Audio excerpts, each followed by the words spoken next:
Marcus. Why stick shift? Why not? It's more fun when you actually have to drive your car.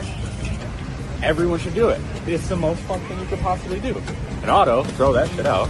Put this right here in there. Right there. A little wobbly stick and you'll have the fucking time of your life. Do it. I'm telling you. Because I'm not gay. Yeah, because I'm not gay either. I don't have no purses in my car.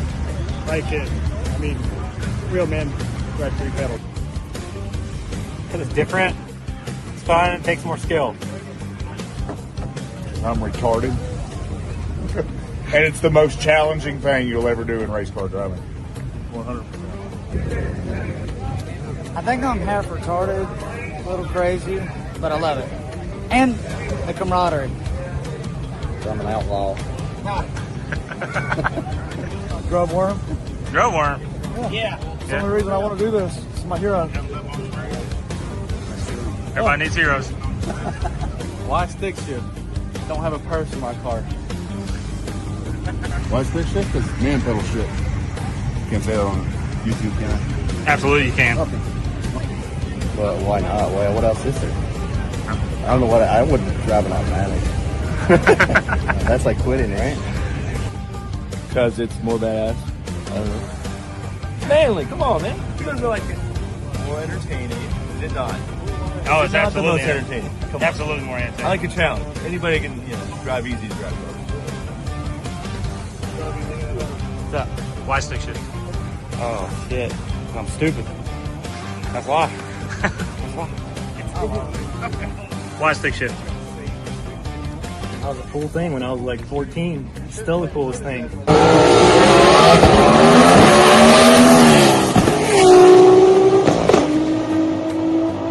You know we talk that stick talk, that stick talk. I'm about to fuck this cash up. Boom. That's how you enter a show. That was badass. Big shout out to Garrett for putting that together. That was a good time.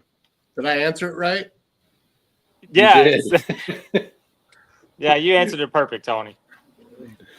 Actually, I had someone message me and actually say Tony said exactly what they were thinking as soon as they started watching it. So It's even funny. It's funnier too that Rich backed me up on it. He's like, "Well, I'm not gay either." I know. And when Rich says it, it's facts. Yeah. Here. Can't argue Yeah, with Rich. Guido's in the house, so Yeah, he's in the house. in the house. House. We all stupid. You know, we're just wired a little different. That's all. Yeah. I think what made me laugh the most when I went through making all those clips was the pause on it was the pause that Josh Manning had, like he had to think about his answer. He's like, "Yeah, I think I'm like half retarded." It reminded me of back when Alex Jones was on like Rogan. He said, "Listen, I'm kind of retarded." I thought it was quite hilarious when I started watching it. Well, that was super good. Again, we're all kind of retarded, especially to be doing stick shift stuff. I mean, it's all good. It happens. Yeah. Well, I'm sure everyone knows we got Tony on tonight. Tony and Tess coming off their big win at Rockingham Dragway. This guy's big win. Oh shit. Well, Big stick shift guy. another big win. We're just backing it up because you had a big win too at Little Gangsters. Yellow Belly, not too. That was Overdrive, right? Overdrive class. Overdrive, yeah. And I ran 3 classes that weekend. I mean, I put it in. But Thursday night we had like an index class just to test the car because we had just put it all together, and I was going rounds in that, and then the next night was Overdrive, which did well in there, and then the next day after that was what was the next day? Daily Driver. Yeah. The drama class. Yeah, we went a few rounds in Daily Driver, and I lost third gear somewhere. I just put it somewhere. Yeah, you just lost I checked the glove compartment. I couldn't find it there. I checked in the trailer. Checked in my pockets. It was there the whole time. And just couldn't find it. So after that race, we took the trans out and took the clutch out, shipped the clutch back to ACT, and shipped the trans to to Liberty, and they took it all apart, couldn't find anything wrong. They changed the shift fork, and they told us that there was some machining that they had done different to the sliders. They changed the shift fork because they said they bend all the time, so we just change it if we open it. So and then the clutch was dragging. The floater and the face slide on these stands, and the floater and the face both warped from the heat, and they tightened up, and it wouldn't let it totally come off. So basically, when I was in first gear with the clutch all in the car was still moving. So we were thinking that second to third, it wasn't releasing one of the discs or both of this, and it was causing it problems. Well, that's all fixed, and then lo and behold, you still missed third twice. I take it around the block after everything was fixed in Ohio, and I'm like, fuck, this thing's fast. It's good. We're good to go. Load it up, and then qualify. Everything's good, and then first round, I'm like, I'm a gay again, you know, and I went from second to first, which none of this has ever happened in all my years of driving stick shift since I was like 19. Never put a trans into first from second, like I've done in the last month or so in that car. And I'm going to knock on wood, but nothing's ever broke yet. The drive shaft's still in it. The U-joints are still in it. It's pretty rough on it, but Garrett, he said, stop. Garrett and Heath came over and they found third gear for him. They said, hey man, I know what your problem is. You're on that shifter like you're about to like bench press it or do, you know, either you're just monkey fist. Yeah, you're just I'm just yeah, so I decided also gently just pushed it. I went, here's third. And it worked. And there it was. You know, you're always learning something. I put that shifter handle in that car because I like stock stuff and stock knobs. That's what I've always used. That's what was in the mirror. Just a regular stock knob was my favorite thing. Just a little bit of angle and go. Mm-hmm. And I put the pistol grip in because she likes it's more leverage for her and the white car, and she has the same shifter in her Maverick. So, and I couldn't shift it when it was synchronized. Like I would just fuck it up. And I'm like, I don't like it. And then I just kept it on there so she could drive and just adapted after we base plated it. And then here we are. You know, I missed the gear, I think 10 or 11 times total, which is a lot. So thanks, Garrett, again. So I think there's definitely something with that pistol grip because I know I got the Hurst pistol grip on mine, and it seems like when I just get out of the winter season and it's like, okay, cool, time to go make some test rips. I sit there and I'm like, do I even know how to drive stick shift anymore? Like, where the fuck am I putting my gears at? It's kind of weird to get used to. And then once you like get used to it again, you're like, all right, this ain't that bad. Yeah, I've always done it with like, I mean, the mare had a TKO 600 faceplated, and it had a Hurst billet on it with a Hurst billet with us, a regular knob, and I never missed a gear. It always went in, and I never would have thought I'd have an issue like I had now. And you know, it's just so much leverage, and I'm just like, you're going here now, and it's like it doesn't need to. Like I'm overpowering the leverage of the springs and how it's supposed to work. So that's why Garrett said, "Hey, just palm it. Just get it in there, man." Because if I would have missed third and lost that race in third round, which we all know who I was racing, Mr. Schuyler, I don't think I could have lived that down. Yeah, that would have been a little rough one, I'd say. Well, I would have been divorced too. I talked a lot of shit to you. Yeah, a lot. I tried. So ultimately, well, go ahead. Oh, like at Yellow Belly when he missed all the gears, I sat in the car with it in second gear and just like pushed it with my finger, and it went straight into third. And I was like, "What? Like, just do that." And he doesn't like listening to me. He had to hear it from someone else. No, it's not bad. It's just I tried to go slower at Yellow Belly, and it did work. So going slower, which means like palming it, I don't know. It's fine. I'll figure it out. But trial and error. Yeah, because I think I remember Tess saying that too. Like you've never seen him miss third like that in the past, and all of a sudden, just recently, it's just can't get the damn thing into third.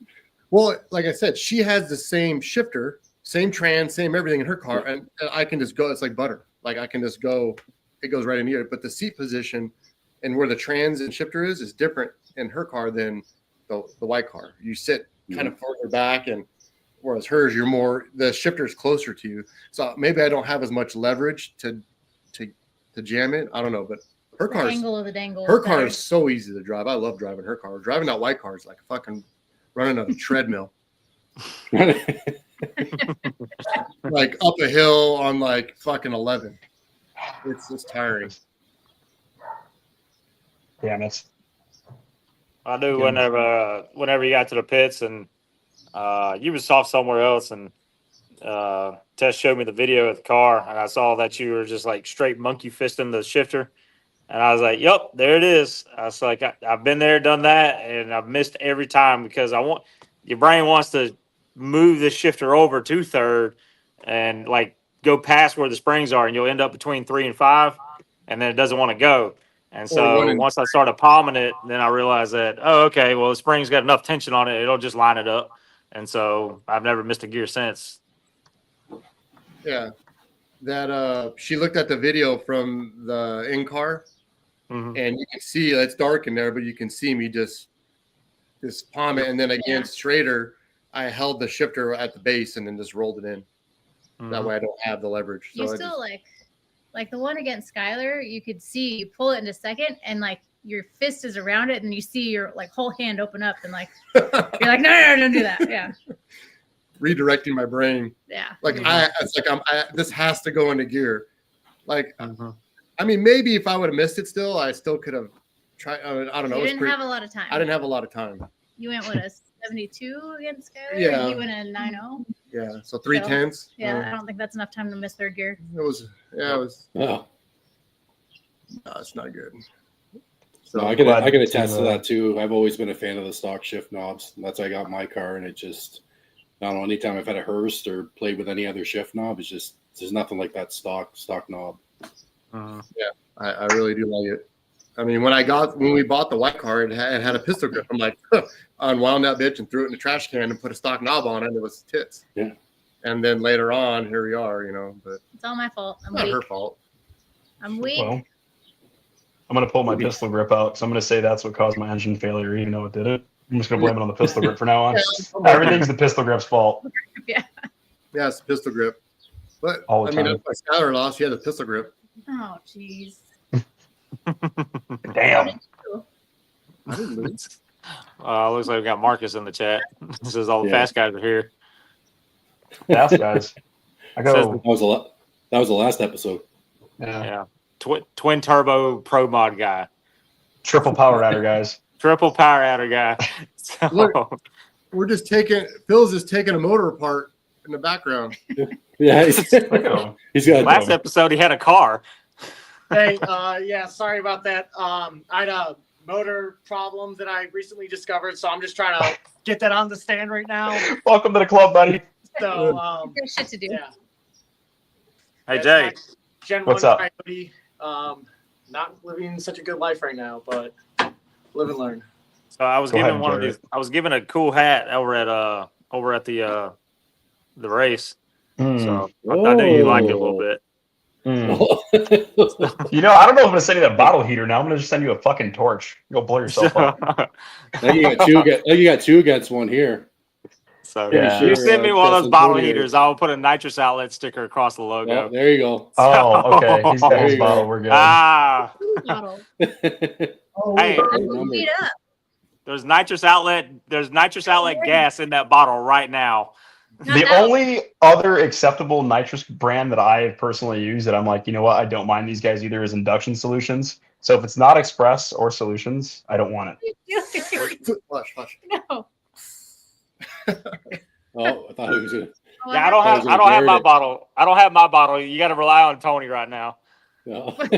I got to go 3 miles that way to get it. So I just go around the block to get mine, but I'm just too lazy. Yeah. Tony has to purge the bottle, so I got to get some of those black bottles. Those look dope. Yeah, they're so nice. We had a few 5-pounders for her car, black, and I don't know where they went. We have like one left. I think Kelly. I don't know. They went somewhere. We But have 4.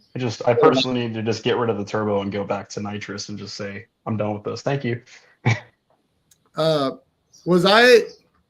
Was I right in saying that I was the only carbureted nitrous car in the whole class? Probably, yeah. I mean, Yeah, there's not a lot of people dumb enough. I think to- you're the only. I think you were the only car that had a carburetor. Yeah, that's what I'm saying. Yeah, in the I whole was event. yeah. Besides the pocket cars. Yeah, running through the class, I don't think anybody else had a carburetor. Or a passenger seat. I mean, there was a couple passenger seats in there. There was. That's I mean, good. yeah. I mean, there's a few of them, but I mean, I don't know. Like definitely a carburetor. I mean, I'm the only one that's retarded. I mean, all these newer cars, man, they're heavy. I mean, yeah, we got to take passenger seats out of them, okay? My car's heavy too. Oh, geez. Oh, Jesus. Jeez, a Fox body. It's a big shock. Well, I mean, technically, your Cobra is just a heavier Fox body. It's the a same Fox thing. body with lipstick, big knockers and injection. It's just a bunch of shit that adds weight, you know? Yeah. I don't know. The Cobra is more of It's like got a lot lizard to BBL. me. Okay, it's a Fox body with a BBL. Alright, so- you know what? Your Cobra matches a lot of the women at Brad's Brass Flamingo. We got to get you out there this year. Yeah. Yeah. No, actually, this last year, God. the talent was good. It's true. It was a lot better than what is that? Red Garter or Velvet Garter or whatever it is. All the years, that's the thing to do after PRI is, we're going to go to the nudie bar. And the first year we got COVID from the titties. Oh, jeez. And the second year, the talent was not even there. And then last year, like the owner of the Brass Flamingo must have said, hey, he must have called up somebody and said, hey, we need some talent. Like we need like at least 6 and 8s, not 1s and 3s, and they brought him in and out. Cause usually you're sifting through and like, that one's all right.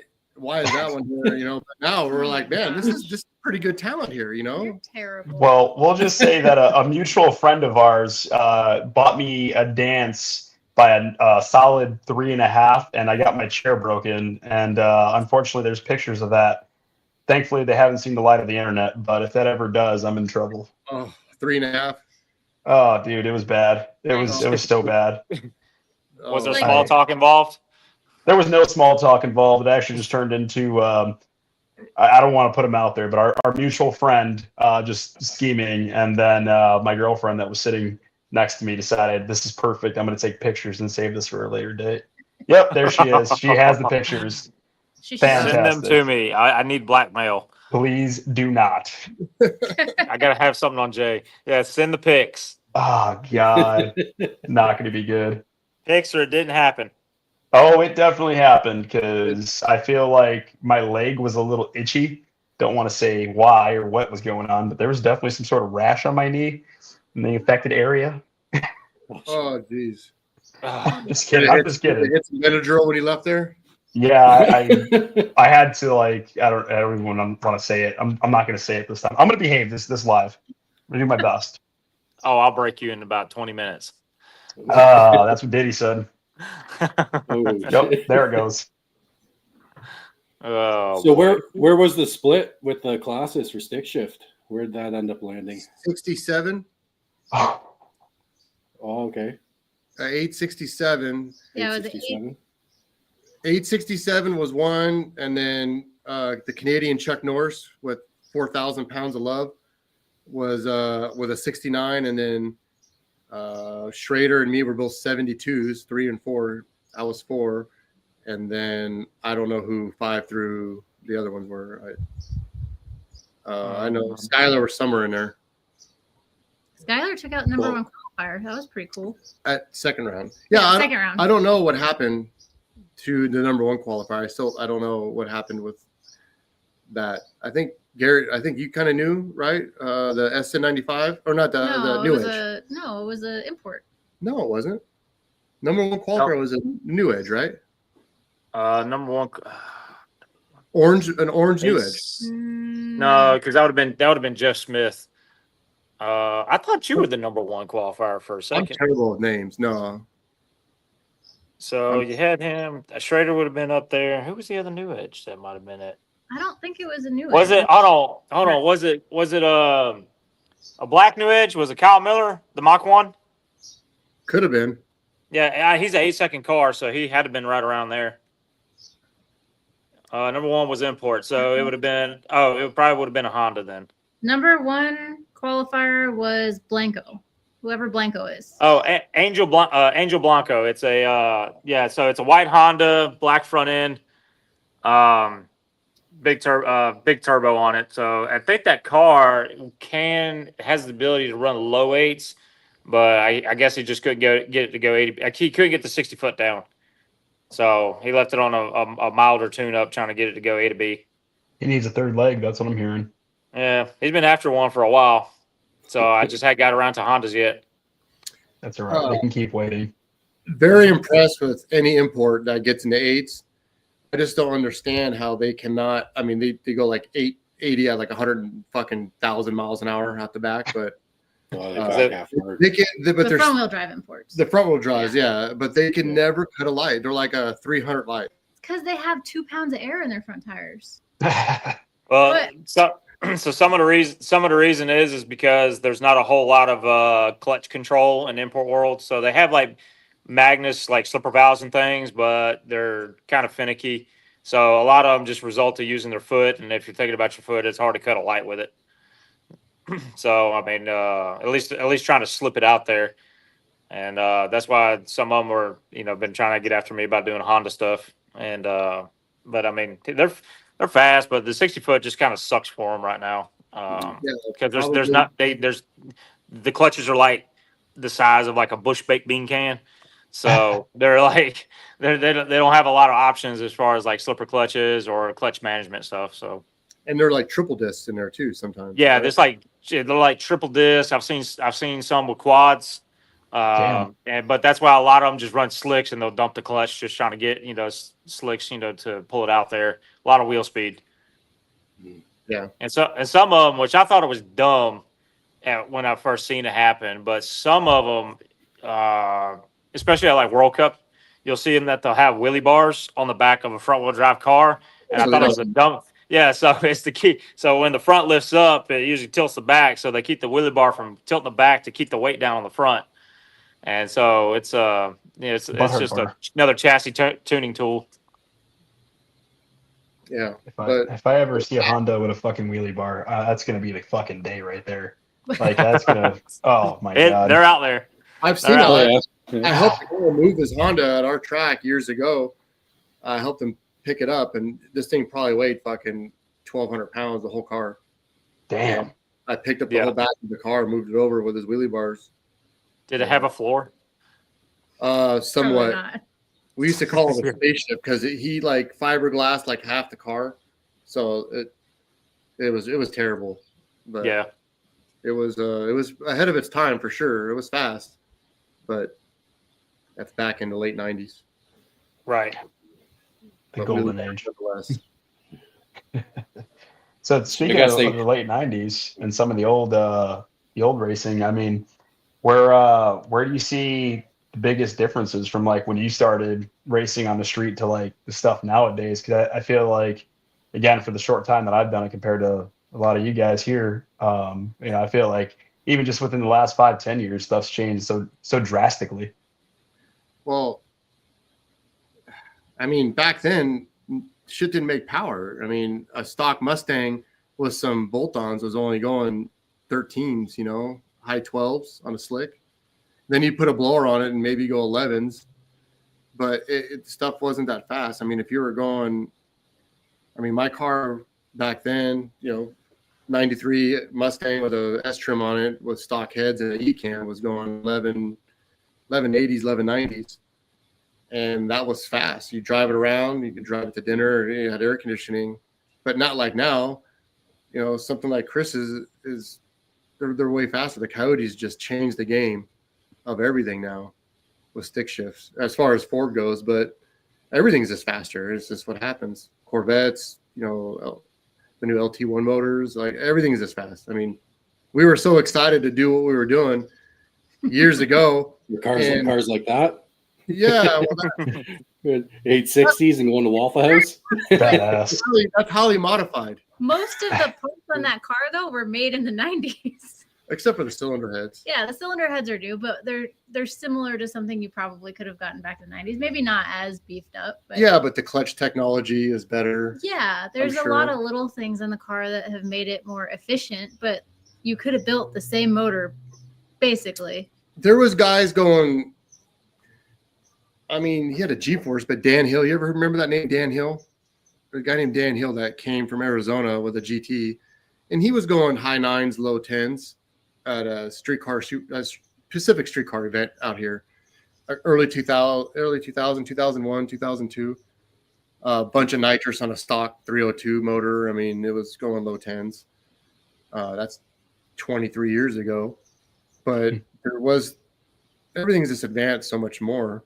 Stick shift stuff. Yeah. I mean, trying to shift a TKO 500 or a 3550, and like back then, it was like driving a Gillick bus, man. You got to like double clutch it and get it into gear, and it was just terrible.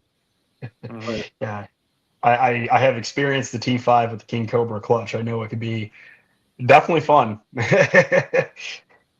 But yeah, A little rough. They didn't make any power. What it was so like a. I mean, if you had an X cam with some heads cam intake, I mean, what are you making? Like 400 horsepower, with 10 pounds of boost? Yeah.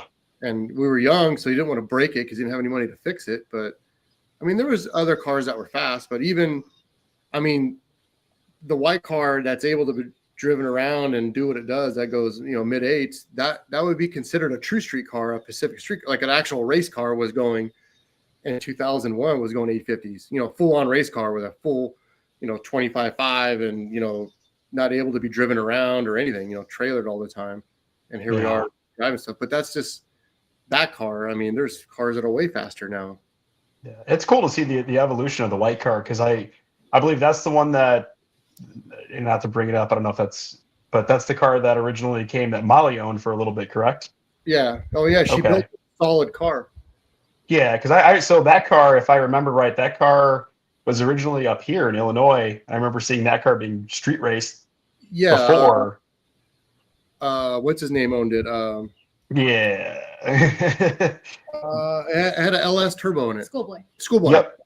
Yeah. So it's cool to see like the evolution, like being able to see that car, when I did see it doing street stuff up here to like now where you guys have and what you guys are doing with it. It's just crazy to see the natural evolution and like see the car still kicking ass. Like it's badass, man. I never really, well, actually, we never really paid attention to a 4Ice car.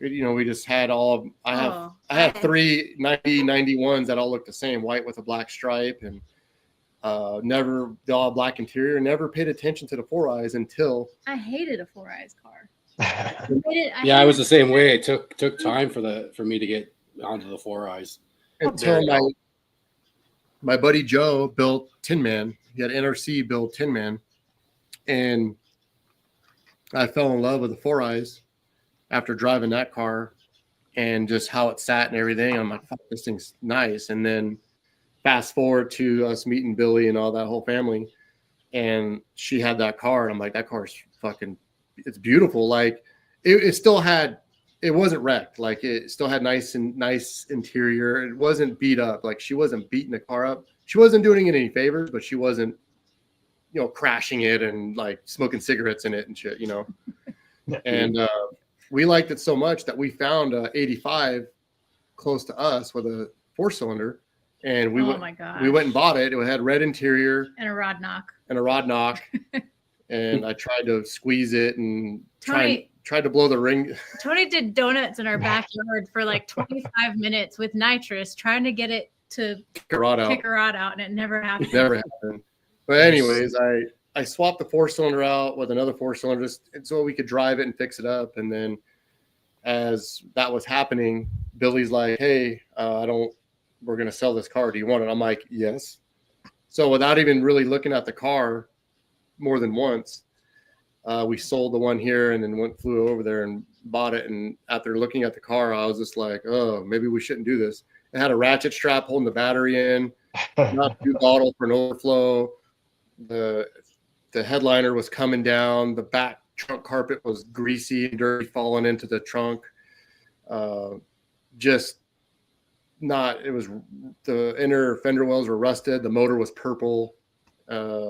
Just it was fatigued, but the whole like engine bay was really messy because I guess she had driven it in like Ohio winter and gotten that crud all over the engine bay and under the car, and so it just got never hosed it off. Baked on there. Yeah, so anything Tony that was wanted aluminum. to throw up in his mouth when he popped the hood, but we had already paid for it. Yeah, so anything that was aluminum just oxidized. Yeah, and it had I don't know how he came up with this, but it had a 4-cylinder dry shaft in it, and it had SN95 brakes flipped upside down with some kind of weird stuff with SN95 front brakes. Like you could barely push the car. It would not move. Like you could park it on a hill in neutral and it wouldn't roll. It was that's rough. wild.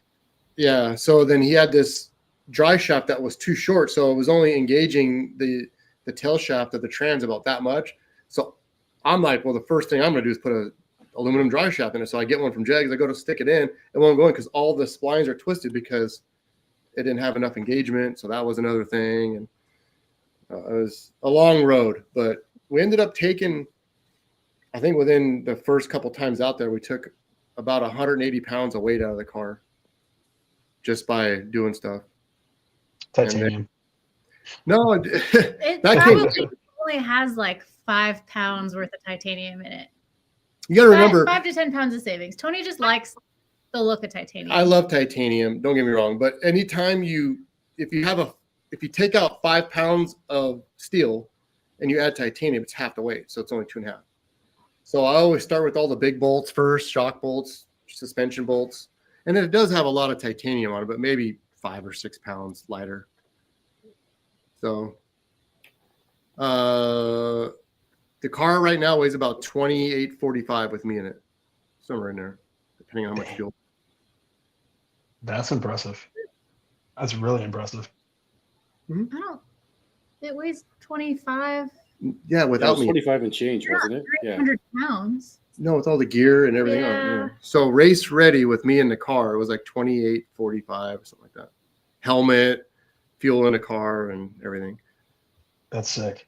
When we brought the car here, it weighed 28 and some change, and this last time around. And then to put the roll cage in it, we knew the roll cage and the bigger anti-roll bar and the fuel system was going to weigh more. So I went to town on it, and basically it weighs the same with the new roll cage and bigger anti-roll bar than it did before the cage.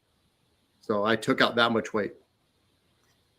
That's so awesome. It offset. It weighed exactly about the same, within give or take 5 or 10 pounds of what it weighed without the cage. So we had like 3 gallons less fuel and we weighed it afterwards, or more fuel. So it's hard to say. Then you talk to Rich and it's like, oh, I weighed 4,000. I'm like, Jesus. So what are you doing? Yeah, he makes double the power. Yeah, that's what you got to do when you weigh that much. Yeah, I can definitely attest to how clean that car is, though. It does look great in pictures, but to see that car in person, I didn't see it before you guys owned it, but when you guys had it up here in Canada last year, like super clean. Yeah, I'm pretty finicky about stuff. Yeah, he's really OCD. Really OCD. Yeah, well, I caught Tony in the staging lanes cleaning his wheels and tires. So yeah, putting tire shine on his slicks. I'm the staging lane. Jesus. I'm the guy that takes the wheels off and cleans the inner shell and cleans the brakes, and then I'm the same way. I'll juice the inside of the tires too, like if I can. Yeah, I'd say last PRI was like the year of the Fox bodies. I mean, you guys had yours out there. Brent had just got his redone. Tom's was just redone. Like, it was a lot of clean, badass Foxes out there. And then Bipolar with their badass, that lava eruption green, whatever they call it, paint job. It was just like the year of clean Fox bodies. Yeah, I mean, those are all really, really nice, like builds. Whereas I look at the white car, I'm just like, it's still an old junk. I mean, it's clean, don't get me wrong, but it's just like to the level of those cars, I don't think it compares. And then you have a car like Teal that's just, it's pretty. Heath keeps that car really clean. And I'm very, very impressed with Teal. No front half, no motor plate, mid plate. Nothing just gets with it. It's fast. Mm-hmm. Pretty. And then you got Garrett's Cobra. I've yet to see it go. Oh, you'll see it. Oh, this thing here, it looks really good in pictures. Yeah, the mare. The mare is good 10-footer. It's shiny ish. But if you start, I mean, it's a race car. It's a damn good looking car. Like I would say it's funny how this worked out because I remember seeing you guys a few years at PRI, and I was telling you guys when we were at the I forgot what booth it was, like seeing your car and like, of course, like everybody says, the Porsche race and all the old stuff. Like that was what got me wanting to get into stick shift racing. What started for me. So it's like it's cool to see even that full circle of like because of that car behind you guys. Here we all are. Like at least I'm here, you know, with you guys and stuff like that. And Chris put me on this, and all because of that car. It's really crazy. I never would have thought. I mean, when that car was racing, when I was racing, I didn't have social media. I didn't care. I didn't know. You didn't want anything to do with it. I didn't want anything to do. Like I just wanted to go racing, and I just put the same effort into that car as I putting into the white car. I just look at it, and after I go out a couple times, I'm like, how can I make this better? How can I make it go faster? And I keep on just doing it. Just like I did to the white car now. And I didn't care about any of that stuff. And then they're like, oh, the videos are going viral on YouTube. I'm like, what? And, I started paying attention to it. And then years later, it's just crazy to meet these people now through social media or through us racing and traveling that like, oh, I remember that you raced into Porsche. And, I've heard it thousands of times now. And it's just so cool that like talking to Billy, like after starting talking with Billy, he started his channel and he's already big. And then here I am messaging him. And then later on, where I found out that he's like, yeah, I'd be in high school watching your videos. And he's like, that's what I wanted to do.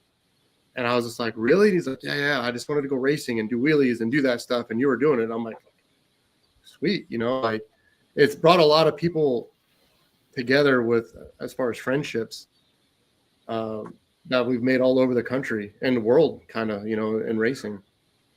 So well, it's just crazy because I remember watching that back. I was probably my early 20s or late teens at that time watching that video. And it's crazy today to be sitting here talking to you, right? Like who would have thought, many years later. Racing with each other in Canada. Like that's, it's definitely weird. I never would have thought, now it's not as big because people can do wheelies all the time. But at that time, it wasn't something that was. There was no stick shift car doing wheelies through an intersection or racing like that at that level. Yeah. And I get asked, how do I get into stick shift racing like that? I'm like, don't do it. Don't be a retard. Like I'm just doing it just because I just have I like to drive. I like to have buttons and switches and do things in the car. And I just made that one fast. And it worked out for the best because we never really lost a race in it and got out of it before we started really getting a bad rep with the car. I mean, it won a lot of races that aren't even on YouTube. Those are just the ones that are on. The Porsche was in Compton, and then there's a few more against Izzy, obviously. What is that? The other road that has speed. No, there's one on Bridge Street, and then there's a few other, but there's about 30 to 40 races, Canoga and Plummer. Yeah. That we didn't video it. We didn't most care. of the races out here because there's no street lights. Yeah, there's no video. I raced King Donnie in that car and I beat him.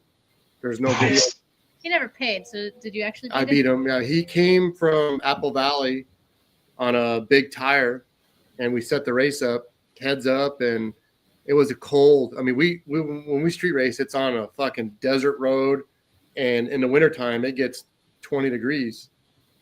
And I remember seeing some of the stuff on was it Grudge List or something like that too. There was a channel and they had like I remember it was your car, it was Boosted GT's old the SN95, like there was a couple different guys and there was a bunch of races too on there. I remember seeing those. I was like, damn, like it was like old school cell phone like flip phone video. I think that was Pooh with like an old camcorder with like tapes in it or something. Yeah, he got all crossed up and I got crossed up later on in the race and I beat him, and Like I said, there was a lot more. I wish we'd have had more videos of them. It'd be better, but I mean, whatever. They're just the ones that counted made it, though. Yeah. You know.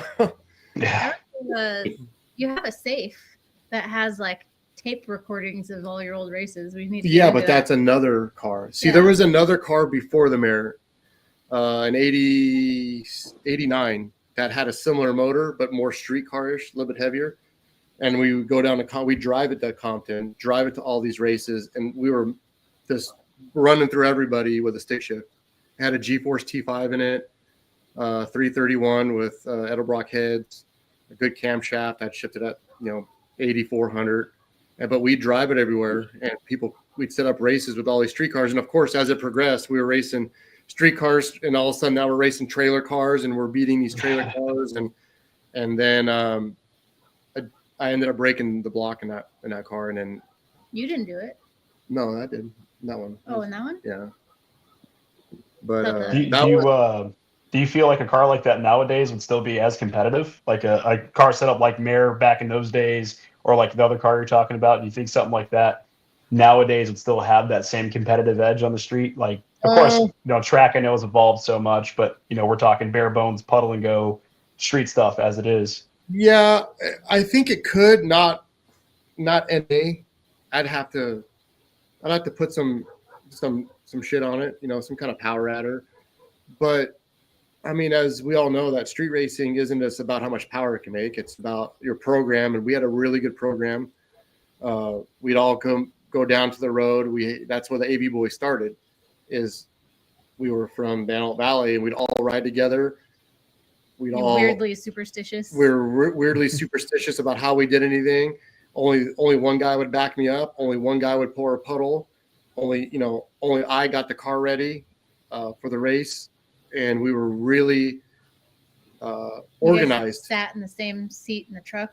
Yeah, we were really organized when we street raced, and we had a good program. Like, I was really diligent in the car, no matter how much Izzy was fucking around in his car and doing stuff just to waste time and catch me off. Like, you just got to be calm, and it teaches you a skill. But I think it would be. I think if we wanted to go out, but here's the thing: I don't have my crew anymore. A lot of the guys that used to come out, they're married, have kids, moved out of state. Like a band. That we had a couple of good records, and now we just talk about how it was. But split up. She's my only crew member, and my buddy Kelly maybe. That's why she's always with me, is because we're always doing it together. Awesome. And that goes a long way. Yeah. Like, I'll prove for you, Tony. Okay. Yeah, I appreciate it. It does get tough. It does get tough as you get older and whatnot. And like Jake can attest this, it's hard to find people to go to the track with you and help you out. And when I was reading Tess's post, I think it was from today, just talking about everyone involved that helps with you guys when you're out racing. Like, just reading that, I'm like, that's solid that you guys have that circle of friends and family to be able to be there to help you, do all this. Yeah, and that's the thing. Like, We have to travel to the other side of the country to have like our race friends to help us, and we wouldn't have a video if it wasn't for Tommy and Allison of this, because as much as I was trying to film but also race at the same time, like Tommy and Allison picked up where I couldn't, and every time he won like a round, I would just throw the camera wherever. So hopefully they got videos. And out here it's worse because we don't have much family here, but it's just us and the friends that I was saying that used to help out. They're not going to go out at 2 or 3 in the morning or on a whim and go test or do something.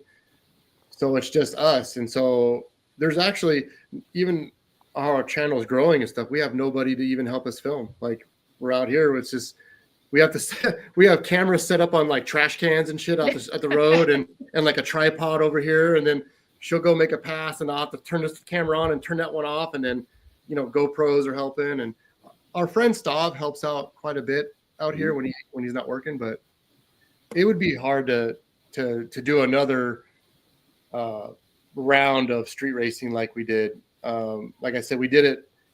I mean, before 2004, 2005, we were street racing a lot together, and then we kind of died down, and then we went on another tour in 2004, 2005 with that car I was just telling you about. It was called Seabiscuit, 5-speed car, G-force, really fast. And then life hits after that car, and then went down a little bit, and then all of a sudden the Gray Mare was a street race car that we bought. It had a stock motor in it, and then my friend bought it, and then we kind of did some work, and then in 2011, okay, let's go back out again. So we started doing stuff around here, and then I put a different motor in it, which is the motor that's in her Maverick now, and started making a tour again, and that lasted quite a bit. We could use Rich's dad. Here's that. Team player. So we went on a tour again in 2011 to 2013. I got put in jail. I got the car impounded. We still need that mugshot. I still like to get the mugshot. That was a good point in my life.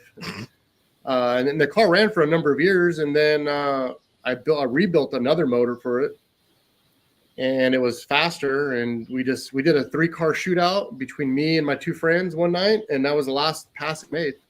And I just sat in the corner of the garage because we were doing stuff with her car and other stuff, and because the cars were getting faster, and I didn't see it as a purpose anymore. There was no purpose for an NA stick shift car when cars were going, 5s on the street. Like, what am I going to do?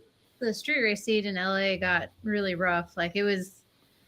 We went to one shootout where it was like they had one pass on one street, and then the cops came, and everybody scattered, and then they met on a different street and had the next pass of the first round on another. It was just, and then you go to another street, and there's a dude doing donuts in the finish line. It's like the whole scene out here has changed dramatically. It's not like it used to be. We were racing my Snowflake. I have another car that it used to be a stick shift, and then I put an automatic in it, so I'm a little gay with that. But I've had that car since I was 19. Still have it, and we were street racing that quite a bit. That was a 495 car in the 8th. We were street racing a lot, and it did really well, but we weren't campaigning it as much as we were the gray car. It was only for special occasions I would bring that car out, and I won 2 shootouts with it, and then we're going to go on JJ the Boss's arm drop with it, and we got in a big fight on set, and it was like the Brooklyn Brawl where all of us beating each other's ass and shit was going on, and we walked off set. Banned from Street then we got banned Outlaws from Street Outlaws. We walked off our set, and then I kind of put that car away, and then we were focusing on her Maverick as a radial car, and then got into more stick shift stuff after that car. So now here we are, 2 stick shift cars, having fun. Now this thing's That's automatic. the way to do it. Yeah, and the car that brought us all together has a fucking automatic in it. A C4 of them. The worst automatic transmission ever. It's like disgracing a national monument. Yeah. It's like you went over and graffitied the Vietnam Wall. Or shit on Mount Rushmore. Yeah, I mean, or LS swap an SVT Cobra. Just to let you know, the as I was lightening up this car, and I've done it quite a few times. I mean, if I can take 3 pounds out of it, I do. But I left the whole pedal assembly in it. So it's going back eventually. Third pedal's still there. The third pedal it's just, there's a nut and it slides off, but the whole assembly's there. So the pedal's off, but everything's still there. Is this the car that's eventually planning on getting Coyote? I remember he'd mentioned it at the Aeromotive booth when we had talked that there was potentially a Coyote in the future. Not for this, for my other car, but yeah, it's happening. It's going to be I have a 94 cylinder just sitting over there. That looks exactly like my 90 and my other Snowflake, and then the white car. It's white with a black stripe, but it's getting a sleeve Coyote with GT350 heads and an 88 millimeter turbo. So the goal is 1,700 horsepower and a 6-speed. So oh shit! The goal is to go sevens at the track and drive it anywhere I want. So that's the goal with that. You really need to get that shop together. Yeah. Yeah, we really do. That's it'll have all the same suspension, actually better suspension than what the white car has now, the white cracker. But yeah, I want to go 790 in it. And then when I was working on the turbo system, like with Precision, he's like, we have twins. Twins work a lot better with a Coyote. They're like, they spool better for that cubic inch and this and that. Yeah. Like, can I ask you why you want a single? And I said, yeah. So I have the best answer, and you're going to think it's dumb. So I said, when I'm on the freeway or going down the road, and I have it in third gear, I want to fucking mash the gas, have it lag, and then just come in and be all kind of dumb. And he said, fair enough. So, I want an 88 on it. It is a good feeling. I got a 76, 75 on mine. And when you mash that pedal, I mean, granted, that one lights very quickly. But when you mash the pedal and it comes in, man, it feels nice. And yeah, I can only imagine how this is gonna. It's gonna be like and just start blowing the rims off. But yeah, that's my goal. That probably more to do third gear burnouts than anything than going sevens. But yeah, that is the goal. The white car. I was gonna say the white car is was supposed to be the fun car, and the only goal of that one was to go like 899. That was it, and here I am, keep on pushing it. I mean, there's new goals each time, thanks to Garrett. I didn't do nothing. I'm just a piece of the puzzle, man. Yeah. You made the 160 foot possible. Oh, look there, that's right there. Oh, look at there, look at there. I knew it was gonna do it though. That's I don't know how, but when you went 122 at Yellow Belly, I was like. Yeah, radio's going to make it a teen car. That's basically what Teal does on an average. So I mean, you're right there in the in the 60 foot. So you got it dialed. If that's the same mile an hour as the 880. Yeah. So there's more in it. The crazy part is I think it can go 116, 117. It's not done. Like the amount of power having ramped in, I know if I just tickle it a little bit more, it would go a little bit faster, and I have a little bit of shock left. So, yeah, but no, just really, really happy. Yeah, it's done some amazing things. I will say I am thoroughly impressed with that car. Yeah. So I like cars that it's just a simple combo and it goes out there and kicks ass. Yeah, it's after we had the breakage,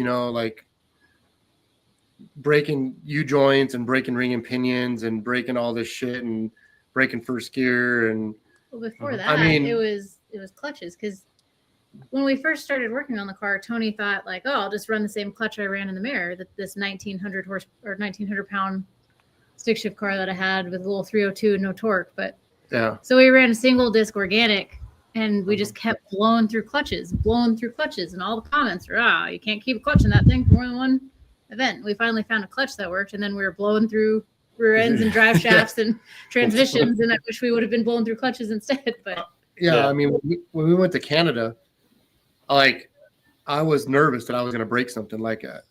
I found out it was going to be a prep kind of thing, and then I went and looked at the track, and I'm like, oh god, I'm gonna break something. And luckily on the way there, I'm like, I should buy new tires. These tires are done. And she's like, okay, we found where tires were in Michigan. And then I was thinking, it'll be fine. It's going to be kind of prepped. Well, luckily because I broke it at the next event, I thought I put new tires on it broke the trans, dry shaft. I broke everything. Everything broke. Twisted the axles, broke the rear end. Yeah. Everything broke on it. It went 131 on the motor, which was really good. And then I broke it the next pass when I tried to squeeze it. Well, you hurt the motor when you were up here too, didn't you? Yeah, instead of hurting all the drivetrain, I hurt the motor. Yeah. The reason why I hurt it was because there wasn't a plate system on it.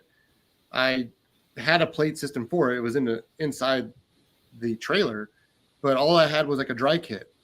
And I was running. I never had gone quarter mile with it, and it just after that last 600 feet, it just was really lean. The carburetor wasn't made to go to E85. It just was jetted up, and it was something that Bill made, which worked for other combos. But when I started laying into it with what I was doing with more compression and nitrous and stuff, it was just too lean to have a dry shot.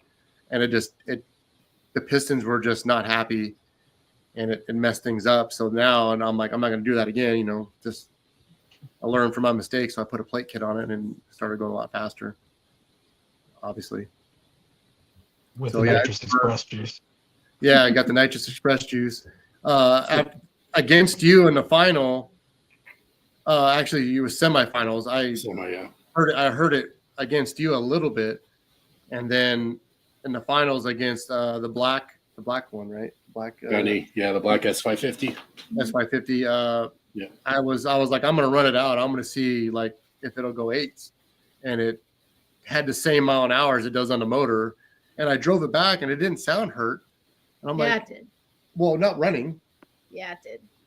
Oh yeah. I have a video of him driving it back and like doing the loop in the staging lanes to park next to our trailer, and it just sounded like it had a rod knock. Yeah, the piston was hitting the head and stuff. But Yeah, I think it had a good huff of smoke on that pass with Benny too. Like my one buddy was saying that he's like, I think there's something wrong with that car. yeah, but it still ran. You know, fuck. If I'd have Yeah, made it, yeah. And then you and Cassius and Luke were in the trailer running the car. Like, I can't tell what that sound is. It might be a lifter. And they're just running it and revving it. It's and just it's just smacking heads. Oh, yeah. Yeah, all 8 pistons were damaged.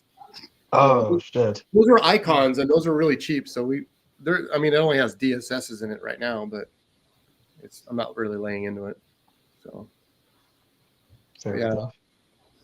But at least it was at the last race, because we went on a whole tour, and we street raced it. We did a back of the track, and she drove it at Milan and went 9s in it, and then we went to your guys' race and did that. So we did this whole tour, and it broke in the last couple passes at the last race. So it was fine. Yeah, because you guys pulled the motor at Luke's. I think it was the next day before you headed back to Ohio. Yeah, exactly. We had to know, and then we dropped the heads off at Trickflow, and then dropped the short block off at Cam's, and within a week he said the block was cracked. So the only thing that's original from that car is a crank and rods. The cam was damaged. The gear on the cam was damaged. New timing, like an oil pan. It's a new block, new used block. Yeah. We've replaced everything on that car except for crank rods and oil pan. Yeah, crank rods and oil pan. So it sounds so relatable right now. Definitely gone through it all, that's for sure. So well deserved on these recent wins. You definitely put the work in. Yeah, I just keep on going until I'm satisfied with how it should run. I mean, like I said, it's the same thing now as when I was doing this car. Like, I just look at it and, I can take another 20 pounds out of it. I can take another this. I can do that. And let's go testing. Let's go this. And then it ended up being pretty fast. That's the hard now, part. when you start doing your weight, is there obviously like a methodology, or are you looking at like, okay, this is the whole chassis. We're going to take off like a base weight of this off the whole car and then focus on like the front area? Or do you have like a plan of attack when you start taking weight out of the car? I don't know, really. I just kind of go. He just stares at it and stares at it until he sees something that's not necessary. He'll put it up on the lift and see like what bolts are sticking through that you can cut down that, they don't need to be that long. Or I have a list right now on my phone for the white car to buy all the rear suspension in titanium bolts. And you're going to save like 1.5 pounds. Yeah, I'll save like 2 or 3 pounds. But it'll make me feel better. If you can't find a pound, find 16 places to get an ounce. That's it. That's it. What it is the work. I mean, before we took this car, we took the mare and my friend's car back to Tin Soldiers because I was going to race. She was going to drive it back in that neck of the woods. And he's not a loser. What? No, he's talking about himself. I know. He's not a loser either. I mean, the number 3 and number 4 qualifiers that went the same fast basically were in the finals together. It was pretty cool. I was conflicted when you two got in the beams. I was like, well, I don't know who to pull for here.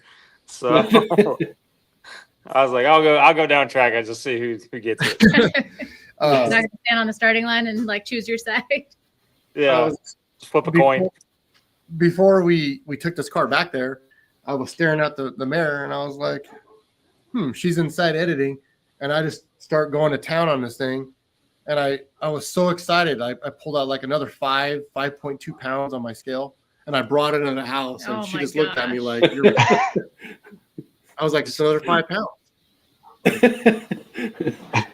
No, in all actual reality, like cars like the white car, buying titanium and all that, it adds up, but it's like emptying a pool with a bucket. There's so much water in it to really focus on titanium that you're really not cutting weight. But on something like this, where it's down to the minimal, like, so you just start pulling more weight out. I mean, all of our cars have titanium. I mean, even her little trash panda has titanium on it. Her black car actually had more titanium bolts than all of our cars. I would just That's because go you on. had my credit card number hooked up to the TI-64. Yeah, I would just and order I would shit. just get emails in the middle of the night saying I'm getting an order. Yeah, and I all the Caltrack bars held together with titanium bolts, bell housing bolts, starter bolts. I mean, same thing as on the white car, but she had like a lot of them. My next thing is titanium Caltrack bars. My friend has them, and I want a set. Terrible. So those are pretty sick. So is there a point where you start lightening that car up so much that it starts hurting you in the short track? Like the gray car? Yeah. So like you trying to keep the nose down, things like that. To start, now you got to start adding weight back to it to try to tune the chassis out to where it'll leave. Does it ever get to a point of that? No. Right now, the way it sits, I think it scales with no weight in the car. It's 50. Stop it. It's like 55 or 56 on the front end, and the car weighs, without her in it, it's right at 2,000. Right. Just 2,000 pounds. So with her in it, It just makes it so if you need weight on the front, you need a lot less than you would have if it was a 2,800 pound car. Yeah. When I did the stock short block record, it had about 40 pounds on the front, and then my hamburger ass eating ass was in it. So it was like 2,450. So with her in it, she's over 100 pounds lighter, and there's no front weight because we redid all the bars, and it's piped up, so it should go faster. I think it's got a 20 in it. Right. It weighs 21 and some change with her in it right now, so that's pretty good. But it did weigh 1994 before I put more bars in it in the blower. So I drove it around the block and put it on the scales. It was 1994 with no drivers. You've taken some weight out of it since then. That's sick. It's pretty light. That's sick. And it doesn't look like it's that light either. I like Garrett and I have talked, like we like cars that don't look like they're that fast or look like that. I mean, it doesn't have sheet metal screws holding the fucking windows in. It doesn't. I mean, you open up the door and it's bare necessities, but yeah. That's half the weight of Guido's car. Yeah. The mayor's on Jenny Craig, and Guido's got his car on the buffets. Oh god. Limb fast. But here's the thing. It's a full blown race If car. Here's the thing. Drive. Like pro mod. if I had a car like Guido's, I would just start looking at it, and I could probably take 500 pounds out of that car by just tweaking balls on it and just looking at it and doing this and doing that, and you just start going at it, and what does I say? It becomes an obsession. It started out as a task and it ended up as an obsession. Something like that. We get our titanium from ti64.com. Most of the stuff. There's a few like the bigger bolts that we have to search for in other places, but TI64 Smith's normally titanium has everything. Smith's titanium had the 3/4 inch bolts for the Caltrax. Those are 12 points. Those are pretty expensive. They're like $45 a bolt. I love how he says Teal's going on a diet, but we had to add 20 pounds to keep the front end down. That's fine. Take 40 out of the rear. Well, how about this? I had to put 40 pounds in the back of the white car to get it to stop chattering. So I added weight to the trunk, not the front. Yeah, which is funny because I thought you would have to keep the front down, but I guess the clutch management ended up prevailing. So I before we went to the race, I had sent a picture of like 30 pounds worth of steel bricks I made for Tony with holes drilled in them. Yeah, and I had the clamps. I had the clamps for the front half because that car wasn't designed to go radial racing. It was designed to just go no preps and street race. So obviously that's why it's got a little radiator. It's all lightweight shit up front. And here I'm, okay, let's go radial racing. So he's like, I'll make you some weights. And I have clamps for it, and I never had to use them. So it all worked out. Phil, did you admit defeat? He looks so like I got the motor on the engine stand now. I'm stopping for the night, and then my phone subsequently died, so it just charged up now. So I'm good. I'm normal now. You want to come do mine next, Phil? Nah. Hell, on her Maverick, they just took 90 pounds out of the front of her car. Yep. Good Lord. new camera CNC stuff. Yeah. It's Mm-hmm. kind of Is there like a certain weight bias you're looking for on the car? Because I've been listening to it on my TV and stuff while my phone's been charging. I know you got all the titanium in there, but is there like any bias you're looking for, or you're just trying to cut as much weight as you can?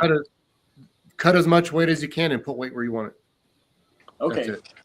That's I got a question. What fuel are you running on the white car? FE2. Tequila. What? It smells like tequila.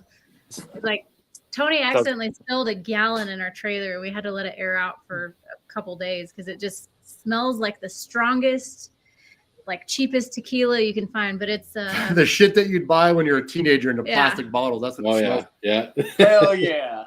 The memories. You just spike it. You walk around a party with a plastic bottle and some shit. And you're just like hoarding it because it's yours. The $2 tequila shots on Tuesday. What do you mean? Y'all didn't show up to high school at one of these? You're just like, no, it's just water. I promised. That's what I have. Just water. I believe that. It's a Fuel Factory's version of E98, so it's FE2. It's spicy. All right, so it's ethanol based. Yeah.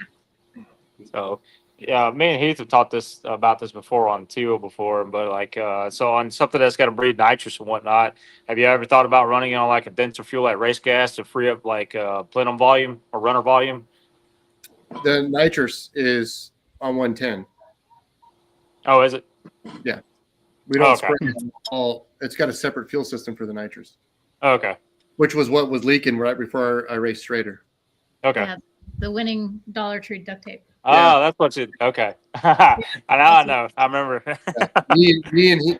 I was starting to work on it, and Heath comes over. He's like, "What's going on, man?"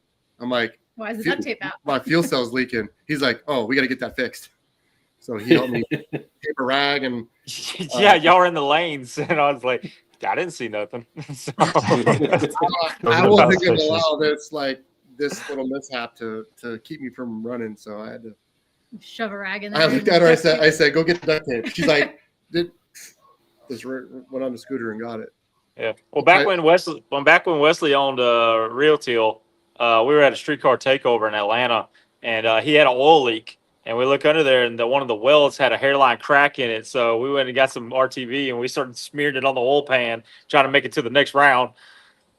So it was like, yeah, nobody sees that. Nobody's going to know. And then we just put a diaper over it, so it just got all hidden. Mm-hmm. Yeah, if you guys ever want to try, there's a fuel that we've been playing with. My boss highly recommends. It's the VP C23. That shit is badass for nitrous. Really good gains. I know he's done a lot of. Obviously, I don't know if you guys I work for Adam Drzezic that tunes Kai's car and all that stuff, but he does a lot of nitrous grudge cars local, and the C23 seems to be like the go-to fuel for like big nitrous motors, and it seems like that's one of those fuels that like you just do a fuel change, all of a sudden it's just like night and day difference how much you pick up. But then again, you got something that's working good for you, I wouldn't change it. That's usually I'm gonna Teal's up on top of it. Teal's on what? Teal's on C23. I ran C23 in my Snowflake. That's all I used to run in it, and it worked really well. Just like you're saying. I don't have a lot of kit on the white car right now, like 250, and it's got like 11 degrees of timing out of it. But I think when we go to Warner Wood, I'm gonna up it, and I'm gonna get rid of the 110, player fuel, and I'll put C23 in it just so it gives it. I usually run 8s in it and 110 NGK 8s, but I put 10s in it at this race just for safety and pulled extra timing for safety, and the air sucked there too. So, but I think I'm going to up the jet, because why not? 8th mile, I'm not as nervous, and then I'll put a better fuel in it. So Fuel Factory has a C23 equivalent that will run. Nice. But I've gone 8s.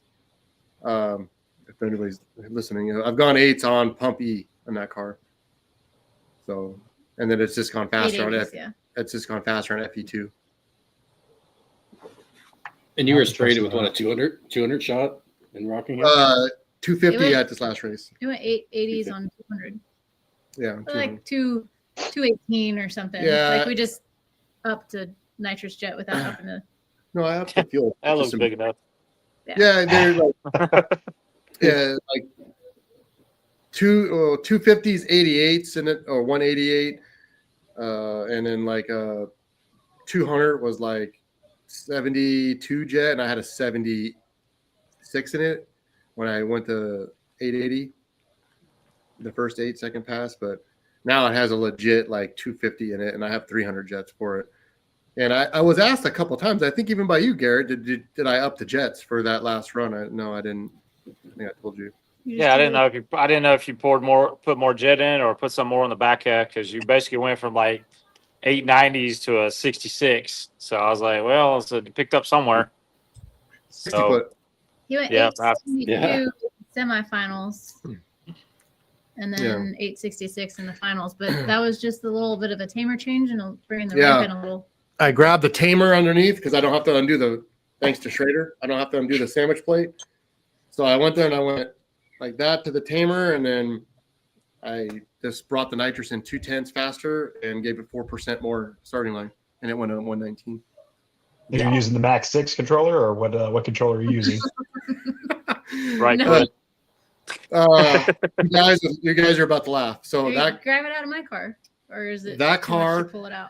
That car has a 6AL box and a Edelbrock controller. Fuck. Why? So you open up my glove compartment, you drop it down. It has a tack adapter. It has an Edelbrock controller, and it has a wired-in 2-step module. Okay. It's all 90s. The whole thing is just 90s. There's nothing trick about that fucking deal. I will say that's really cool, though. Again, it's that factor of, like they say, keep it simple, stupid. And like, you just don't have to reinvent the wheel. I'm a big proponent of that myself. Is like, if something worked back then, it's gonna work now. That, you know, a lot of people get caught up in a lot of the new. Not saying there's anything wrong with like the Max 6, and I use their stuff. I use all the NX stuff myself, and I love the stuff. But it also, at the same time, we're talking like turbo stuff, fuel systems, everything like that. There's a lot of people that overly complicate, and I feel like in the industry, a lot of parts companies and a lot of parts pushers, they try to like, hey, we're reinventing the wheel. This is the next best thing, and it's like something as simple like you're saying is the Edelbrock controller and the 6AL. It's like it also works. Like, there's a lot of guys get caught up in like, I have to spend tens and 20s of thousands to go fast, when it's like, hey, if we just bring it in, we can still go fast for cheap with stuff that works. Just got to do the research and have that knowledge. Nothing against a Max 5 or 6. I have a Max 6 to put in it, but I also had an Edelbrock controller, and then I looked at the Max 6 and all the wires that I had to hook up, and every time we're always pressed for time. Even when the car's out here, like, I don't want to take it apart because I want to drive it. And then when it comes down to like, okay, we got to put a roll cage in it, we have to do this, and then we have to get to Jimmy Dale's race. Like, we're pressed for time. It's always right up, and then we fly out to Ohio. We're always pressed for time. So we fly out Wednesday. We get there Wednesday night. We have to leave for War in the Woods Thursday morning. So, and the Max 6 would help me a lot because you can add power, take it away, and add power again, and that's really how we tune our stuff with street stuff. Is we put power in, take it out, and put it back in. So on this Y car, I can't do that. Like, it's just basically I'm using the tamer to drive through and then give it power, and then I just have a weird recipe of how I do it, but it works. But a Max 6 or Max 5 would definitely, I think, help me with and doing what I need to do even better. I just haven't done it yet. And by the time we do it, we're gonna put fuel techs on our car, but keep the carburetor. So how about that? We're gonna put coil packs and fuel techs on them to control everything, because I just don't like having like her car. Oh my gosh! I'll let her explain what's in her car now to get her, because she doesn't have Garrett's tamer. She has a Magnus tamer, which I should have probably gotten Garrett's tamer, but because the Magnus is just a solenoid that redirects the fluid that, like, makes it go slower or faster. you have to activate it, and I was activating it with a button. Well, my brain can't hold on to a button when I leave a starting line. Like you have to hold it to make the tamer work. I was just letting go of the button on the starting line, and the tamer was not doing anything. So to make it work, we had to wire in like 3 relays and a digiset and just spaghetti of wires to make it hold it. So I hold the button to activate the tamer, stage the car, and then with the line lock. And then when I launch it, I let go of the button, and then the digiset holds power to the tamer for 1.3 or so seconds. And then shuts it off. Yeah. So it works a lot better now. Because it's a normally open solenoid. Because she has, you should have led with that. Yeah, she has a hydraulic throwout bearing. Yeah. So okay. So it's that digiset. That's old school. That's old school shit right there. Really old school. We actually used it on it's the same digiset we used on my black car when it had the stock short block motor in it. We used that digiset to turn the nitrous off. Tony was really nervous that we were going to blow the motor up at the end of the track. So we ran the nitrous for like 4.5 seconds. Because it was like 580s, 590s. And he didn't want to run. That's where I know a lot of those digisets were popular, along with like bracket guys and stuff like that, using them for exactly that, for the nitrous control. Mm-hmm. Yeah. It's old school. It's just, she made a little board with there's 3 relays and a bunch of shit going everywhere, and then we plugged it all in and it worked. Like, okay. It worked after the second. Second. I crossed 2 wires, but when you're friends with people that, like a couple of our friends, let's say Martin Connolly or Uraska or one of our buddies that's in town here, Rich Hoyle, like when you don't have a lot of money, you figure out how to do things to go fast. And when you do that, you figure out how to go fast, and you end up being successful because you put more effort into making something work. And that's why I can call them up. Hey, I need to wire a digiset and do this shit. And they're like, oh, and he sends me a schematic and this and that. And he's a guy. So Connolly, I'm in a group chat with Martin Connolly and Eric Mitchell and Dalton, and they're the ones that helped me through this last weekend. Cause I was chattering the tire. I was having some issues, and they helped me through it. And every pass, the car got faster and better. And, when you're on a radial track and they're like, hey, put weight in the trunk, you're like, huh? And loosen up the front end. That's exactly what they told me. They said, take the limiters off and put weight in the trunk. And I'm like, okay. And then it goes down. I'm like, fuck, you guys are smart, the do more with less crew. Yeah. That's the best way to do it. That's the most respectful way to do it. Like, again, it's cool to see a lot of the high dollar race cars going rounds and doing all that. But when you got the simplicity, again, it's just that there's a cool factor to it. And it's even more like when you win, it's just kind of like that. You can beat on your chest a little more like, hell yeah, we just did that. You don't want to beat your chest and be proud of it. Like, I would never go to a race and like, I got a carburetor and a plate.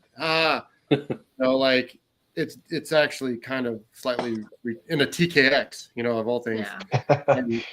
and then racing, real cars. Like, I know that I'm the guy that I was talking to Garrett yesterday about it. Like, I'm the guy that's like, go to the extent of the rules. I'm always like, if the rules say you only need a 1, 2, or 3, a tire and this, then get a gutted shit box. Let's go fast. Let's go to the fastest we can go. And here I am with a car with full interior, going to these races. And it's like, I was happy that we even qualified, much less win the race. And, after the fact, I beat guys with my street car, and I drove it to Waffle House when I was done and as a carburetor. So I can say it now, but I'm definitely not going to say it till after I win the next race again. Yeah. I'm not going to show up. It's like, but I got a carburetor and you're not going to ask for a handicap because you're dumb and have a carburetor. I'm just all about just trying to do more work to get it to go faster, and I don't mind doing it.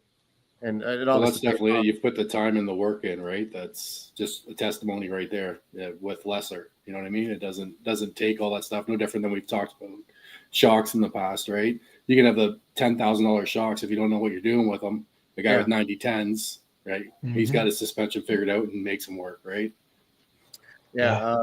Before, right before it went 8s, I had 9010s on the car. There you go. I had there you go. What? Are you gonna go grab them? Yeah. You know, I still got a few sets of comp engineering and 9010 sitting upstairs in the shop. Harris will be pulling their suspension out, putting 9010s in tomorrow. I'm not lying to you. These are the 9010s that were on the mare when it raced the Porsche. Fucking A. And then I took them off because it's got Mensers on it now. And I put these on the white car. I shipped them back and put them on the white car. So these are 15 years old or 18 years old. Are those the ones that you drove off into the desert with too? Yeah. Yeah, when I put the car to desert. That's the things that because Tony didn't have a YouTube channel back then when he was trying to get the mare to work and trying to test it on the street.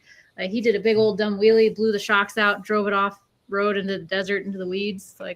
There's a lot of things that went wrong with that car too, but nobody saw that part. They just saw the Porsche. Yeah, I broke ring pinions, I broke drive shafts, I broke U-joints, broke clutches. Went off into the desert one time. I fucking just got away from me, and no one's ever seen that shit. There's no video of it. A lot of it. Never happened. No. It never happened. But it'd be funny now. So when we're doing There's this video of it going out to the desert because I saw it back then. Oh yeah, Lunchy probably has it. Probably does. But now everything's documented every single time, and we don't just cut out stuff that's dumb or that happened because we're not that way. So they see everything. So they're like, the standard thing, put it automatic in there. You guys are idiots. What are you doing? Yeah, well, the fucking car goes 119 now. Mm-hmm. What does your big tire car go? Fucking 140, So back in the day when you were racing gray mare and whatnot, and in the grudge scene, was there ever any sneaky shit that you try to pull on your opponents to try to get an edge out on them that they didn't know about? That was Lunchy. Lunchy was the organizer. He was the mouth. He did the. Well, he would I know always we've tried some shit. Well, nothing was really hiding the true identity of the car, because people kind of know. But he would just negotiate races in a way. Lunchbox was very, very good at talking. Very good at He's really smart at knowing the potential of each person's combo. So he would know this car with this motor, with this power adder on this tire, the potential of this is going to go this fast. And I know technically how fast our car is. And it's around about, should be about 4 cars ahead of this car at the finish line. So we'll give them 2 cars in the go or something. And we had, you're going to think this is crazy, we had an equation. So Lunchy would say, we know what the gray car goes in the quarter. We never took it to the truck, but he was really good. And then he's like, this car that we're racing goes X amount of fast. So we can give him up to this much space because everyone would always ask for space. So he knew that we're going to set it up with this vet. Well, we know the gray car can go, let's just say 980, and this vet can go 1080. So we could give him, with my equation that I had, I would fucking crunch the numbers, and I said you can give him up to 6 car lengths. So he'd negotiate 2 at the and then he'd be on that side of negotiating. So as soon as the guy locked in 3 cars in the go, it was a done deal, we'd win. That's how you guys. I'm serious. I have an equation that subtracts speed from mile an hour and how fast, and it worked every time. So that's one of the secrets that we used in the day. Lunchy was really good at what he did. My friends were really good at what they did to help the car, and I was good in the car, I guess, and that's what made us really successful. That's badass. So, yeah, he could look at a car and he'd just he would look at a car it's got a 17-inch wheel. That's not going to hook as good as this car, blah, blah, blah. We can give him some space. And another sense of false security was giving somebody the go. I was always really good on a light or giving somebody the go. So we would already offer them that. Yeah, you can have the go. And they're like, oh, really? And basically I'd be around them before. Car would leave so hard and I was so good at it, I'd be around them by second gear. The GTR or any of those cars that I would set out, I would just be around them. Right. Because I'm always about 60 foot. I mean, obviously, I'm always about that shit. Right. So that's fucking sick. That's sick. The half of the equation that blows my mind, dude. Because like a lot of the street races I've been in, like the major negotiating I do is I just play stupid or I try to get them really hyped up. So it's either you're gonna think I'm a complete idiot, which is not hard for me to do, or two is just I'm gonna get them really riled up and then just agree to my race. So it's like we'll sit there and they'll want 2 cars or this, and I'll just start nitpicking every little thing and like stupid comments. And then they start getting heated, the typical, oh man, that's a pro mod, all this, all that. Next year it's like, all right, whatever, let's go head up. Okay, awesome, thank you. And it's like it's a car and I got covered. And it's like then they agree to it or some stupid dollar amount, whatever it is. And then we race, and then it's the crying afterwards though that gets me. It's just like, come on, man. Yeah, I mean, hustled. When Lunchy would go into when he'd get a call, hey, we want to race. He'd like, okay, Tony, get the car ready, and he loved the cat and mouse. He loved the 3 hours of arguing. He loved the 3 hours arguing, like the heads up, like man stuff that like Oklahoma did. He didn't care for that. But what that does, the 2 types of racing, is the stuff that Oklahoma did, like 405 and all those guys, they would constantly big dick each other. They go out one weekend and who's number one, and then everybody would try and be number one by making their cars faster. Out here in California, it's basically a big bracket race. Like your shit goes 10s, my shit goes 9s. Instead of you making your car faster, you're just going to try and negotiate better to win. And that's it. That's all it is. So no one's car really got any faster. You're just how good of a negotiation. Well, Lunchy is really good at negotiation, and I'm really good at making cars go fast. So the other person was fucked. So that's it. Making a car that's not look as fast as it is, and then him going into a negotiation, like knowing, like think of it as like someone buying a car. The dealer knows what the bottom dollar is, and you're trying as a person trying to buy a car, trying to get to some number that's good for you. But the dealer knows, like Lunchy knows, the bare minimum of how far we could set you out.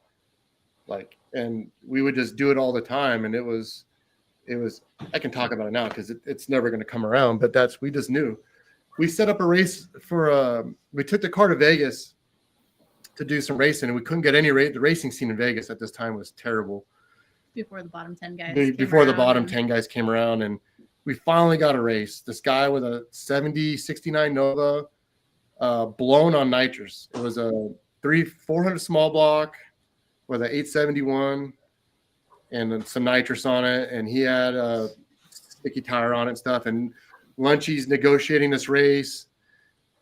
And, he wanted some space. We went to a road that had no rubber down. Like he thought that was an advantage for him. And it came down to like, he gets 2 cars. He gets to go. He doesn't get to use his nitrous and, this bullshit. And then right at the last minute, the guy's like heating his bottle up. And I was like, I was doing the tire pressure on the mare. And I said, Lunch, he's heating his bottle up. He's like, okay. So he walks over to the guy and he's like, hey, you heating your bottle up? He's like, yeah, I'm going to use it. He's like, go. He's like, don't worry. We're going to fuck you up anyway. He said, walked off. And I fucking walked away from that guy so bad because he knew that if he added more power, it's just going to be worse for him. Like that's how smart Lunchy was with this shit. Like he would just calculate, let him use his nitrous. Because what I'm going to do is I'm going to get out a little bit. And if he had any chance to go around me with more mile an hour without the nitrous, he's just going to ruin it by squeezing it and blowing the tires off even more. And I'm just going to walk away. And he just knew everything like that. And it was pretty good. We had a pretty good run with everything. Yeah, that's pretty sick. So we got the equation. I'll have to show it to you guys at some point. Yeah, I'd like to learn that one and add that to my arsenal. Very nice. You take the time that it. Yeah, you take 1,320 feet. Divided by however long. Subtract how many feet, how many lengths you're giving. So each car is 16 feet. So you say you're giving them 3 cars, so 48 feet. You subtract 48 feet, divide it by how fast do you think that car is going to go, and then times it by 1,320 again, and it'll tell you how fast you have to go around that car. Oh shit! That's I bet no one ever has ever had something like that done. Sure, someone. And of course, can't edit this one out. Yeah. Of course, we've lost races with other cars, and I've lost race.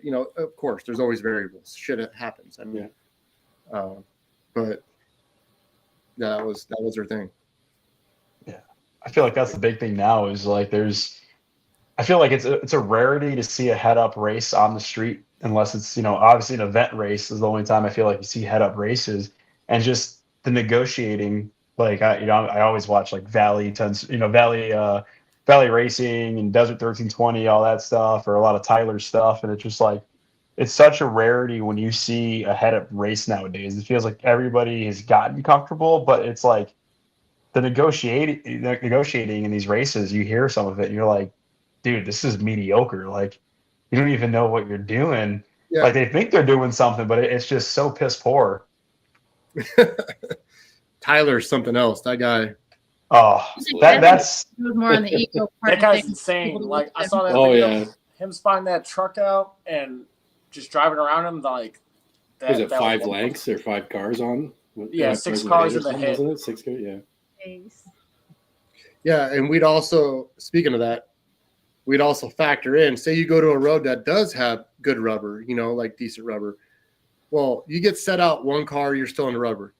2 cars, you're kind of on the rubber. But after 3 cars, you're starting to slow. You're closer to the finish line, but you're not going to go much faster. No. So you're losing that 60 foot. So we would rather set somebody out 5 cars than 2 cars at some point. Because we already knew that shit was going to go down. Mm-hmm. Yeah, plus depending on the power adder, like I know that's a big thing with turbo guys. Like they don't mind setting guys out because it's like, well, by the time that car leaves, I got mile per hour on them and it's only getting faster. That's like a big thing. Or even nitrous cars too, with being able to leave is hard. Like you're leaving in the rubber, you're hitting it with say a 200 out the hole. The other guy, he's out of the rubber and trying to bring his power in. It's like you're already going to 60 foot him. By the time he leaves, you're at his door. Mm-hmm. Yeah, there's a bunch of variables that you kind of narrow down to help put in your favor. I mean, we tested the gray car a lot on different roads. Like I know I had tune-ups written down of where to put weight, what RPMs to leave at, what tire pressure, depending on what kind of surface we were on. We went to go race Izzy one time, and it was on a bunch of rubber, so I would have weight out of the car, and I'd put some weight above the rear end in between the tires. And then we had to switch to another road, and I had to fucking move the weight and add weight. I'd only keep like 100 pounds in a car, and then sometimes just 50, depending on where we were. But, on a car that weighs only 2,000 pounds, 100 pounds is a lot when you swing it, depending on where it's at. So we had different tune-ups, or because it would just wheelie. If I had weight in it and I had the limiters too far, I could just do a wheelie on command anywhere. So it was you didn't. That's the thing. Like I made the car so efficient. Like now I gotta go back the other direction and make sure it doesn't do it anymore. So we put limiters on it. Limiters with 90-10s, no adjustable struts on it. So. That's sick. So it was the best way that I figured worked. And that was all with the Pro Charger setup, right? That's the what? That was all with the Pro Charger setup, right? Or did you ever run night? No, that was it. NA. It had an NA 331 in it. Just like a high revving motor. It was just light. It just worked. Had a lot of gear in it. So the Pro Charge setup is the stock short block. That's what's in it right now. That's just a stock motor.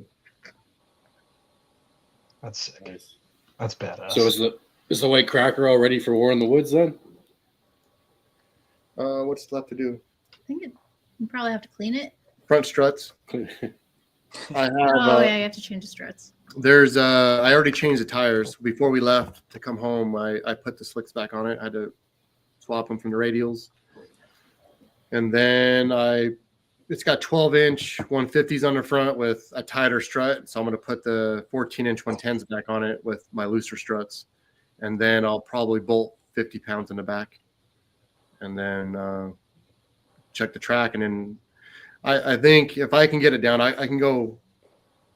That starting line after 4 runs is pretty good, and I think I can go 123 there, 124, 60 foot. I'd be pretty good.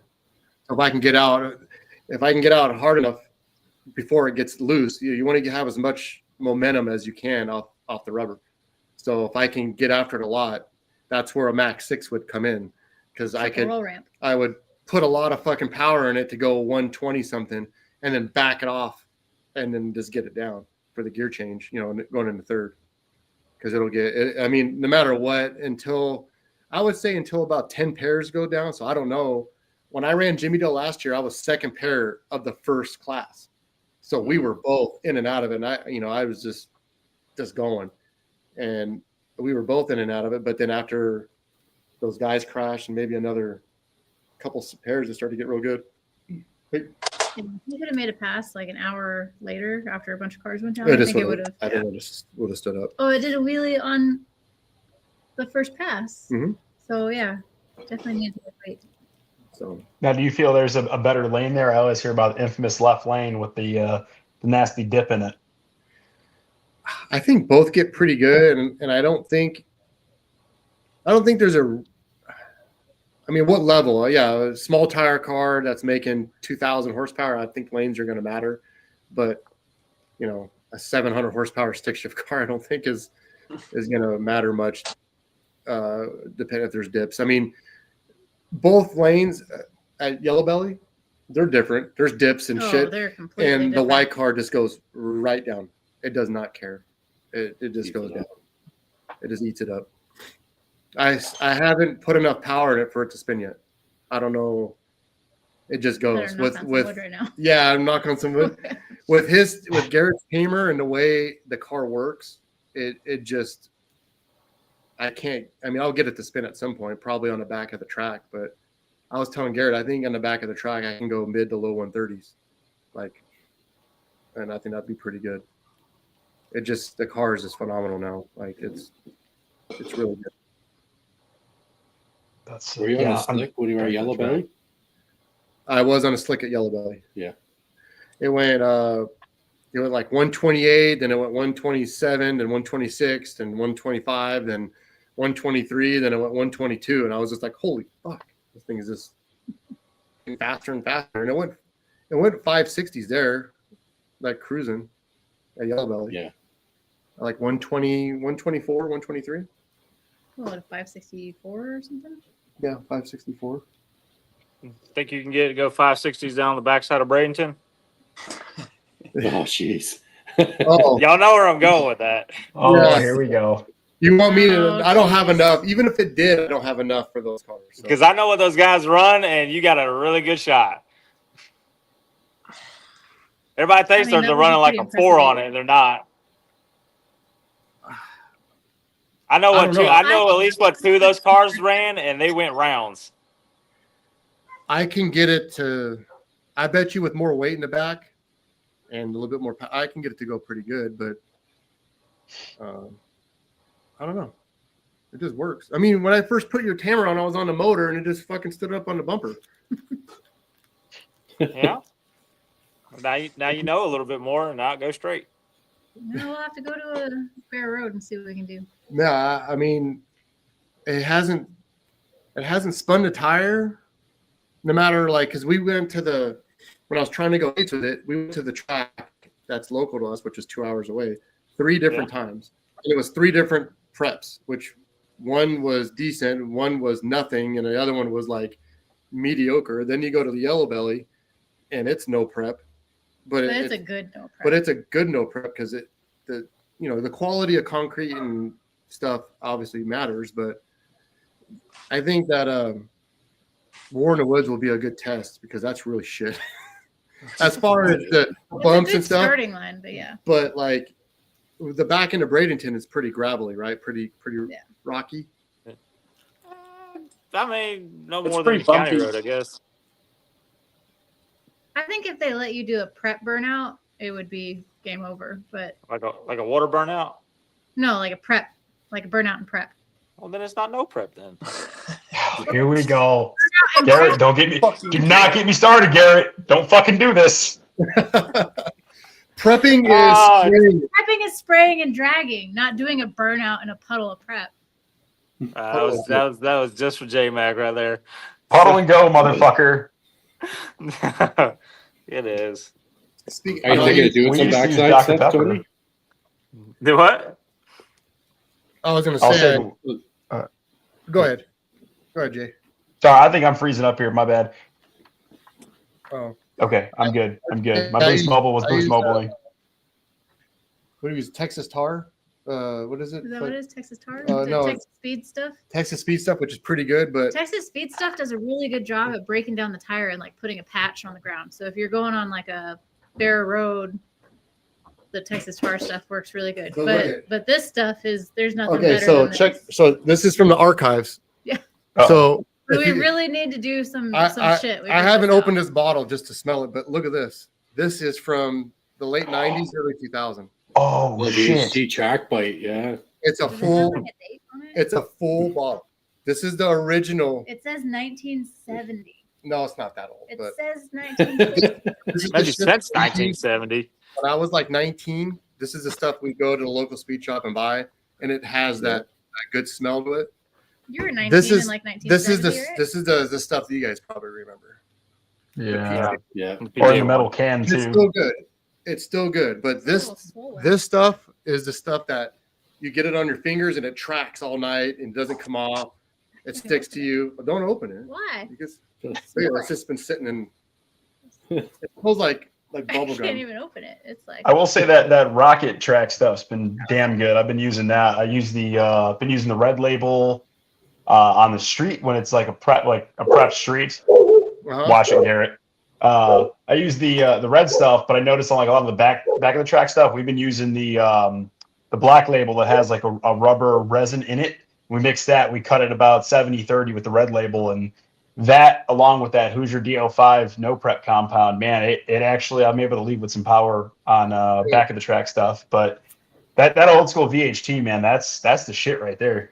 I wanna go to a chemist and like here, you can use some of it and break it down and let's make some of it, because there's not any of that shit left. I mean, there's no way anybody has this fucking shit laying around anymore. I'm surprised I still have some. That's a hard find right there. I mean, the only thing that's another good combo, I mean, we've been doing for years up here, the LC7 and M1 methanol. You cut it with methanol, and man, that's a killer combo too. Yeah, there's different ways to when you cut it, and depends on what you're doing with it and how much burnout and the type of surface and how much time. If you're gonna, I mean, I'm all about like just a puddle and go. Like these guys in California, they're spraying the fucking track, they're fucking lighting it on fire. Like it's a whole too much. They're fucking gay. I said, why don't we just go to a bare road and go? Oh no, my car wouldn't work. Well, okay. Make it work. Yeah. Well, it's these dudes with these new like Camaros and Mustangs that do zero suspension work. They just put like a blower or a bunch of nitrous on it, and they just expect it to, and it does nothing. Phil. Phil. No, my car's broke. I can't be categorized in that. Yeah, you're in my club now. Fuck you. No. Because if you go to the Panhandle, or whatever where Phil's at, it's something like oh hell no. It's like I ain't go dig a car on the street. I ain't kidding. You want to go for a 40 road though? You want to go from 40? We'll go from 40. Huh? It's in the squid zone.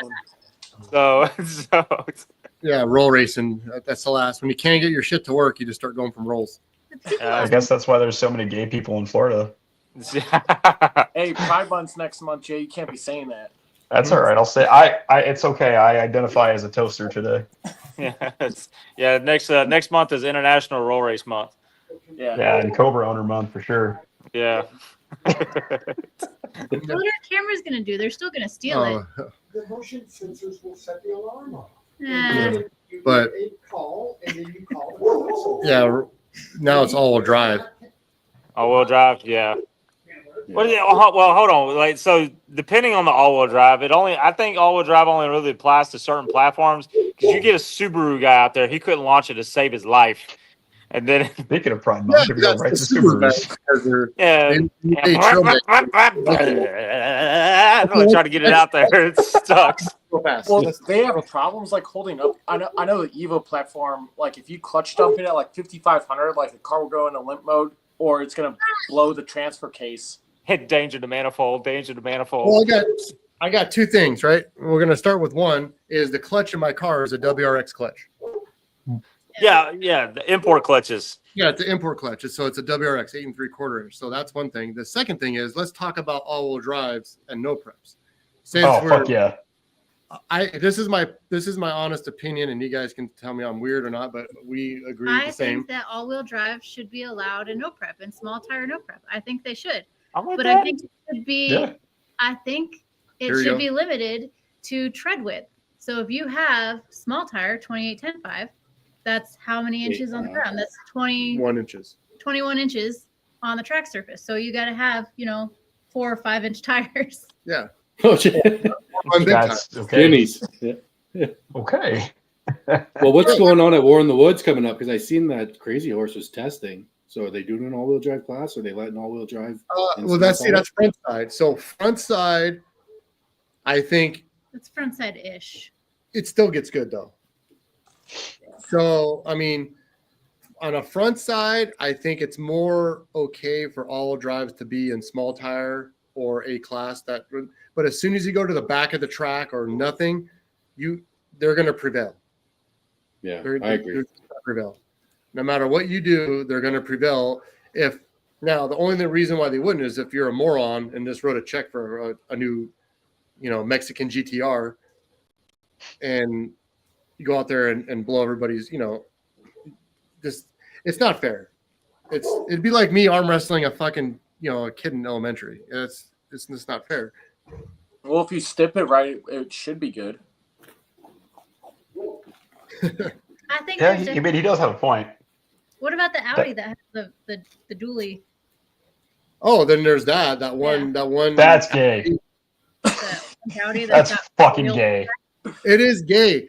And But Tommy if raced somebody him. figures it out and they let it slide, like I don't know why they would let it slide because it's basically a big tire car split up.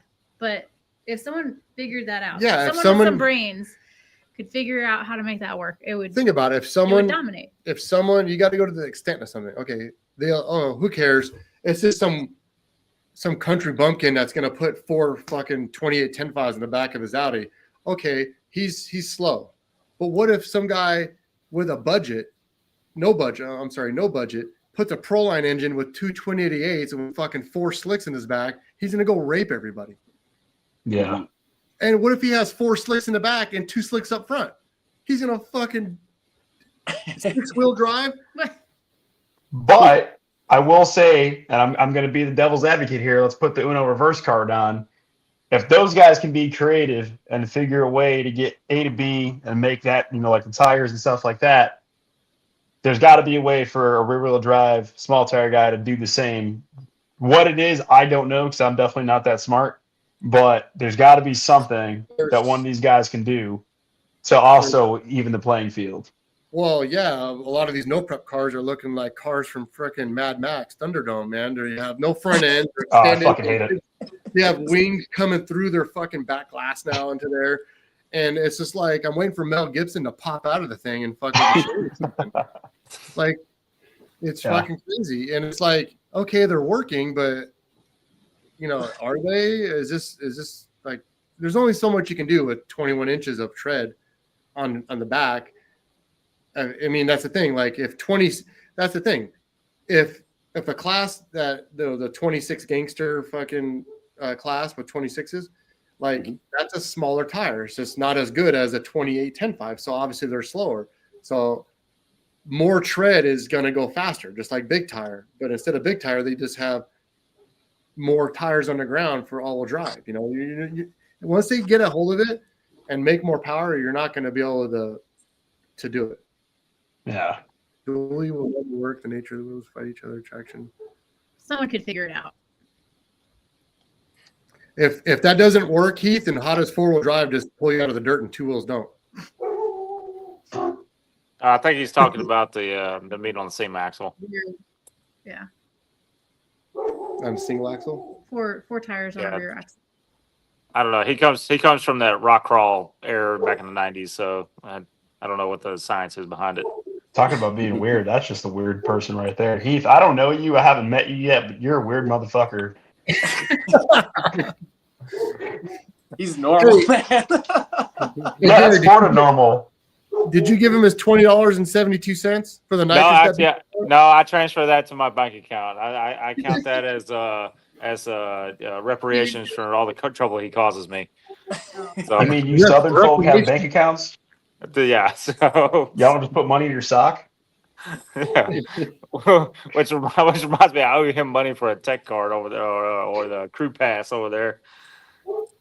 Man, So, I'm gonna say this: Garrett was everywhere in his little scooter. He was just rolling around, sweating his ass off with his canopy on, his fucking fluorescent. Yeah, you had a vest, everything. You were like official media. yeah, I was.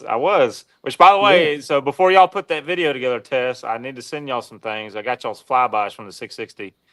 Okay, yeah, send them. I'll Yeah. send you a Google Drive. I'm Because working on it. Marcus ended up making his video and dropped it in 2 days. I was like, dude, I had all these passes. I said I could have gave you. So I'm glad he sprinkled in your bickering there with Travis. So oh, dude, that's gonna happen. That's always gonna be a thing. So, but see, now I feel like I got to get my car together before my nest because one of our faces is gonna end up on each other's cars. So, in case y'all don't know what the bet is, I got to beat Travis. All right, in a heads up quarter-mile race, twin turbo Coyote with a faceplate and a slipper clutch against my synchro trans diaphragm deal with a stock blower.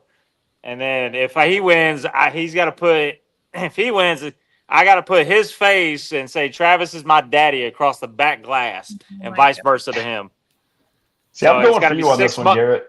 6 months minimum, or until one of us beats the other one. Oh, so you're my pick. You're my fan favorite right now. I think going back to that less is more. Even though he's got a Coyote, I'm going to go for you on this one. You ain't got no choice. And so if I win, just know that nitrous outlet was what did it. Oh, here we fucking go again. God damn it. You know, I was actually really thinking about it since you like scooters so much. If we get the group to PRI this year, I'm gonna put $5 on Chris on a bird scooter race.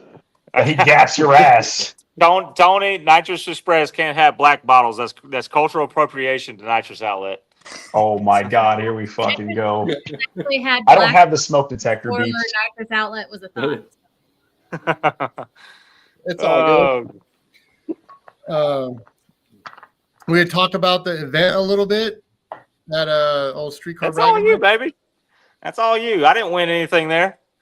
No, I'm not talking about me you winning. Did. Your tamer won the class. I'm not talking about me winning. I'm talking about the event in a whole as far as. Well, I mean, yeah, but I wasn't a racer. Okay, I'll talk about the event a little bit. All right. Pull your train a little bit. So we went to streetcar bragging rights last year, and it was like probably like a 250 car deal. Well, they had a lot more this year. Nate put together, and Nate's been trying to put together probably one of the baddest events of the year. And this was, I think, one of the official big ones that he had. There was some mishaps. I say mishaps, but there was like some wrenches thrown in the system, to the point where the cars were running at like 4 a.m.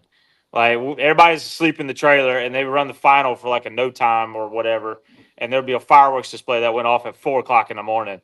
Mm-hmm. And so now kudos to them. So I will say kudos to the track crew and all the staff for staying up that late, trying to make sure that the racers got down the track and the best possible prep they could and finished out the class, because they could have easily given the middle finger and said, "Go to sleep. We're done. Y'all won't give another qualifying run." So. At some point that would have been awesome, so we can all go to bed though. It really would have been. So because like Heath is under the car, like wrenching on the car, trying to change clutch out and all that stuff, and I'm hearing some like god awful Camaro that sounds like he's got glass patch. Wow, at like 3 a.m. and then a firework goes off, and then so like it was quite the ordeal, I think, and I mean this with absolute respect. Wink, wink. Roll racers need to go find their own sandbox to play in. Leave our shit alone. I'm tired of going to events where roll racing is there and it takes forever for them to get through the rounds. they'll have a false start and they'll go back and retry again, and then they get another one and then retry again. And if they mess up the third time, then they're disqualified. Well, I don't know about you, but if I get a red light on the first round, I'm done. They had their whole day to themselves on Thursday, but you're saying that we could have used that for more qualifying, more passes for the actual show.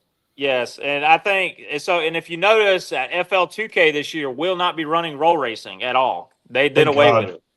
So and it takes forever, and it's GTR guys. And I'm throwing all the shade. GTR guys, big turbo Hondas that don't know what the hell they're doing. As far as tuning, and they'll blow the shit up. All right, GTR guys, they tear up the track, or basically any all-wheel drive. Pump gas Mustang guys, they go over there and melt down a piston, and we got oil down for 2 hours now. Bill. So. I mean, it's ridiculous. I mean, it's roll racing is like the biggest band of misfits at ever. I thought stick shift racers were misfits until you meet a roll racer. Yeah, okay? They're terrible. They're definitely their own people. I mean, but they got the money, so I don't know if some of them are sponsors for the race. And isn't Vengeance big on the roll race cars and stuff? Some of their guys, I won't say all of their It's not so much as Vengeance; it's their customer base. So some of their customers do roll race. Some of their customers do dig racing only. It just depends on the person. I can tell you one guy that I know, and I have great respect for it. Ned Duffy. He's got an orange Viper. He's done both roll racing and he's done both dig racing.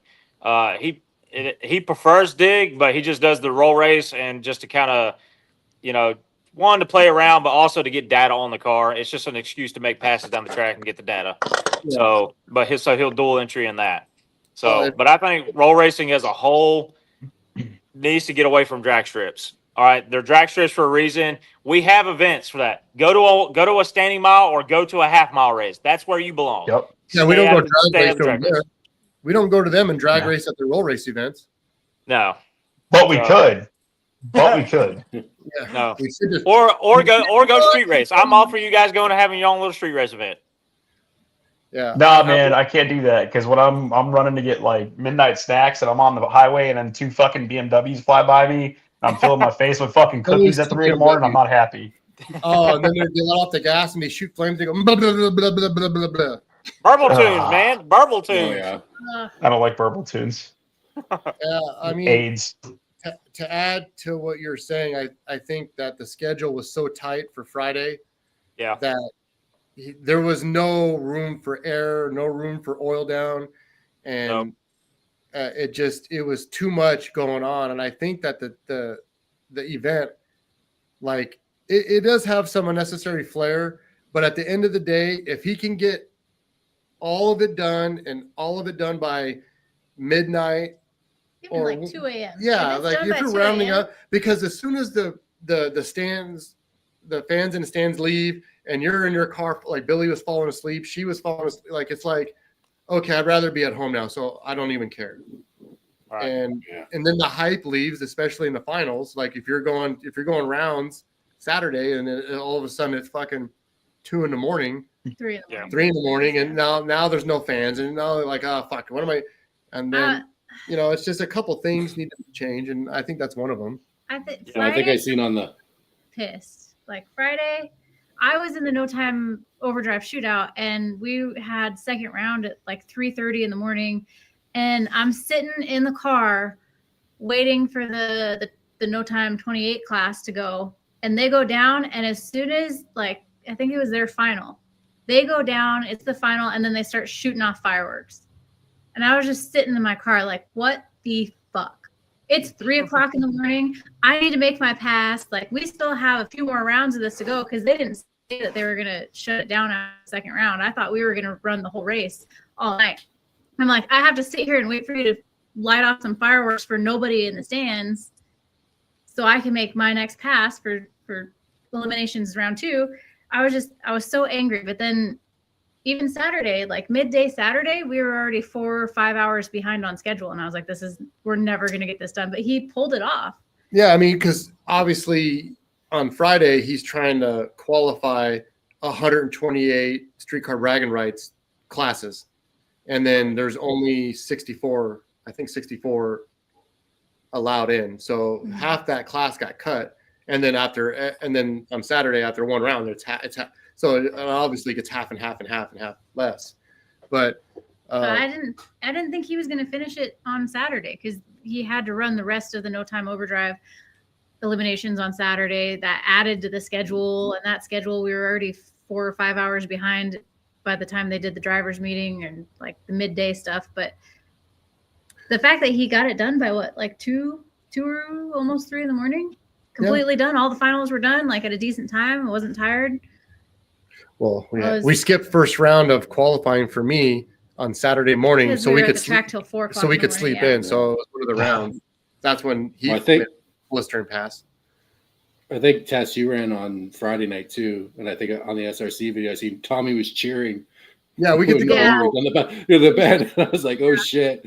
Yeah, because we were at the track. I mean, Garrett knows. I mean, he was staying there, but we were at the track at 8:30 in the morning Friday, and we left at 4 in the morning. Yeah, just after 4 in the morning. And then we had to be back there if I was going to make another round by 10 or 9:30 or 10. I had to be back by 9. And I'm not going to do it. It just beats. It's my hobby. It's supposed to be for fun. Yeah. I'm like, I don't want to make it that terrible. So it's almost as bad as racing all night, like at War in the Woods 2 years ago with the rain. Last had to run it one night. Yeah. That was fucking rough. Oh, I remember sitting there with Raska. It was like 3 in the morning. We're just sitting there on the bleachers, and we're just like, "Can this be done? What the fuck?" I was delusional by like 11 a.m. the next day when the finals were running. I probably didn't make sense anymore. That had to happen. I mean, because the rain started to come in. Like they finished, and the rain came in like an hour later. Yeah, the rain started. That was crazy timing. Oh yeah. Yeah. I was watching it live and then fell asleep and literally woke up and it was almost the finals. I'm like, this is crazy that these fuckers have been going all night. That's how it happened. I ended up going back to the hotel room in downtown Nashville. I was like, fuck it, I'll go back to the hotel. We'll get some sleep and then we'll come back for the final. And then I woke up and it was like fucking noon. And I'm like, oh shit, we missed the final. Like, look outside. Oh, it's raining. All right, never mind. Go back to bed. Yeah. Yeah. But all in all, I mean, I know I was pretty harsh on the event, and my true thing is like it just needs to be less cars and better payout. That's the end result. Everything else is pretty much fine. So however he can accomplish that, that'd be great. I don't think he wants less cars. You need less cars. Or just more time. Cut out roll racing. Yeah, I think roll racing takes up a good majority of these events. Like, well, yeah, but if you get all of qualifying done Thursday, Friday, and do one round of eliminations Friday night, and then do the rest of it Saturday, it'd be perfect. Well, yeah, that could happen. You could do that as long as it's you're allowing time and not getting it. You don't stop. I mean, one of the things I think is the national anthem, which is great. Don't get me, it's the greatest song ever made. But like when the national anthem stops, you need to have cars, your loud cars, your fast cars in the lanes, ready to fire up, head down the track. So there was like an hour and a half. Yeah, there was a delay between the national anthem and. Yeah, they parachuted in, which took too much time and shit. But yeah, Mon Nationals, it was just national anthem and then right into stick shift. Actually, that was the first class, and then got the most American cars in the world. Yeah. American, right? So, but it's good. We met a lot of fans, and I got to meet this fucking Yahoo in person. Mr. Garrett. So it was fun. I mean, another event that was fun was the one that we went to in Canada. That was a good event.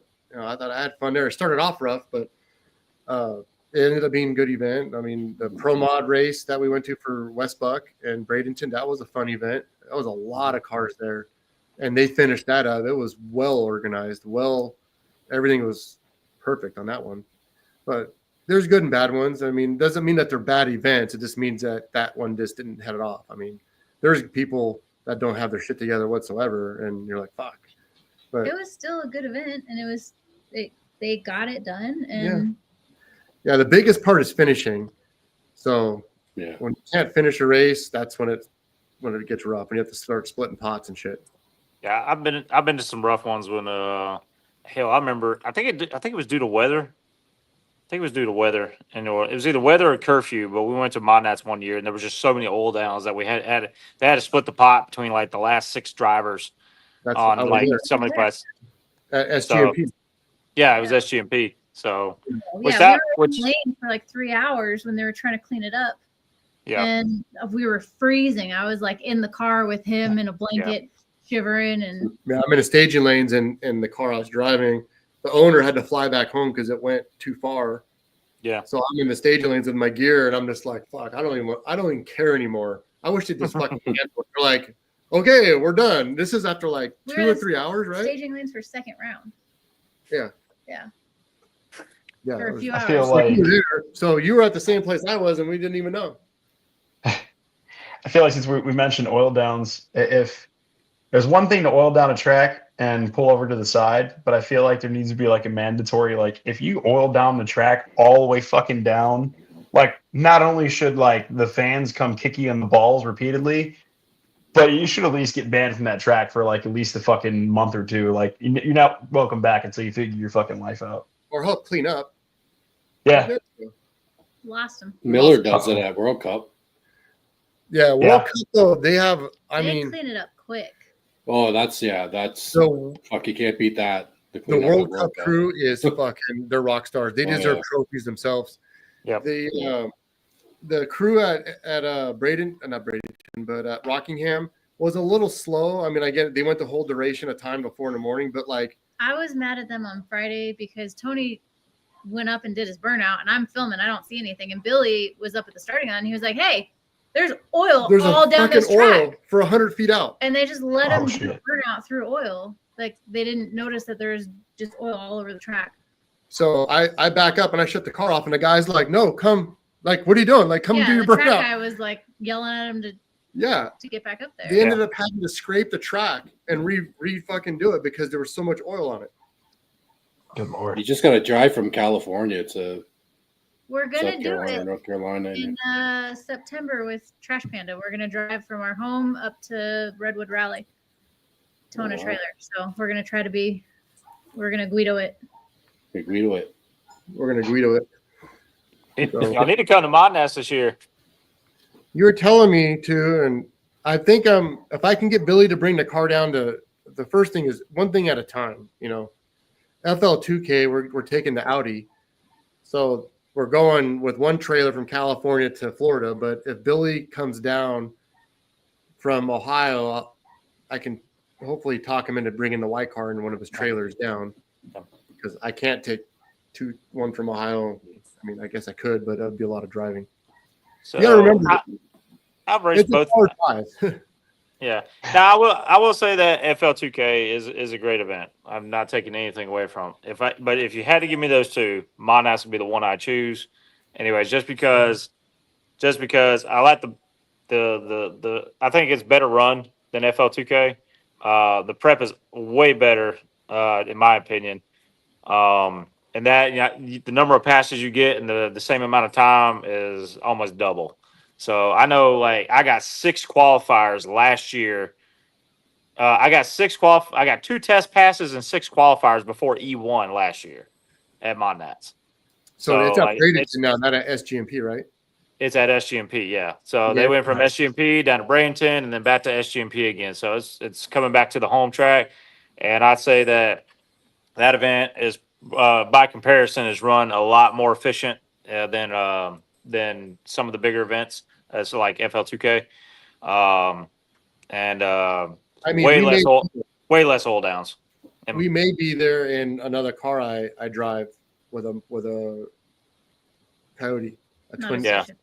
One problem with FL2K is the weather and the time of the year. You know, it's peak hurricane season, so last year, like I was there also with Garrett when I fried my clutch, but we only got 2 qualifying passes and then you started running eliminations. Yeah. Yeah, and and it's in Bradenton, like it's a great track. It's a great track, but it's just compared to SGMP, So the track kind of sits in a low spot, and all last year they were fighting drainage issues during the weather. So half the pit area was soup. Like you would be sitting in 2 or 3 inches of water. Even the pit road, that goes around into the lanes and stuff, it would sit underneath 2 inches of water. If it rained. So SGMP never had that problem. So I just like the facility a little bit better. Like I said, not taking away anything from Bradenton, I will continue to race there. I think it's a great track, and they host great events there. But if I had to do FL2K or Monats, just right from a racer standpoint, Monats is the way I would go. And how are the bathrooms and how are the chicken strips? Chicken strips, solid 4 out of 10. That needs a little bit of work. Bathrooms, They do have showers. I don't know. I don't know. It's equivalent to like if Bradenton was like a pilot. Okay, this would probably be about a Love's, so maybe a little better. So it's a little bit better. So those are your 2 favorite tracks. So like, you guys ever been to? I mean, the air sucks, but the facility is probably one of the best. But Vegas's facility is, it's a Sheets. Like, oh shit, it's fucking top notch. Like, it's a racetrack with. It's a racetrack, yeah, with the frozen yogurt. Yeah, froyo. Yeah. Wow. The Vegas, it's a huge fucking facility. 2 tracks. I've never been to Vegas. Now I'm kind of. I've never left the Midwest, man. It's okay. You're not missing anything. Yeah, it's nothing good happens there. Unless you're just a spectator that sits in the stands and likes the chicken strips in the bathrooms. Yeah. But if you're racing there or you're, I'm in. It's Dallas is as far west as I've been. We pit pretty close every year, even though the race sucks, to the bathrooms. And you walk into bathrooms, there's probably 20 stalls of shitters and 20 urinals and running water, and it's always clean. Perfect. I can eat my chicken strips in there. Yeah. If you have 1.5 crew members, you're getting screamed at because there's too many people on the starting line. It's a terrible. But XRP and Texas is our favorite track. That is the Bradenton is still cool. It's fast and stuff, but from the chicken. So not only is the chicken strips good, you can get a leg of like turkey leg. A fucking huge fuck. Like $5. Ooh, it's a huge carnival stuff. Like something from fucking Flintstones. Disneylander. Yeah. I can see like they say everything's bigger in Texas now. And track staff is amazing. All the pits are concrete. The whole facility is concrete. So there's no rocks. They have a street sweeper that goes through the pits before the event. So it's all clean. The bathroom's clean. The stands are clean. They have real nice showers. They have a shower in the bathroom. You can take showers. I don't know if you stepped in the bathrooms over there at Rockingham, but they were actually pretty freaking clean. Yeah, they've been recently done. They were just done like a couple like I ain't gonna lie, like them sinks and toilets were spotless. That's good. I never went there. I just went to the bathroom in Billy's motorhome and fucked his shit up. Actually, the one year we left Dig or Die, I stopped in there, but we were the last ones leaving. It was on Sunday. I went back to pick up my trailer in the car, and I went into the washrooms there, and someone just destroyed it. Like it was all over. It was the ceiling, the roof, everywhere. Like I was like, "Ooh, feel bad. Who's got to clean that one up?" But oh fuck. Schrader said, brutal, "We're going to Wisconsin." I have no. We're going to be in. We're going to be in Canada. We're going to go to Canada again in August is the plan. So yeah, $2,000 Canadian dollars to win. So that's like 27 American. Yeah, dollars. so $2,000 to win. I'm going to come out of there with $86. Well, that's almost like the Wisconsin race. There's another zero on there. Yeah. So he's paying back to the semis. So hopefully that's not coming out of 2,000. Oh no! I still got to get my passport for that. Fuck. Yeah, I'm snoozing. Jay, you need a passport to go to Canada? I thought we were part. They were part of this now. Look, dude, just because I'm part Mexican doesn't mean I'm going to be border hopping into Canada. Okay. I thought Canada was the 51st state. So I think you just need a license. I'm pretty sure you just need a license. Okay. Just a license, okay. A certified license that's recognized with the gold star on it. Yeah. Oh, the real ID. Yeah, I don't have that either. One. Yeah, not the fake one. I guess I don't have that, but I do have Chinatown pretty close, where I'm sure I can get one for $5. There's going to be some good racing there in Canada this time, huh? Like, yeah, there's a bunch of different classes. So I should have brought more of the flyers there, but they got a modern class, a small tire class. There's all sorts of classes, a few index classes too. Well, stick shift's going to be popping even more. Yeah, right? Yeah. Boss, Mr. Boss. I don't know his name, but Mr. Boss, he wants my ass, I guess. Yeah. Sounds like I need to send Chris a device now. Oh yeah, I thought you were working on that 2 weeks ago. Oh, it's sitting 3 miles that way. Yeah. Send him mine, because obviously my pile of shit's not running anytime soon. Yeah, but yours was never fast anyways. So. Thank you. I appreciate that. They're doing 8 mile this year. Guido, it's quarter mile. Quarter mile. No, it was quarter mile last year. This year it's 8 mile. It is 8. Is it 8? Yeah. He changed it to 8 mile. Yeah, 8 mile. Oh. Oh man. Yeah, buddy. Okay. Well, I can put the 300 jets in now. Yeah. I wish it was 8 mile last year. If it was 8 last year, you would have fucking smoked me. I know. Are you gonna show up with clapped out tires again? Bad. No, we have a tamer now, so it's fine. No. I'm gonna ask him what kind of prep it, because if it's good enough, I'll put radials on it. Just bring the radials just in case. I have to get a different set of wheels, but I'll ask him. Come down. It was okay, but that'd be sick if Guido came down. That'd be really cool. It's in his backyard, literally his big backyard.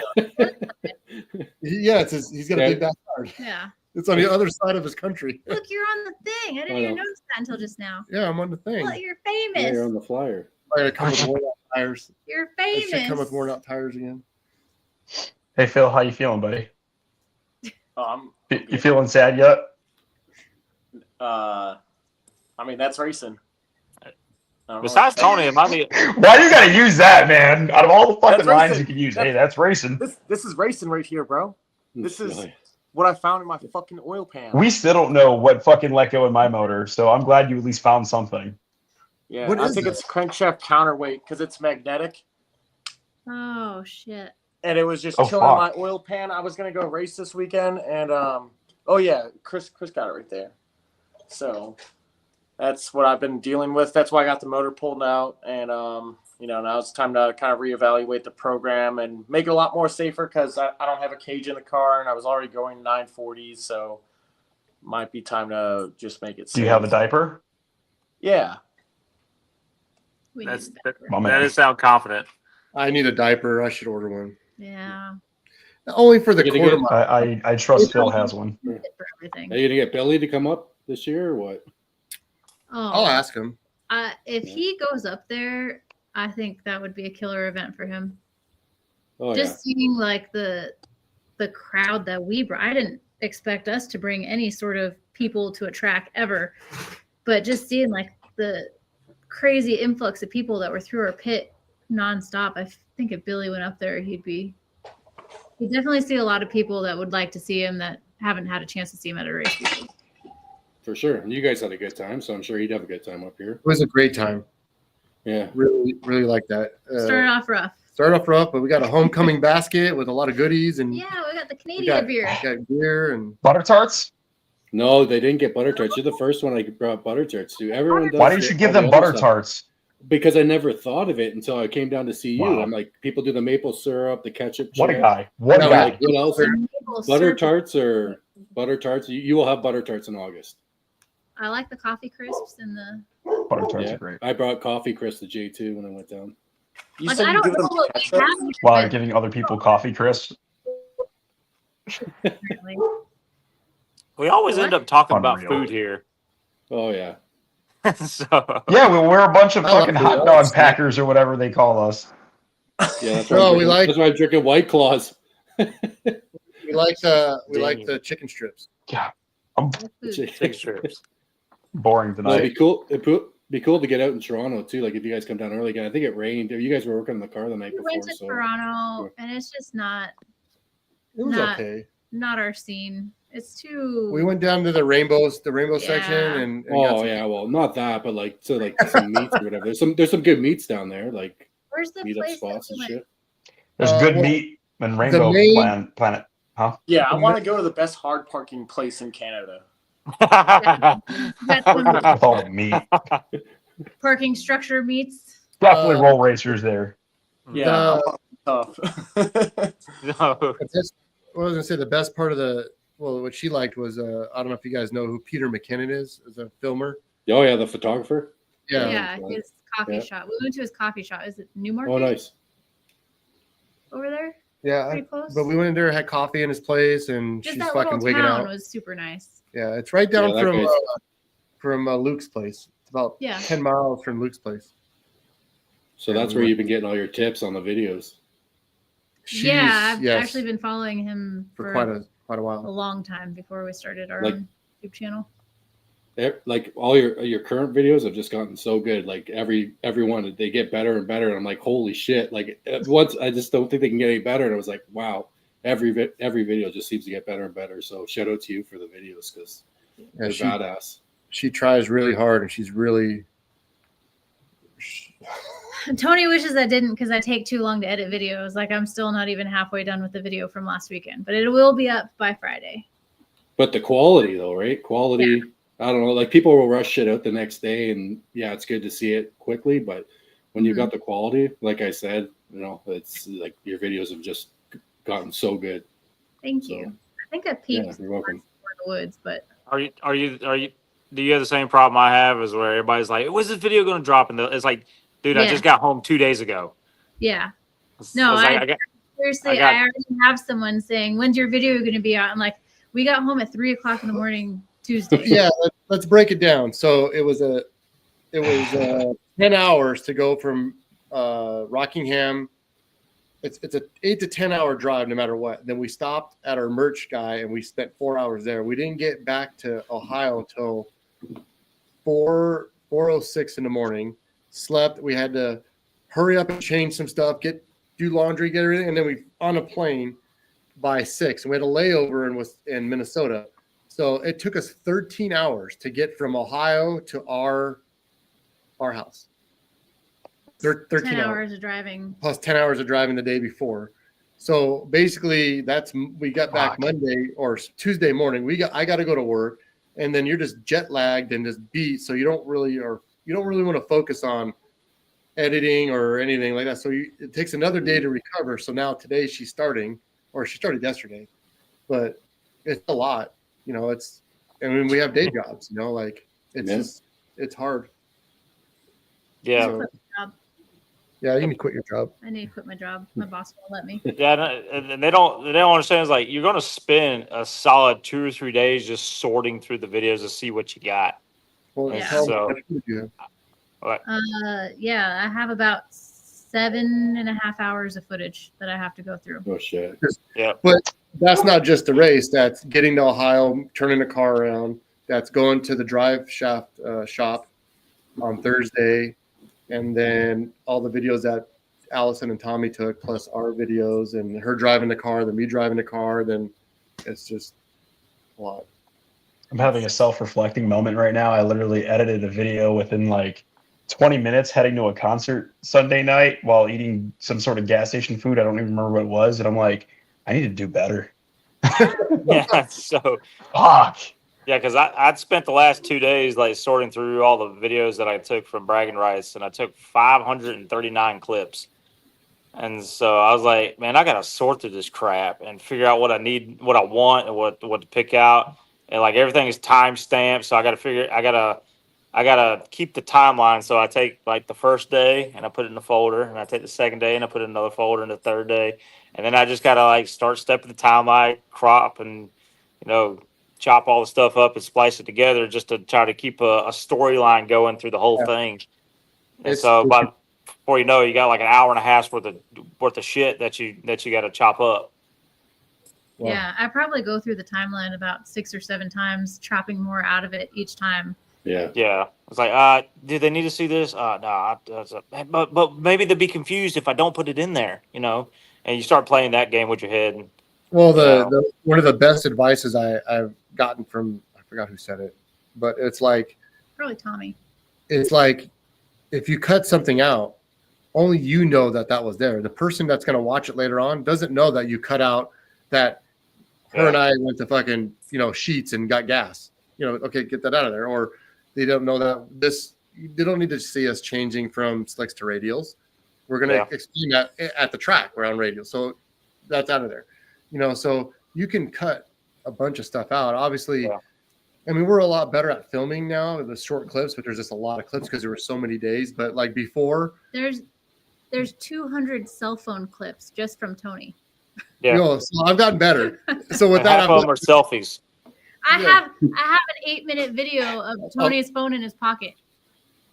Nice. you better add that into the B-roll. That needs to be in the video. I want to see that. That's got to be in the B-roll. And then there's obviously, there's video that I like taking of her. I got to put that in. Yeah, you know how many ass shots I got to cut out of these freaking videos? There's a whole 5-minute clip that there's zero substance. It's just you staring at me. It's terrible. Hey, fuck it. Chris, I'm gonna start doing that to you if we start doing more racing together. I'm getting nothing but Chris Pegelo ass shots. Yeah, be nice. You're not gonna get views from that, buddy. I'll watch. Oh, thanks, Tony. Well, there you go. There's one. That's why I watch your video. That's why I watch her videos is for your ass, Tony. So, but I would like on a 1 or 2 day event, I would have like hours of footage. At least this is a lot more days. We've definitely gotten better. Like an event like this back in the day, before I hounded him about filming too much, it would probably be about 13 hours of footage, and I would just want to die. There's still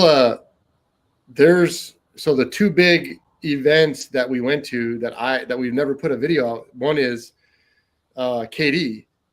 I drove the car at KD, and then she hopped in the white car. That's the first time I ever drove the car. And she ripped it down KD, and then someone stuck me in a Pro Mod Maverick that I took down KD. But and then that video's never came out. It never came out because as soon as we got home, our dog died, and then a week later we went to the other race where someone crashed into me on a scooter, and I didn't have a full body. So there's a video that we could put together that, she drove this Pro Mod Maverick, she drove the white car, I drove the white car, and this and that. That's one video. And then another one is I drove my friend's 3,000 horsepower Coyote at Jake's race, and she drove the mare. She took the mare and she made a pass in the mare, and I went rounds in this. The mare drove me. I don't think I drove the mare that day. And I drove the car. I went rounds in my buddy's car, and it was a good, it's a very fast car.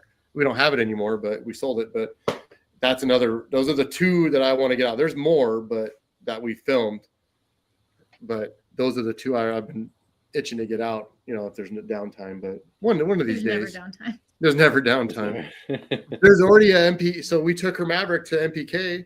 Yeah, I need to get that video out. We need to get that video out. But we took my Maverick to MPK, got home at 2:00 in the morning, and then we flew out the next day to go to this race. Yeah. So it's difficult.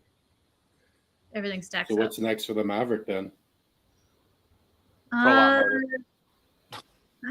probably going to take the Maverick to like a test and tune just so I can get used to the way the tamer works and staging it. And the MPK race actually went pretty well. I have a personal best. I can actually stage the car and have a decent reaction time now with this tamer. So I'm getting to a good point with the car, but it went 628 at 113, 114 in the 8th, but it's got more. That was on no prep. What's the 60 been like? 136. Yeah. But that's because it can use a lot more power on the hit, a lot more. But we were just trying to figure out the tamer. I think maybe we have a little bit of error in the hydraulic lines. And it's like if I do a big burnout, the point where the clutch grabs changes like 3-4 inches. Won't that be because of the hydraulic fluid? I would think so. Yeah, that's what I'm thinking. I think there's heat in it. Yeah. It's just really affected. And it doesn't happen with the white car, and we have the same clutch in the white car. So it's not clutch. It's definitely there's probably more consistency with Garrett's device, right? Well, I don't even if you need to. Yeah. Yeah. So Garrett, when he was first telling me about the tamer, he's like, okay, you gotta adjust your bite point. You got to do this, and from because you got a clutch switch. You're gonna dump it from here, and then it's gonna grab there. And I'm like, dog, I don't use any of it. I just run it up to here, and I go. Very primitive, routine. Yeah, me have clutch in here, and I use buttons to do.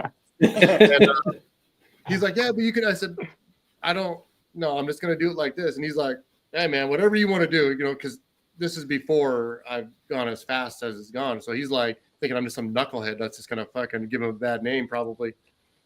So I just do it my way, and I guess consistency is the thing, but I'm pretty consistent with it. So, but anybody else that hits me up about it, I'm like, hey, it's best if you have this and that, because they're not going to have the same kind of what would I say, notion or knowing. Lack of brain. Well, I've been doing it weird for a lot of years. So Speed time. Yeah. But yeah, I mean, yeah, Heath had one of the hydraulic setups on his car, and depending on time of day and how much you use the clutch, it would heat up the fluid in the for the throttle bearing, and the window would change based on viscosity. And so he had to end up putting a pressure gauge, and then had like a little chart and a little black book. All right, if it's this time of day, this hot and this much pressure, I got to do this to get somewhat of consistency out of it. So it always changed whenever he had his Grand Sport. Yeah, I don't like the hydraulic. I would go to a cable so fast. I moved her car the other day, and I'm like, this thing's tits, man. What are you talking about? She's like, the other day it was fucking way up here. Oh, must be the hydraulic fluid. Yeah. So and that's why I try to design it to where it was mostly mechanical. So it put the power back in your hands, so you can move physical hard parts to adjust it. And then being that it's all in a nice sealed unit and whatnot, none of the viscosity changes, because it's if it did, then you'd be blowing seals out of your out of the shock. Yeah. So, but screen door shock, who would have thought? Yeah. So how many uses do I get of that thing before I have to change it? Like I've never had one fail. So yes, is my answer. So and if it does fail, and if somebody's listening, they got one of my units, and if it does fail, let me know. I will send you another one free. Well, can we, since Schrader figured out that you can just turn it without unclamping the fucking thing? Yeah. Can we put some kind of like dick on it with a notch? That way when you turn it, goes. That way you can count. Yeah. Count the clicks. Count the clicks. Well, I don't manufacture them, so I will talk to my peoples across the ways. So, just add it on there. Come on. I mean, the price might have to go, because now I got to R&D that thing. But no, not for everyone. Most people aren't gonna. Why don't you invent something? Yeah, so the best thing I can tell you is just get you a bunch of colored paint pens and put your dots all the way around it, and then just go by that. So that's the only thing I can tell you to do. I mean, fuck it. Who cares? Look label maker and just put numbers around it. So Or you could do the Tony way and just I think that's enough. And so it worked. Yeah, definitely. Definitely. A 124 to a 119. Yeah, I need to make an adjustment. We'll just turn it. That's not. I think that's good. So it was just funny because I'm like, it went 123 against Skyler, and I'm like, I'm gonna just grab the shock. I'm gonna go. I went about like that, and then I'm like, oh, I should go 119 right now, and it did. I'm like, fuck that. Yeah. I could have lost the race and looked at my time slip and seen one. I'd have been just as happy. What did you launch at? 55? 6,000 every time. 6,000 every time. Okay. Every time. Yeah. It was 6,000. Yeah, because I did it with one of the guys there, Brian, with the Blue Cobra, and so he had a 2-step on his, and I kept telling him, I was like, okay, let's get a baseline. So we got a baseline that went 155, and it's an IRS car, and so I said, okay, add 200 RPM to it, and what I'll do is I'll turn the bass, I'll give it more bass pressure on the clutch, so when he dumps it, it's got a little bit more bite. And then it went like a 152. And then he turned it up a little bit more, and I say, okay, well, go 400 RPM more. And so he went 400 RPM more, and I gave it like a whole turn and a half of bass to give it more bite, and he went a 142. I said, I bet it'll go a 39 next pass. And then he ended up botching the next run, but yeah, it probably would have went a 39 on the next one. But it's easy if you add power to it, add clutch to it, and it all moves with each other. I've gotten to a point where, like at Yellow Belly, I didn't even adjust the tamer because there's a ratio, and I'm sure you know, maybe it's just that clutch because it's only 8 3/4, but I don't know. I'm just used to that configuration. Little tin can clutch. Yeah, it's just I can get to a point where I just don't have to mess with it too much. Like I think it still would have went 119 if I wouldn't have adjusted it. I think the power, it gets to a point where like the more power I put in, the more it's going to slip it as it's trying to tame. Yeah. Before I have to adjust the clutch again. I mean, I did it just to bring it in faster because I was putting more power in it. It's just a weird combination of shit that goes on in my head. Like, oh, if I do this, this, and this, maybe it'll do that. You know? Yeah, and and anytime I've ever done them, I've never really touched the shock. I was surprised that you did, but I've like never touched shock. I just RPM, try to make the clutch mechanically slip, as you get out there. Yeah. And so we just added power. I'd like to know how long it's really, because my pedal's moving, doing this when I dump it from like right here. It's about to move the car, but you got to remember it's only moving the clutch. Yeah. This is its whole travel is only like this much, but the pedal's coming all the way up here. So it may only be moving, slowing the clutch down maybe 6-7 tenths. Cause I can hear it in the car. Like if you listen to the in-car, it leaves and then it like the clutch is grabbing and bringing the motor down a little bit. It kind of like hesitates. Yeah. And then the power's coming in. I bet if I not slip the clutch more, but just added more power, I bet it would take out that. And that's why I think it would go faster to the 60. It would take that little dip out. And just put the 300 jets in it. Leave everything else the same. Yeah, I guess it could. Yeah, there'll be a point. There'll be a point. And Schrader, he has a travel sensor on his, and he took his stuff way more sciencey than I did. And so he would twist the shock, a quarter turn or a half turn, and he had timed increments. So from the point that it caught, the clutch got caught by the tamer, it would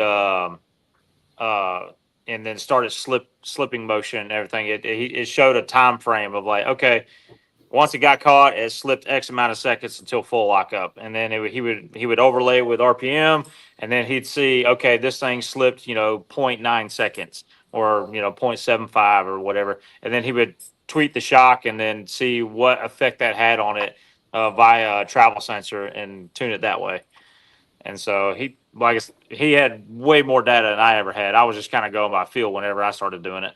Yeah, primitive is the best way. I mean, I have a friend that wants me to put a digital 7 in so I can see RPM, and that would show like when you could probably see it starting to bite, and then just like a converter would with a dump. But because there'll be eventually a point where you start adding power and the clutch is just not catching up enough. And then your 60 foot will just plateau. You'll cut the same 60 foot every time. And so he's like, well, I want more, but now I got to add clutch to it. Well, when I was at Yellow Belly the last day, because we hot lapped it, I made the one pass. I went 124. And after the pass, I came back and I noticed my pedal was a lot stiffer. So that means that the clutch is hot and it's either going away or it's on the other side of peak. Yeah. So, and I didn't have time to adjust anything or anything. So all I did was back power off. Yeah. So I didn't push the clutch as hard. And I backed it up quite a bit, and it still went 125 the next hit. Right. But the clutch was on it was going away. It had been in there for a year, and it just abuse. And obviously with your tamer, it definitely cuts the life down on the clutch situation quite a bit, depending on what you have, Yeah. I only got 8 3/4, but it's a pretty badass clutch. So Yeah, it seems like it's doing it pretty good. I've had a lot of people ask me about that clutch. I've showed them that video of you taking it apart on the table, and like I was showing like even some of the big names over at the over there at Bragging Rights, and they're like, "Wow, that's kind of wild." It's like, I wonder how that holds up, and I was like, apparently it holds up pretty good. And then I popped in there, on the group chat, and I was like, "Hey," I said I went 119.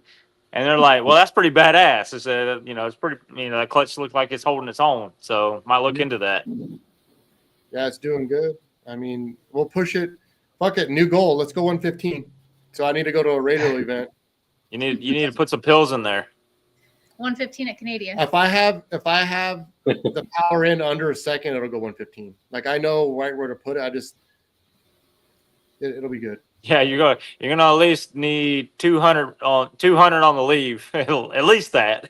So well, you got to remember it's at 1.4 now, so it's 44% to 100% at 1.4. If I get that in, it went from 123 to 119, from 1.6 to 1.4, and then 40% to 44. So if I go to like the 50%. And bring it in by a second, I guarantee it'll go. I hope it does it. That'd be badass to see on a slip. A diaphragm doing that. Is that the fastest one of your devices has gone? 60 foot, yes. Yeah. So, I think the only other faster car in the quarter would have been Andrew Sheridan. He went 861 with his. So, but to Tony's defense on that, Tony's, I believe you're still kicking the clutch, correct? Yeah, every year.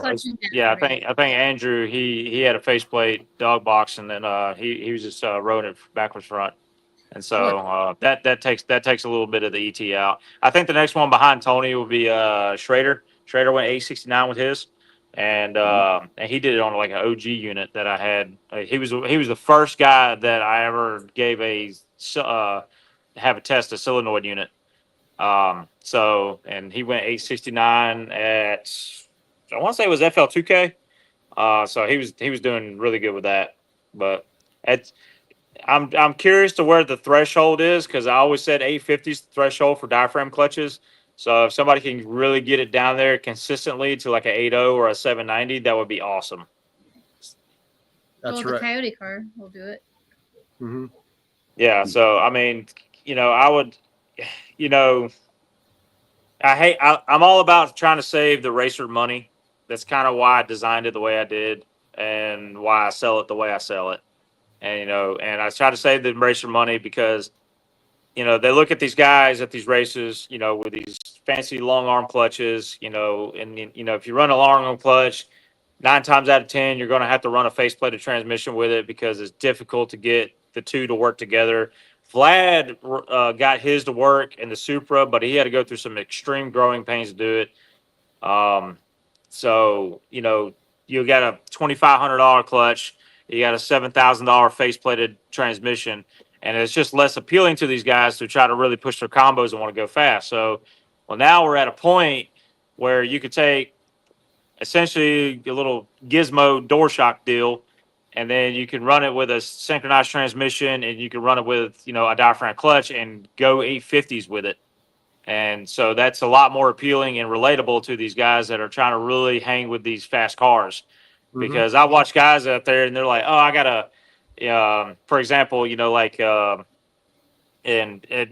pick on Travis a little bit. Travis, he had my slipper device.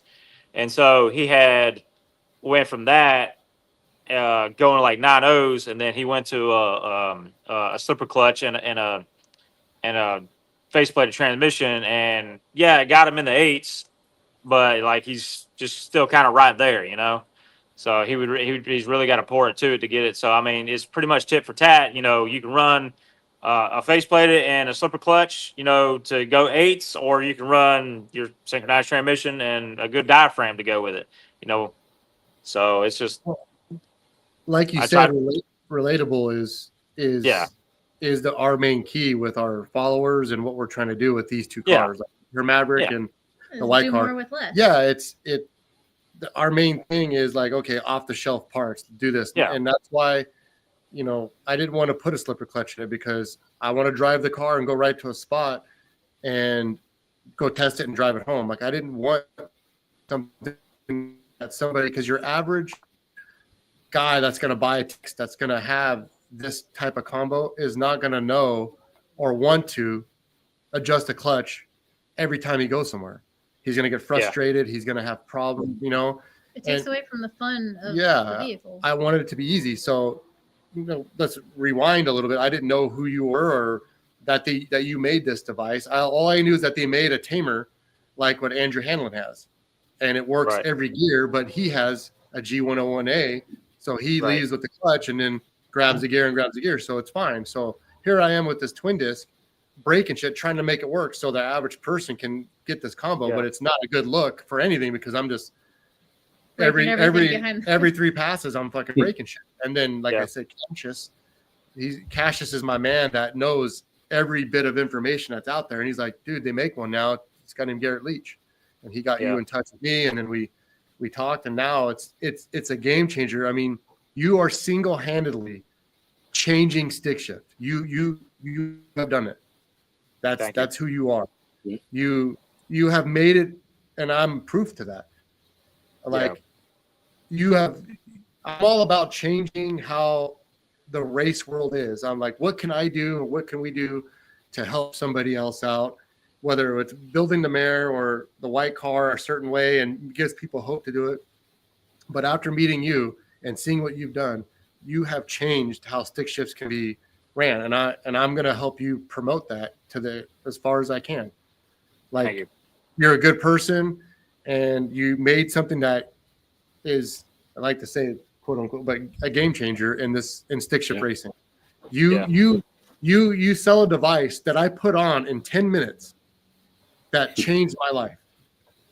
2 wires and 2 bolts and two bolts and 2 wires, and I was testing it the next day, and I appreciate it. You got it out to me as you know. You had to wait for some shit to happen and get your parts in, but as soon as I had it, I went out and tested it, and not more than 3 weeks later, I went 8s and broke the TKX record, and here I am going 119. And now my next goal is to go even faster. And I hope people that see me and her at the track with a regular diaphragm, an easy clutch to install, or even a single disc, and you just put this on and go away with it. It's the easiest thing. You don't have to jack your car up. You don't have to fucking worry about this and weights and grams and bullshit and have a cast iron fucking disc in your shit. Like cast iron disc in your shit. Like you can just go do it. And it's easy. Yeah. It's so fucking easy.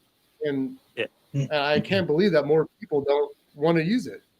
Yeah. And to all the fucking the Cheeto eaters out there that, you know, they don't have a stick shift car.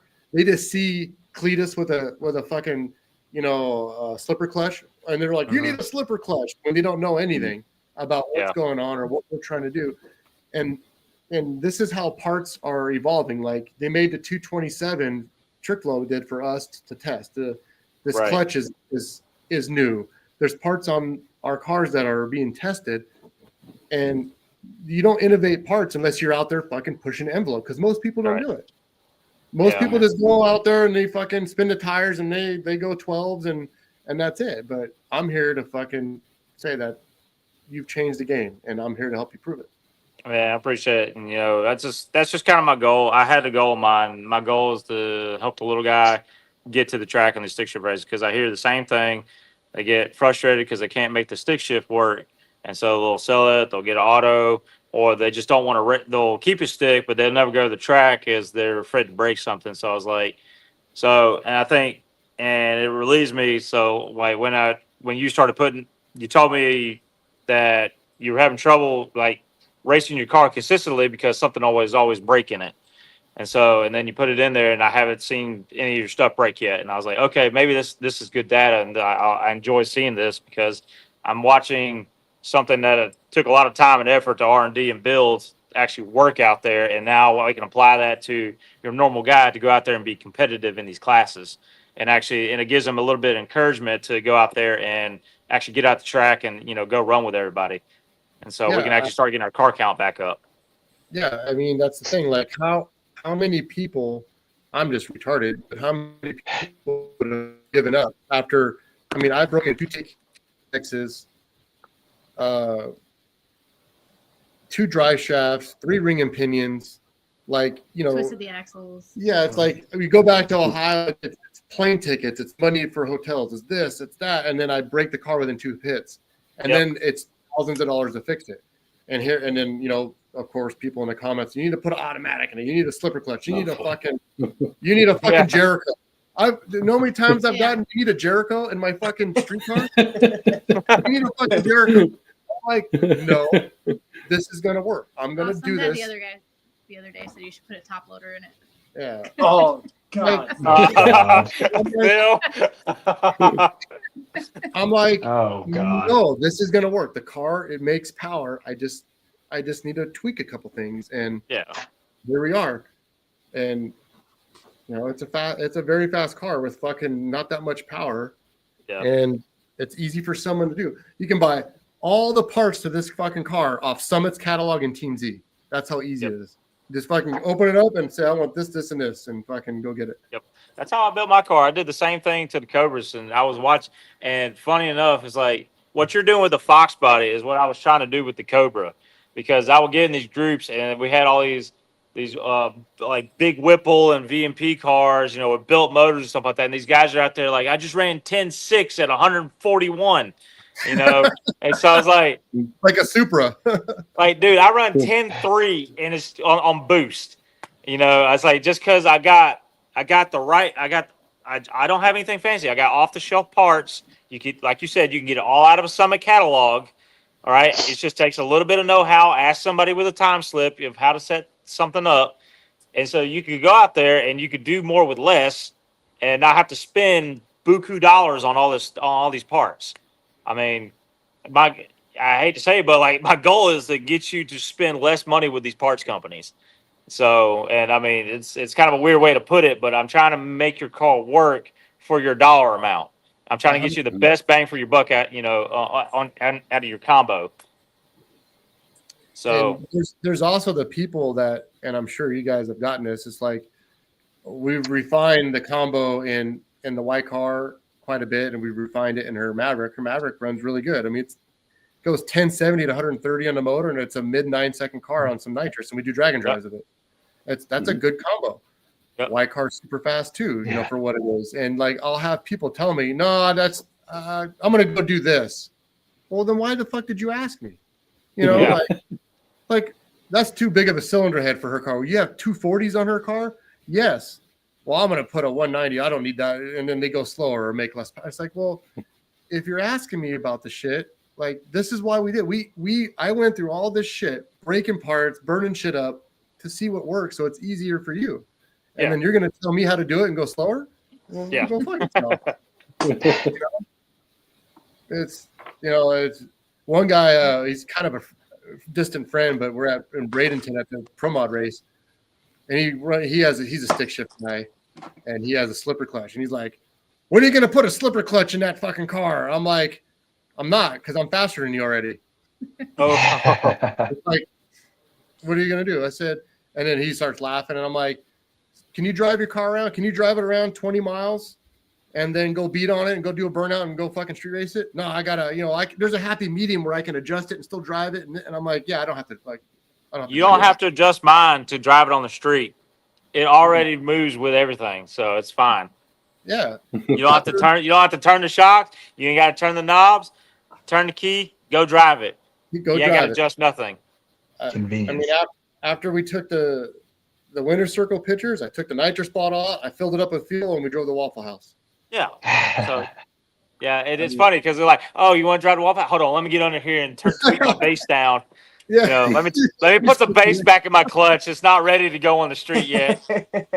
Hey, Tony, get the reps. Yeah, get the Allen keys too. I need to put the bass in it. Get that bag of washers that I made with the light, fucking the grams. We got to weigh them. Get the grams down. Get the No. The red washers. Get the red washers. The little packet. I'll get it myself. No, the fucking green ones are too heavy. You got to put the red one on. The red one goes in. You know what was disappointing about the worst thing about the whole night was Waffle House was fucking closed. Hold on. What Waffle House is closed? They were in there, and they said They were in there watching us look at them through the window, just ignoring the fuck out of us. I'm fucking tired and hungry, and I pull out a whole thing and put it up against the window, and I'm like, "Let us in," and she's like, and I'm like, "You fucking kidding me?" Tell us at Waffle House if you were watching this live right now. Get on Yelp right now, okay? No, it was a bummer, man. Like I just wanted to overeat with the winnings. Waffles and greasy food And and potentially get into a fist fight with the cook. Yeah, if they're not outside smoking a cigarette, the food ain't good. That's what I know.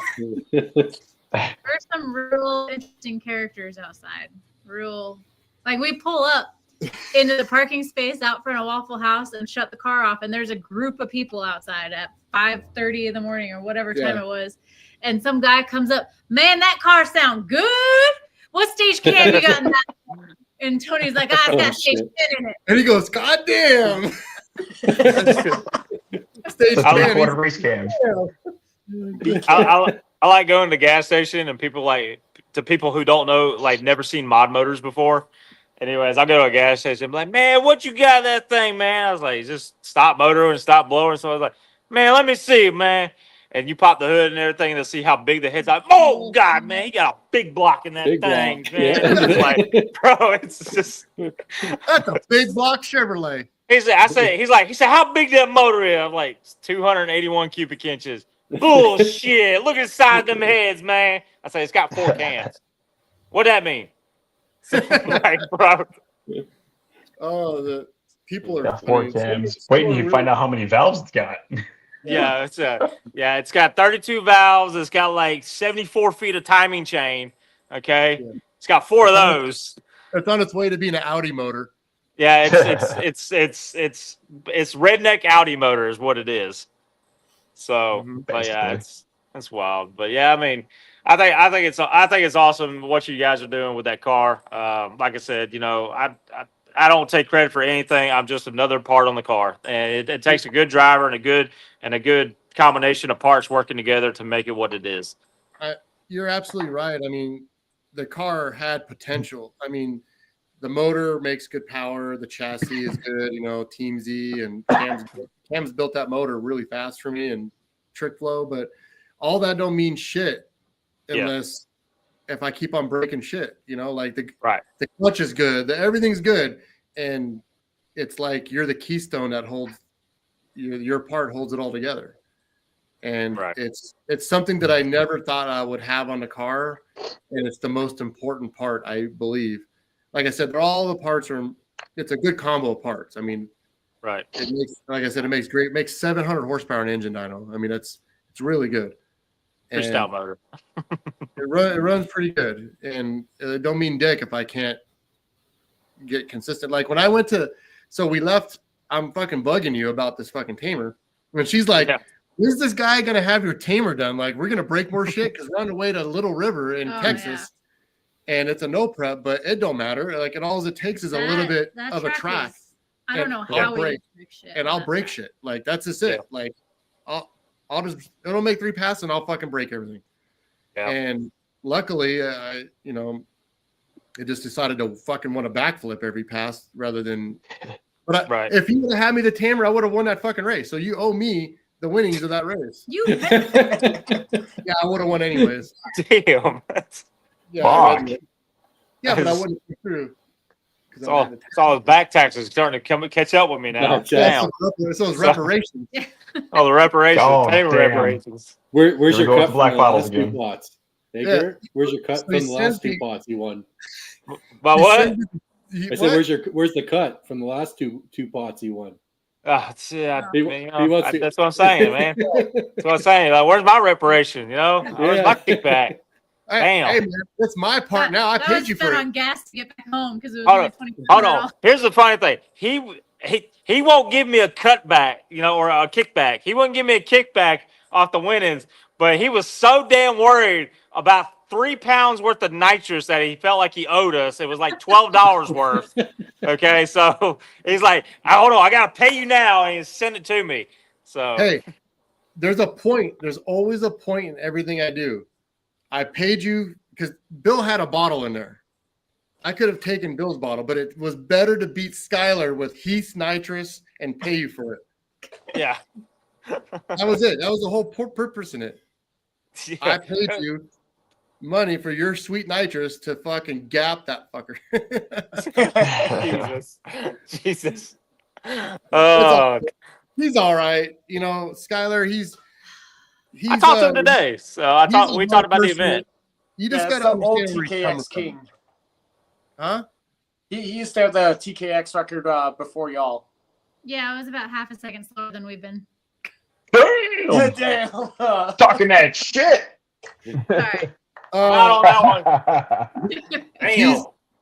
He's all right. He's a nice guy, and he's a great racer, and he's a really consistent racer, and he does really well with his car. And I appreciate the shit out of him. But also, he's made some slight comments that I didn't appreciate. So after Tony missed third gear in second round, and I knew he was coming up against Skylar, I scootered my ass all the way up to our pits, made sure I was the first one there, and I said, if you're going to miss third gear in third round, don't even show up.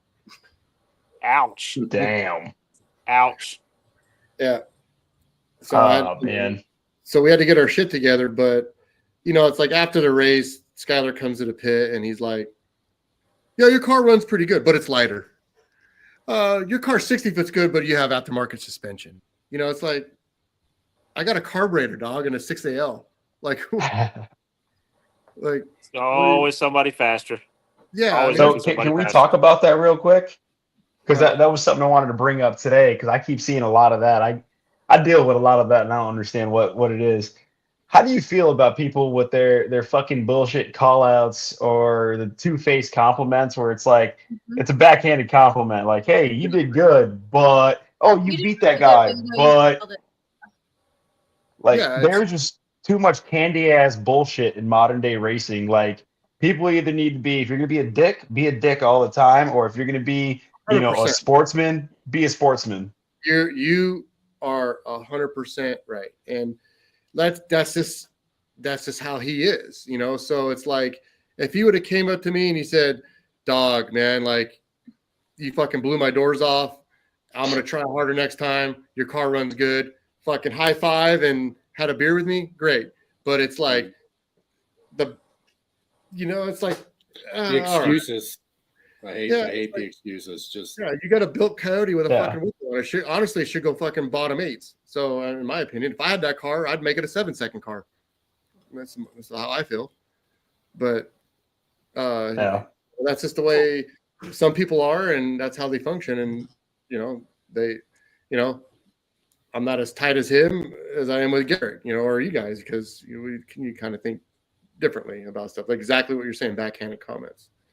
So yeah, like we had some of that. Well, Phil was crewing for me at the last no prep race I was in, and like we have our little group of stick shift guys, and there's a guy Victor Gomez with it's got a big Whipple on a GT500. It's like a 2010 or 2011 GT500, and it's like we'll in the drivers meeting I'll give him shit, or like he'll give me shit back and forth, whatever. But like even before the race in my video, like we're talking about the race. I'm like, hey, look, I'm going to go into this race. Like, I respect him. Like, he's always winning. He's one of the faster guys. If I beat him, cool. If not, hey, we come back harder.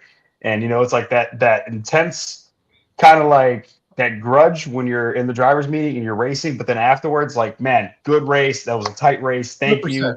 And then even after I blew it up, he's like, hey, man, if you need some plugs, I went over there and he's like, yeah, here's some plugs. Get it on the trailer. Do what you got to do. And it's like, that's that sportsmanship where it's like, I feel like that's how more racers should be. But then the guys that want to be the asshole and do those backhanded compliments, just show your true colors. Just be a fucking asshole all the time, man. I'll respect you more. Like after me and Chris race, like he was cool as fuck. Like he made me like mad that I won. He like not mad, but like I felt bad. Like he's a good dude. Like that's how racers should be. All Canadians are nice. Yeah. Okay. Unless you're driving on the highway with them, they're nice. But what was I gonna say? Like, just no one likes to lose, so I understand. We're all there spending money. We're all there taking time away from families or work or stuff. But there's always going to be a loser and there's always going to be a winner. It's a true sportsman. Yep. after it's the shaking of the hands after you fucking lose a battle or a football game or anything. You know, you get up and walk away, and if you're gonna go fucking be a dick, go be a dick into a mirror and get it all out, then come back out and be a good person, or be a dick all the time. Yeah. But That's the biggest thing. I think it's good people, right? That's the thing with Tony. You're good. You guys are good people, right? And try to be. I was excited, right? I was excited to line up beside you, and hey, yeah, you beat me, and I was excited for you, right? I'm not a shit talker. I used to be years ago with the mare and the car before. Like I was not a different person, but I was confident in racing, confident in beating people, and there was a lot of races that made me that way, that because I was racing people and beating them.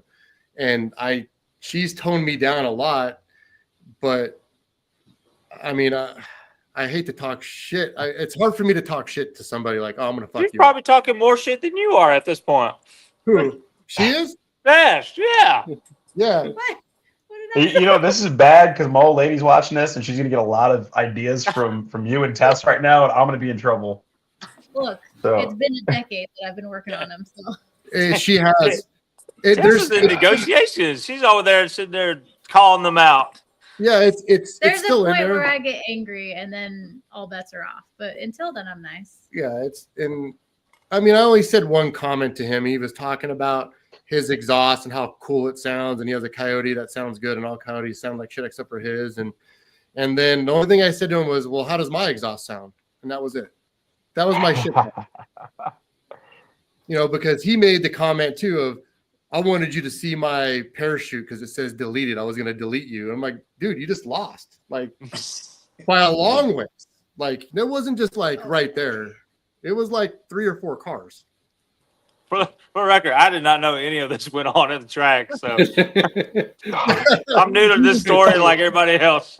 Yeah, but it's fine. You got to have people like that. It makes racing interesting, because if he was cool to us the whole time, it'd be like, it wouldn't have been as like hype. And so yeah, you wouldn't have tried so hard to not miss third gear, and then he probably would have missed it, and he would have beat you. So, yeah.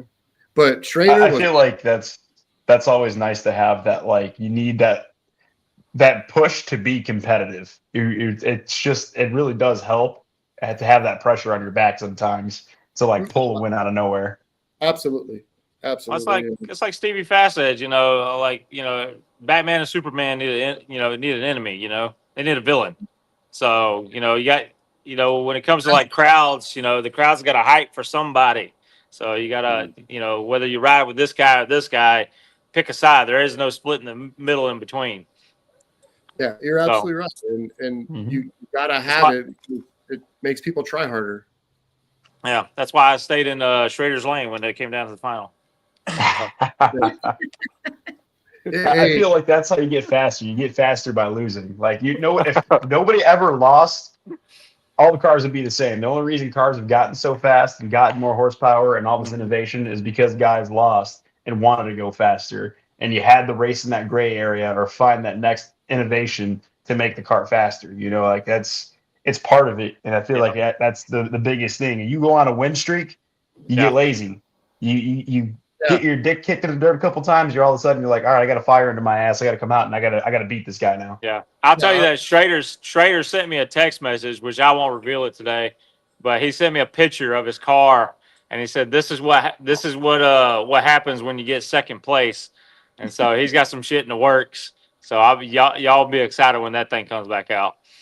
So it's all because of Tony. So it was a concept that he was going to try, and then Tony knocked him in the dirt in the final round, because he just didn't have enough, and he was tired of fighting the belt issues, and so he's got some good stuff coming out on that car. That's good. I mean, you got to constantly go faster, and I mean, I'm probably not going to change the combo in the white car. I mean, I'm always thinking about there's some stuff that's going to make it a little bit more power, and here and there. Nothing. No.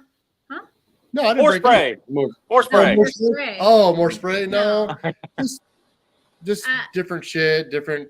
It's gonna take me getting tired of the 8.2 deck in my car and wanting to steal the car out of the white car, and then he'll go. Still the motor. Still the motor out of the white car. We're thinking about putting the motor. Aluminum. I don't know if I'll go aluminum now. It doesn't need the weight, but For right now, it's going to stay. We have these. The Maverick and the white car aren't the only cars. I have my Snowflake. I have the 4-cylinder I want to build. She has her radio car that she still wants to build that she has the billet motor for. Like, these are just the fun cars, and they're taking a lot of our time. But we got to get them to a certain point and be like, okay, that's good enough for right now, and then focus on something else.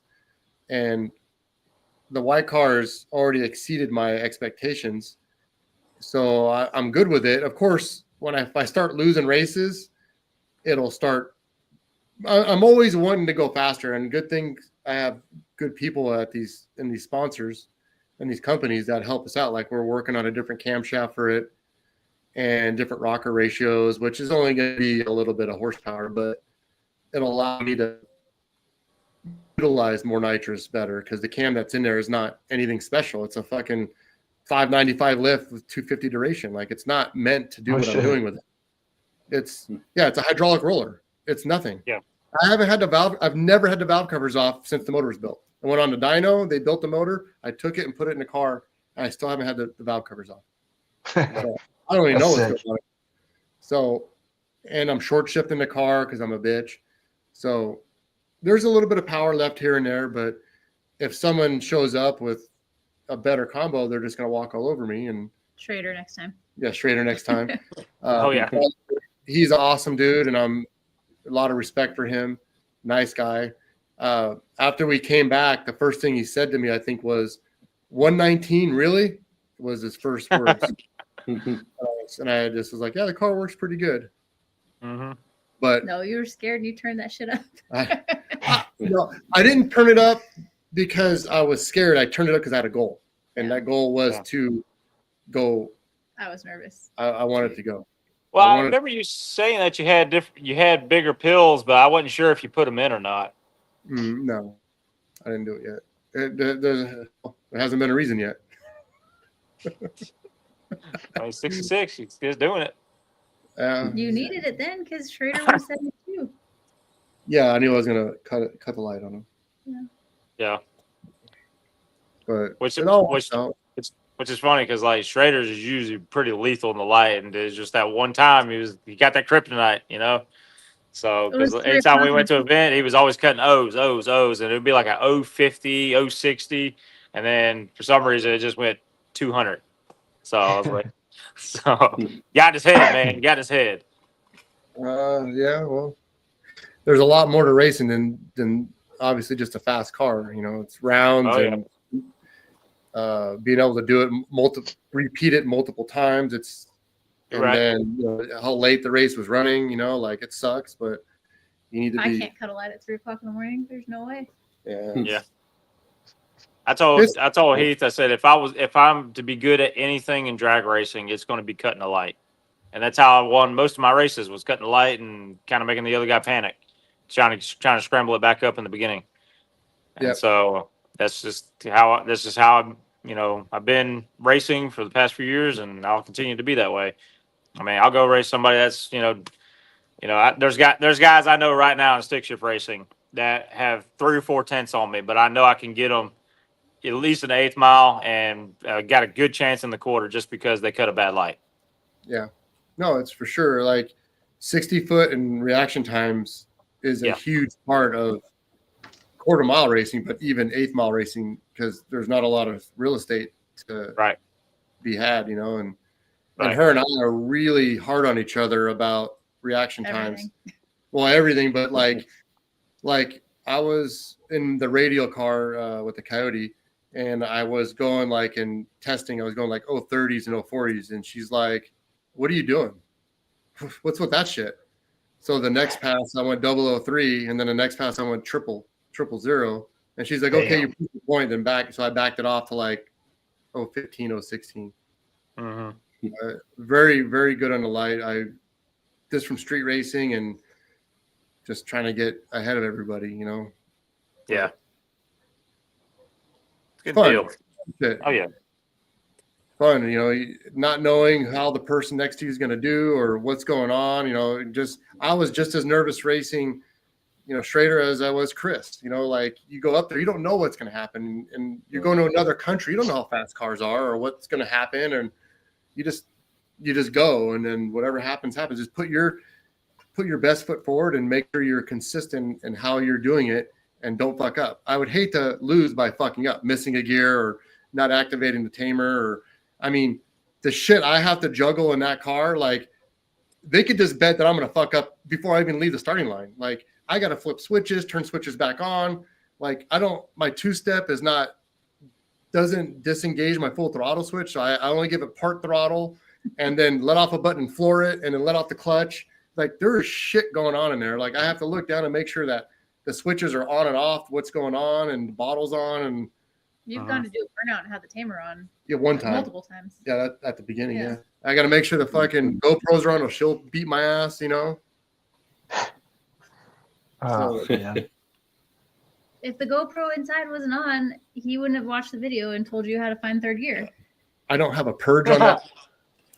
I just bang that shit. You hear me banging that shit through the fucking motor? Wabba! Wabba! I just bang out all the purge. I just say, that bottle pressure looks pretty good. 900, 925. Yeah, it's fucking just bang it a couple times. It's fine. I'll be on the 660.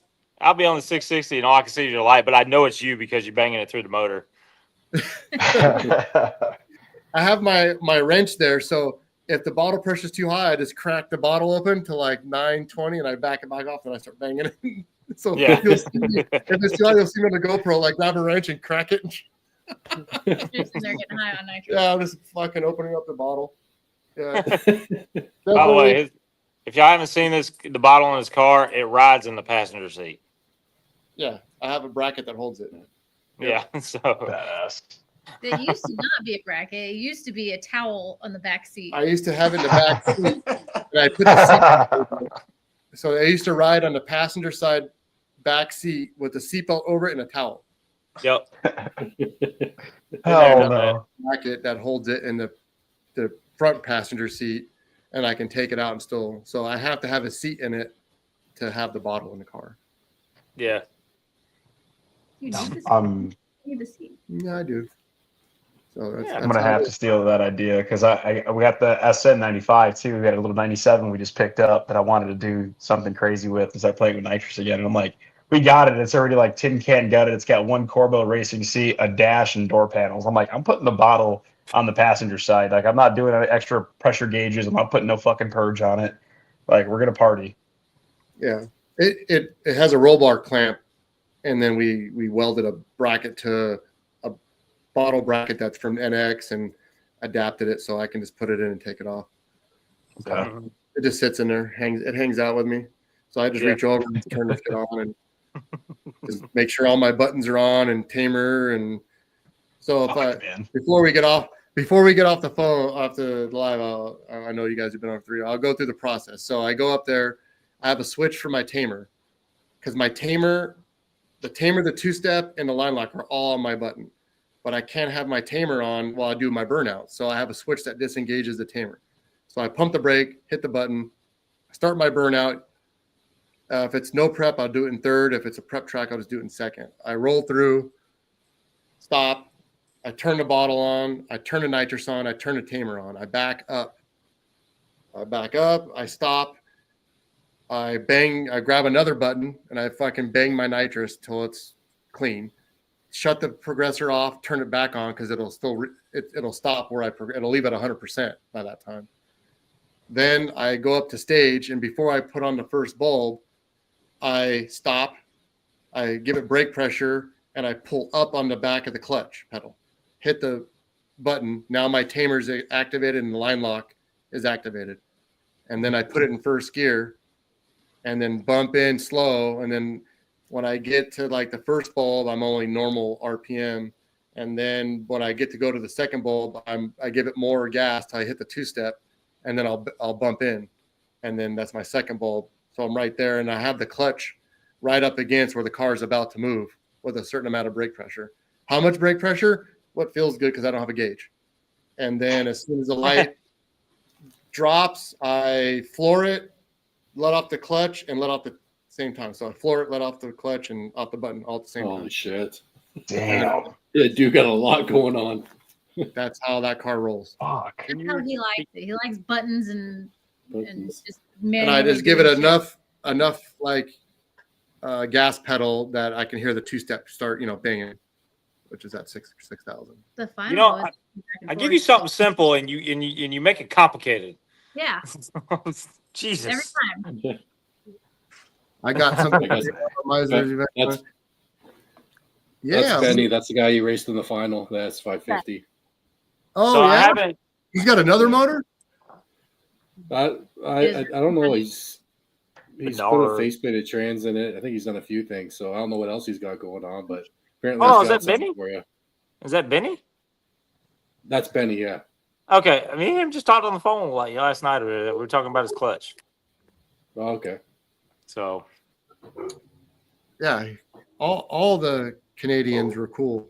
It was a really good time.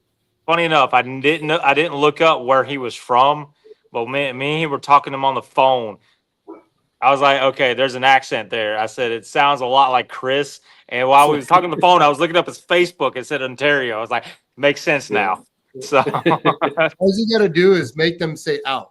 Once they say out, you say out, then you know. What did it for me? What did it for me was when I said the word home. I was like, so I was like, hold on a second. There's a long O in there.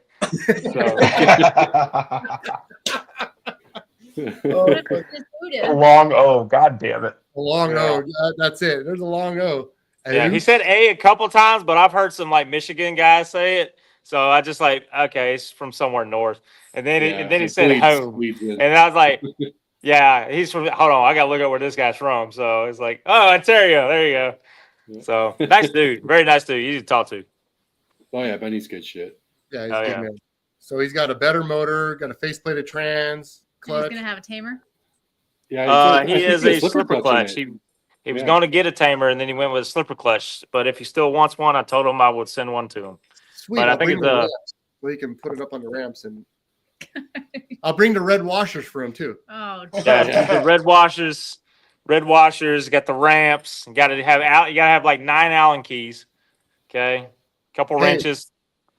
The Canadian Chuck Norris is the fastest man with a fucking adjustable clutch. He's like, yeah, I gotta put some more weight on that thing. And I look at it, and his car's on jack stands in the grass with no like boards underneath the jack stands, are like sinking in with that fucking 5,000 tank. And he's like under this fucking clicking shit, and all right, ready to go. I'm like, fuck, dude. Well, like, he said that he can get the weight switched out before people load a car up on a trailer. So like when it's drag and drive, he said, or not necessarily drag and drive, but if he's at a track, the guy won't even have his car in the trailer, and he's already got the weights switched and ready to go. Yeah. Drive the man is, he is like Superman. Like, he's got blue washers. There needs to be more names for the Canadian Chuck Norris, like impressive and like I mean, like we've done drag and drives with them, and we have this fucking, at the time it was only 10s, and we're changing shocks, we're changing tires over, we have to load the trailer, and that guy has more shit. It's like Felix the cat with his bag of tricks. The bag of tricks, yeah. Dude, he's got like more shit in that trailer and car that how does it fit? Like, I don't know how it fits. And there's no organization, but he knows where everything's at. Oh my gosh. The guard sale that he has every time he unloads his car in his trailer. He doesn't unload his car. Our tornado does. Like a tornado comes in, it's like throw shit around, and he's got his light on his forehead, and he's just like, yeah, and he's fucking doing shit, and he's loaded up and ready to go, like before everyone. And it's just amazing. And then one of the times we left at the same time, but he stopped because Bill broke on Rocky Mountain Race Week, lifter and rockers and shit. So we stopped and hung out for like 5 minutes, and like, oh, nothing we can do. You guys are good. AAA's coming. Okay, we're out. So we're out. We're like 45 minutes to an hour ahead of them. And all of a sudden, like 70, 75. We're cruising in fucking Maverick with the trailer. We're happy, we're just cruising. And all of a sudden, whoa! He blows by 85 miles an hour. Oh yeah! Like, what are you doing? He's like, gotta get there. I'm like, fuck. This dude has like, he's like sometimes 90. That poor trailer, those little bearings on it are going fuck you the whole way. that 0.5 6 gear, man, that thing is fucking crazy. He has on there. He says he turns like 1,800 RPM at 90. Yeah, it's barely. It's just fucking. You know. He just had his little beads on his seat. Yeah, like a taxi driver. Turbos aren't even turning that low. Yeah, dude, he doesn't even need them. Like, and he gets to the track before everyone. He's done before everyone, and he makes more passes. Like he's like, I'm gonna make another pass, and we're like kind of loaded up, and we're like, well, we're gonna go get some dinner, and then like he's like there before us. Like he beat you to dinner. It's like you just made some more passes. Yeah, I made 2 more. What?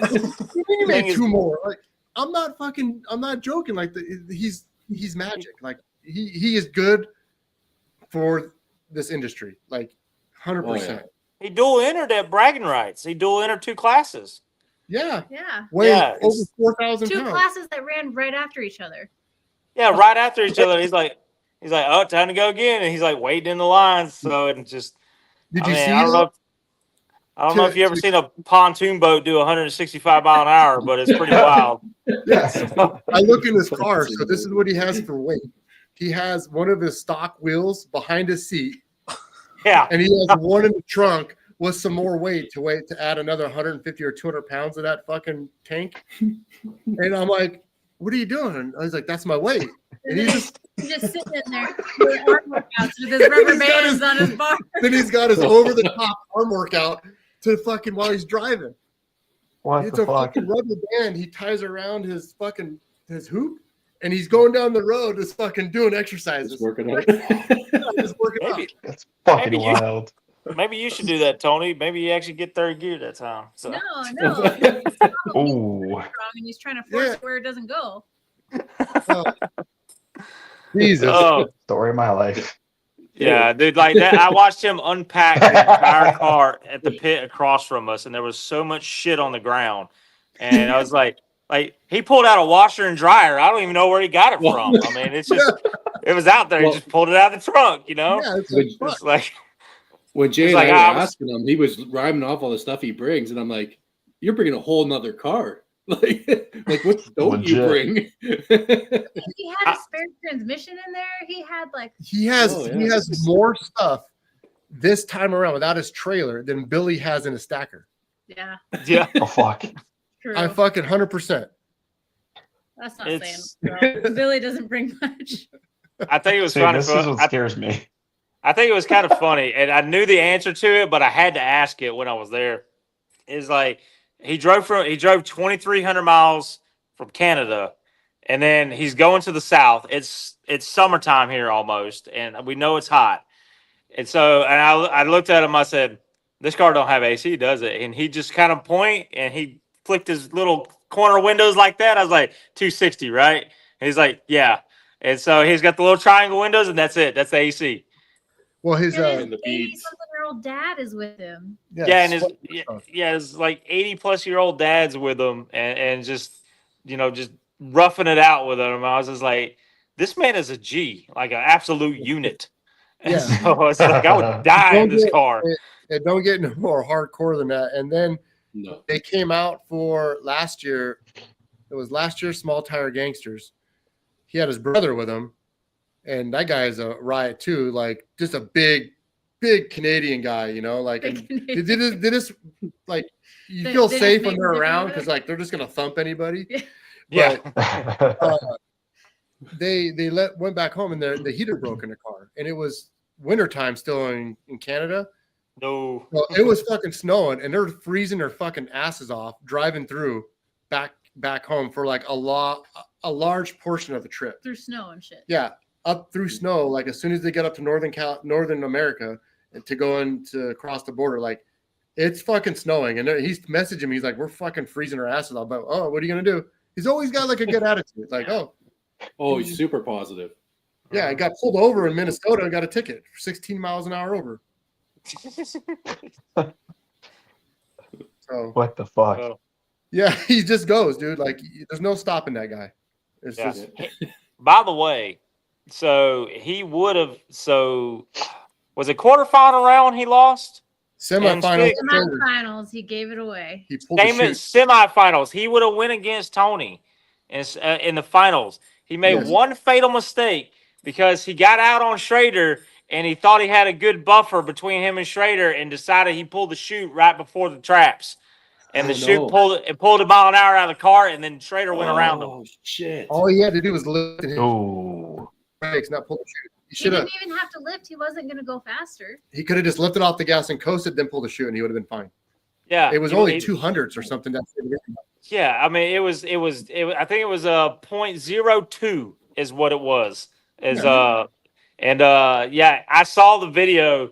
I saw the video from the live stream that he said. I looked in the mirror. I saw Schrader back there. I said I thought I had enough, and then he said I just let my foot off of it and pulled the chute, and the chute opened up at like probably 100 feet before he got to the end. And so it pulled a mile an hour out of the car, and Schrader nosed him out. Yeah, barely. On the semifinal round. We were going to be in the finals together for sure. And and I went over. I thought he had won, so I went over there. I said, "Are you ready?" And he's like, "Ready for what?" And he's like, "I lost. I pulled the chute too early, and I killed it." And he went by me. I'm like, "You did what?"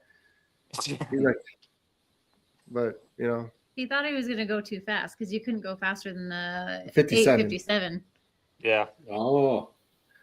And he thought he was going to go faster. He was licking it up. That thing was moving good. Like he's. I didn't realize that. I was going to say that's a long ass shutdown. You got lots of shutdown there at Rockingham. Yeah. You went like an 890. Yeah, 880. Because he pulled the chutes or something. 880 something. Like 889. Or, I don't know. He was way far away from. I don't know what it's like pulling a chute. I don't have a parachute. Oh. I just know you got to pull it under power. That's it. So you might yank the back end off. I definitely should have one for War in the Woods, but I'm just gonna test them brakes out pretty good. Well, I didn't even notice it. What did you mile an hour on the 866? 150, 150, basically 157. Okay. Yeah, 156.9. Yeah. That's wild. And I've gone 128, one pass to the 8th. Yeah. And it's just because I'm short shifting at like 6,500. Yeah. What can you rev that thing out to? 74. Didn't do it. I know. I got a shift The light. shift light never comes on. I always keep a little bit in the tank. Always got to keep a little bit in the tank. Not me, guy. I come correct. So using it all. So, listen, them cams are tapped out at 7,000 RPM. Like they're designed to go to 6,800. The factory cams, and I can confirm they have spun 7,600.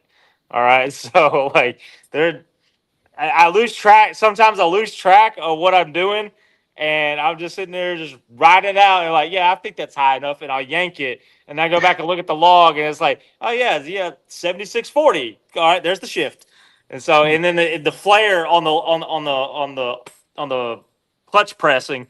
Anyways, we'll send it to like 79, and then it'll drop back down. It's ridiculous.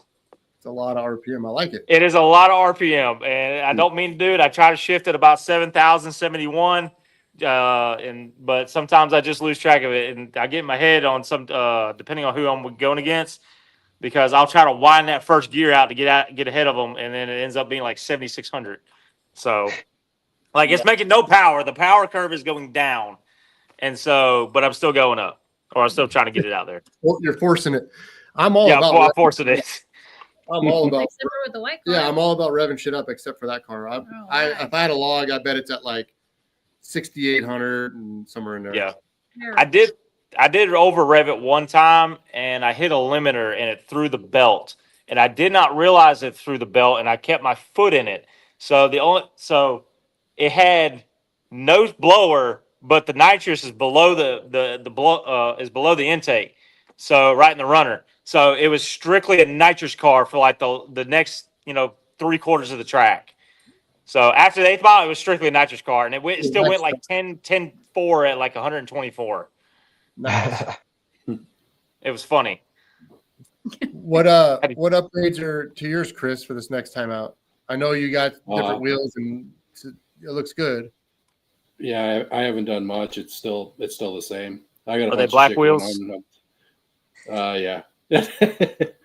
No, I haven't changed much. I'm building a garage and shit. I need a shop here, so that's been like the priority. So unfortunately this year I won't be much faster, but ideally once the shop's built here, then I should be able to get to work on it. But I also want to try to get to sick week or do some sort of drag and drive by the end of the season. It's kind of more my goal. Good. Monats. Well, I guess Monats, but if you guys haven't done a drag and drive, they're awesome. They're really fun. Yeah. They're taxing on your schedule. They're taxing on your sleep. You think you're going to leave the track at 3 and get there by the next, your next spot by 9 p.m. Yeah, and but get a it's good night's sleep, but it never happens. It never happens unless you're Tech Norris. Yeah.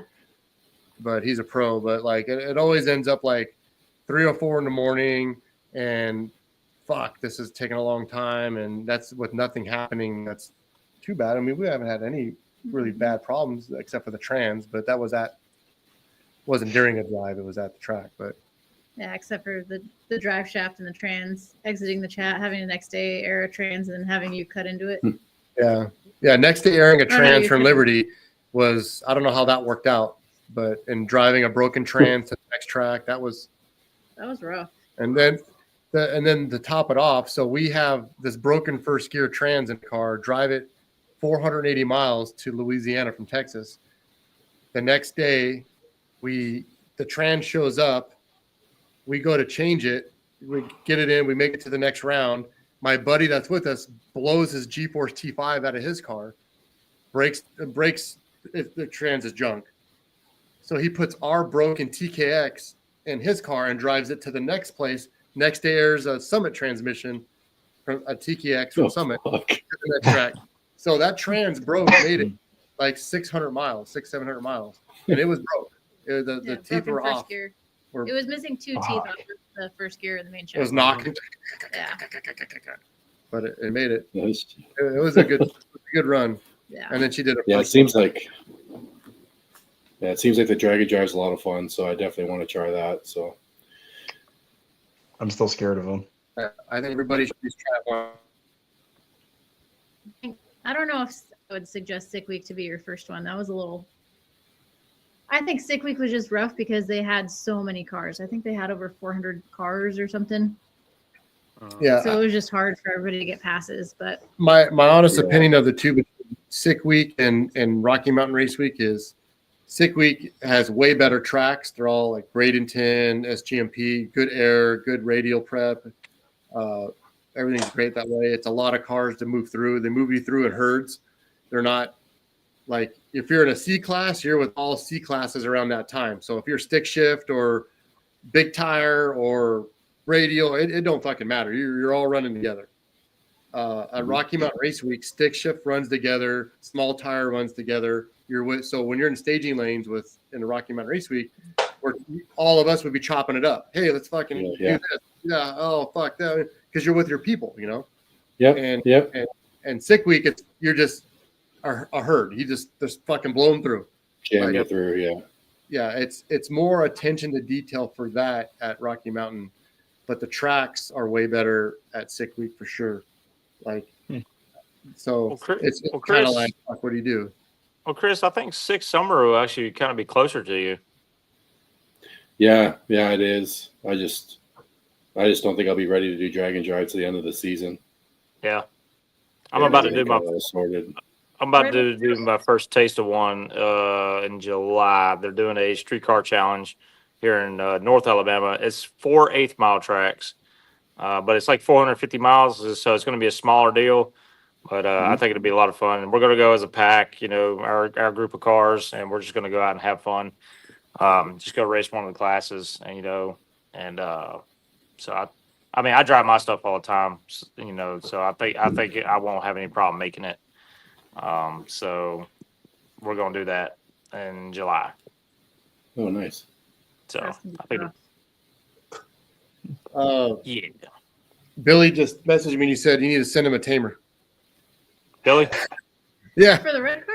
Yeah, he said it's not even his car anymore. He said he took the prototype back, but he may want to put it in the warranty. Yeah, because I needed the brackets for it, but yeah, I had to get the prototype back out of it, so I had my templates. So, but I was working on it today at the shop. We also need to get him on here one of these days. Talk some of his stick shift experience too. Yeah. He didn't do much of it until he kind of met me, and then he started doing it. Like all it takes is somebody, man. That's all it does. What car? The maroon car was Stranger Things was fun. Yeah, that was a badass little car. Fucking, I mean, it was probably like a stock short block. It's probably a 10-second car, but it was fun as fuck to drive. It was really fun. Did Bill not put a stick in that Monte Carlo? Does it got a stick in it? Yeah, but I don't know how long it will take. I don't plan on keeping it stick. Yeah, I think Bill wants something a little more consistent and easier, and just easier to drive around and race and not have too much. You know that it's a different lifestyle when you start going that fast or wanting to go that fast. It's maintenance on stuff and a lot of shit, and you could break parts, but you throw an old 700 R4 or 4L80 in it, or even a Glide, and it absorbs all that. Yeah, and you don't have it. So we don't speak about them transmissions here. Yeah, it is.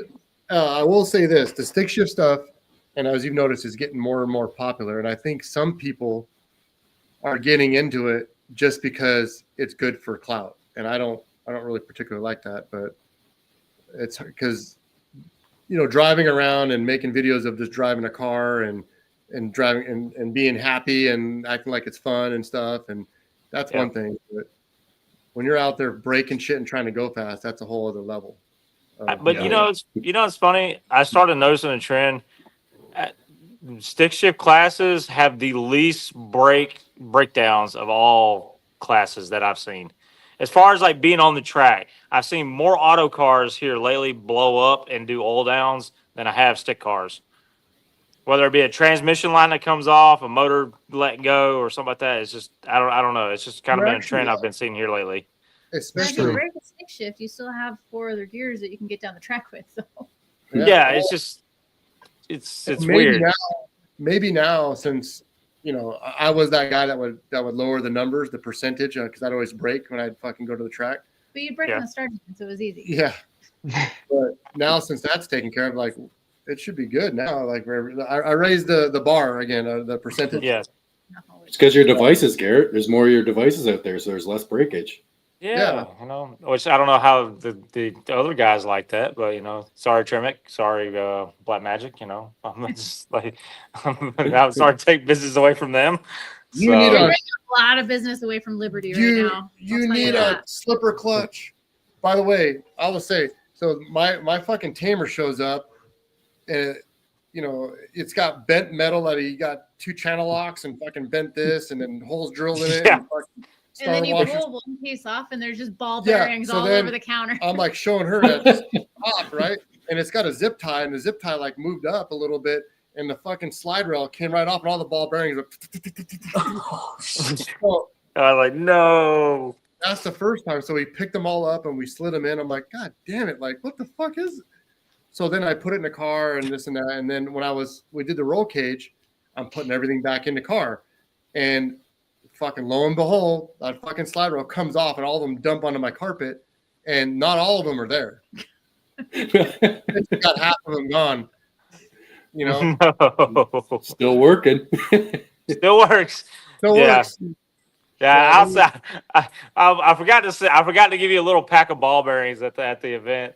So it's like because they normally. So it's funny when I get those rails. They come with a little slide that you could slide the carriage off onto to remove it from the rail, and then it has a pack of like 10 ball bearings, extra ball bearings that came with it. So it's like they knew that you was going to screw it up whenever you got it. I definitely. It's wild.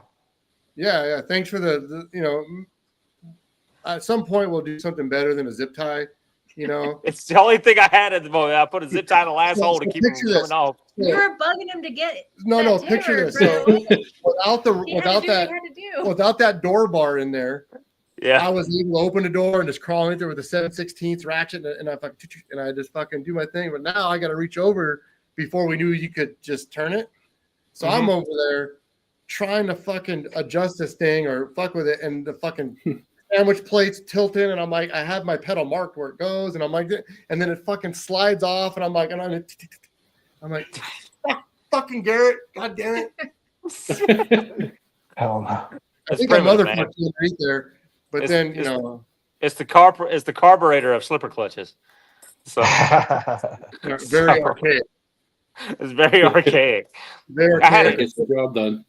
It's funny. The first time anybody's seen it at the track is when I went to FL2K in like 2023, and they coming up like, man, that car really gets out of the hole, man. It's like what do you do? Like, well, what's the setup? You got a slipper clutch? Like, nah. I said if I showed you, you won't believe anything. And I open it up and I'll activate it and show them. And this is before I had solenoids or anything, and it was like a push pin with a spring. And they're like, and the one guy looked at me, he's like, is that a screen door shock? And I'm like, yeah. And they're like, no freaking way, dude. He said, this is some wizardry here. He's like, how do I get one? I was like, I could try to make one for your car. I was like, just give me time. So it's just because I was cutting some lights on them. Like everybody else was living in like the 200 and 300 range, and I was cutting like high O's on it. Now, when I first got it, and this is before I had it really set up to where you can cut like a low O on it. So I mean, it worked out pretty good then. So the standard slipper that like the Coyote stock guys use, it only has the knob on it, right, to adjust bite point. You talking about the original one? Yeah. All right, so you could spin the shock because everything was in line. They call it universal, so you had to figure out how to adapt it to the car, which involves cutting your dash and all that. So mine, you don't have to do that. I made it to where you can just bolt it in. So on the original one, you could spin the shock on the original clutch tamer, and I don't think I have it here, but you could spin the shock on the original clutch tamer, and it would adjust the rate of slippage or the speed of it. And then it had a knob on the back. And it had a knob on the back, and it had like a jam nut, and you had to undo the jam nut and then turn the knob and then redo the jam nut with 2 wrenches to set the bite point because it would float in like a little box, and that was your hit. And so, but it was so noisy, and every time you push the clutch, it would activate it. It would reactivate it because it was all mechanical and it couldn't go nowhere. So there was nothing to deactivate because everything was in line and like a little caged bracketry. And so when we started messing around with it, it would flare the clutch every shift.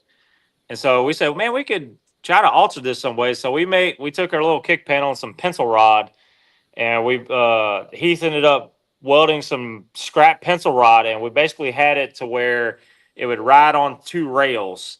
The whole mechanism will ride on 2 rails. And so whenever you got into the lanes, you would pull it up and put it in a little cradle up here. But then when you dump the clutch, it would slam back to the backside of the cradle, and it would drop down and would ride on rails. And so it was very primitive, very ghetto. I mean, it's clanky. It was noisy. You hit your knee on it, but it worked. And you could go in some of my old videos and you could see it underneath the steering wheel of how it did it. It would jam up on the backside of the cradle, and it would drop down, and you can ride on rails.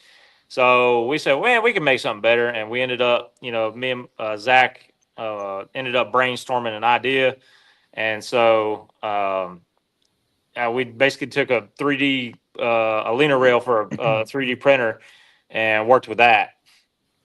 And so we're like, okay, now we need to figure out how to like stop it so we can extend the clutch and things, and it needs a backstop. And so I started, messing with some regular hex nuts, and came up with like a little backstop design with the all thread. And I was like, okay, I can make something different. So I changed it to a coupling nut, and it just started morphing and into what it is now.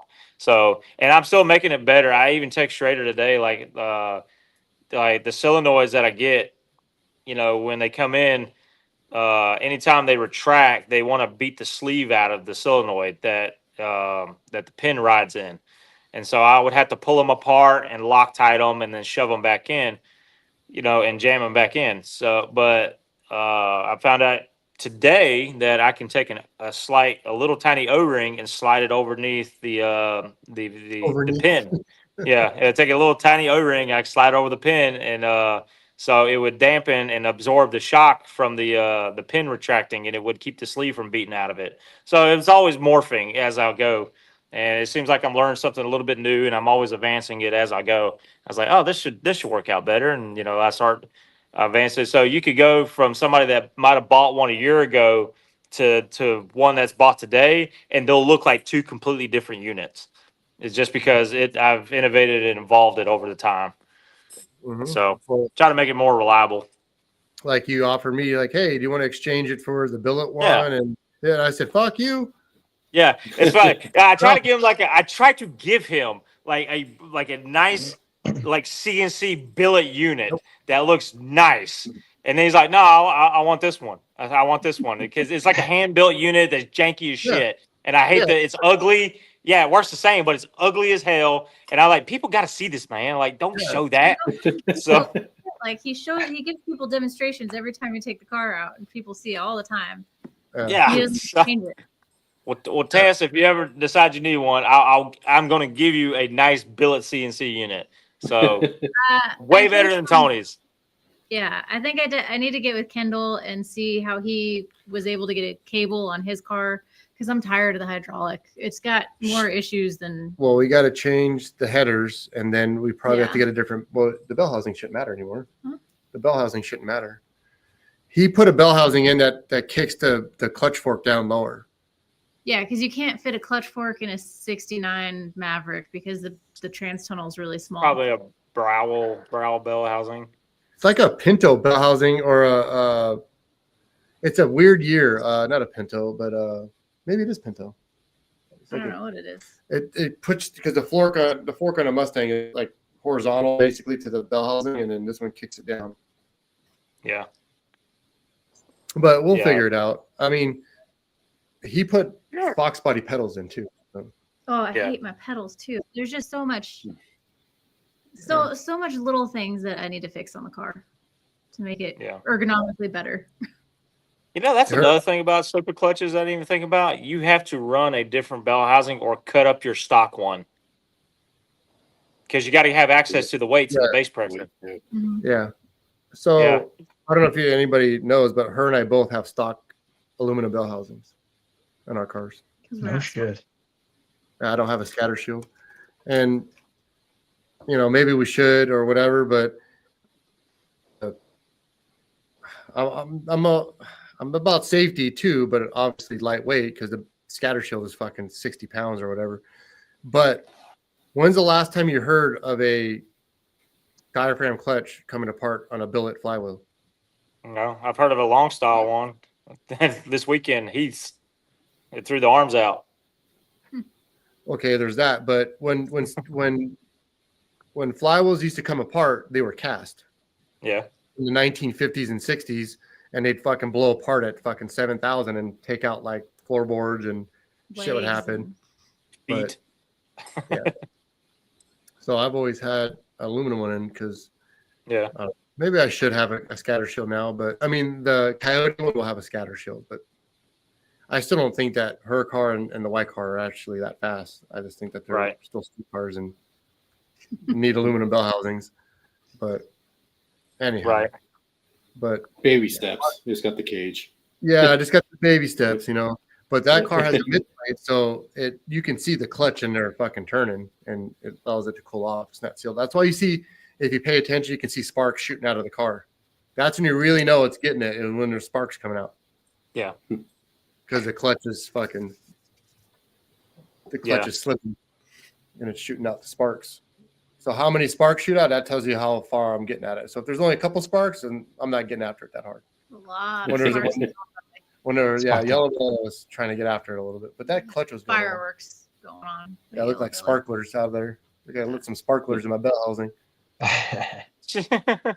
People message me like, "Hey, there's sparks coming out of the car. Is there something wrong?" No, that's fine. Someone said you got a bad motor mount because your motor's twisting when you leave the line at Yellow Belly. I saw sparks coming out and something's hitting, and I'm like, dude, it's motor plate, mid plate. I promise you, it's not what you think it is. Yeah. That's weight leaving the car. So. Yeah. On that last clutch, it only used 25 thousandths. Oh wow! So the clutch that was in there for a year and multiple passes was probably still going to be okay, but Right. it's redone now. So Right. Good deal. Well, you guys have been up late now, so we've almost been on 4 hours. For dogs. Yeah. This has been like one of the most like I don't know. This one is definitely the longest episode, but like one of the most smooth. Like I could do this. I'm chilling. Why? Is it because I don't talk enough shit? It's been We're actually chilling right now. Like this is just cool. We're just vibing, man. I mean, Garrett wants to talk shit about me in third gear, but Oh That's yeah. all right. It's all right. I could teach you some more, my young son. So yeah. Look at out of all the stick shift racing I've done and all the things I've done, like I don't mind taking advice. I mean, you guys came over and you said, do this, try that, and because I've always thought if you try and do the same thing over and over again and expect different results, you're just a fucking idiot. Oh, Mr. 11 passes missing third gear. I was trying stuff. The I was same thing trying. over and I over. tried. I tried different shit. Damn, she's throwing shade already. Yeah, you're gonna talking shit, right? Oh, here we go. Different shifter. I tried adjusting the clutch. I tried different seat position. I tried loosening my belts. You can't when you have passes, you can maybe you missed a gear because of this, and you don't really know till you try it again.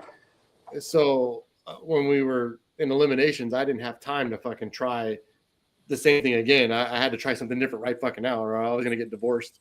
So Yellow belly to just gentle, I just push. I with your tried finger. one pass, like I like, and it worked once. Well, it's a habit, right?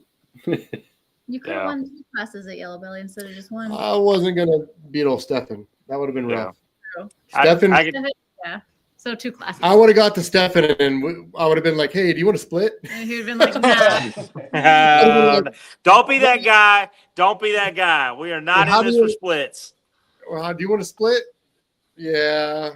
Hey, I was that guy when I was racing Jim Dale's car, and I knew I was running on 7 cylinders. Yeah. But then I won anyways.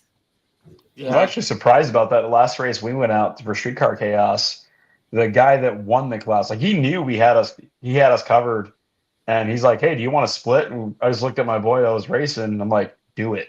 Don't be stupid. Split. We don't have enough. Do it." I don't know why he decided to ask us to split. Like he could have easily took the whole thing, but hey, whatever. I think it happened, right? And some people are for different reasons. With me, I like doing a split. Like I think it's fair. Depends on the attitude of the person. Well, like, that too. Yeah, I guess. Yeah. Trader, I definitely would have been like, "Yeah, let's do some splitting." Skyler, I would have given him like a Coke. Here's a Pepsi, dude. Damn. You're mean. Oh. Yeah, I would have given maybe. I would have bought your Waffle House. Yeah, see, that'd have been Waffle House. Yeah, well, that's my point. He wouldn't got shit. So,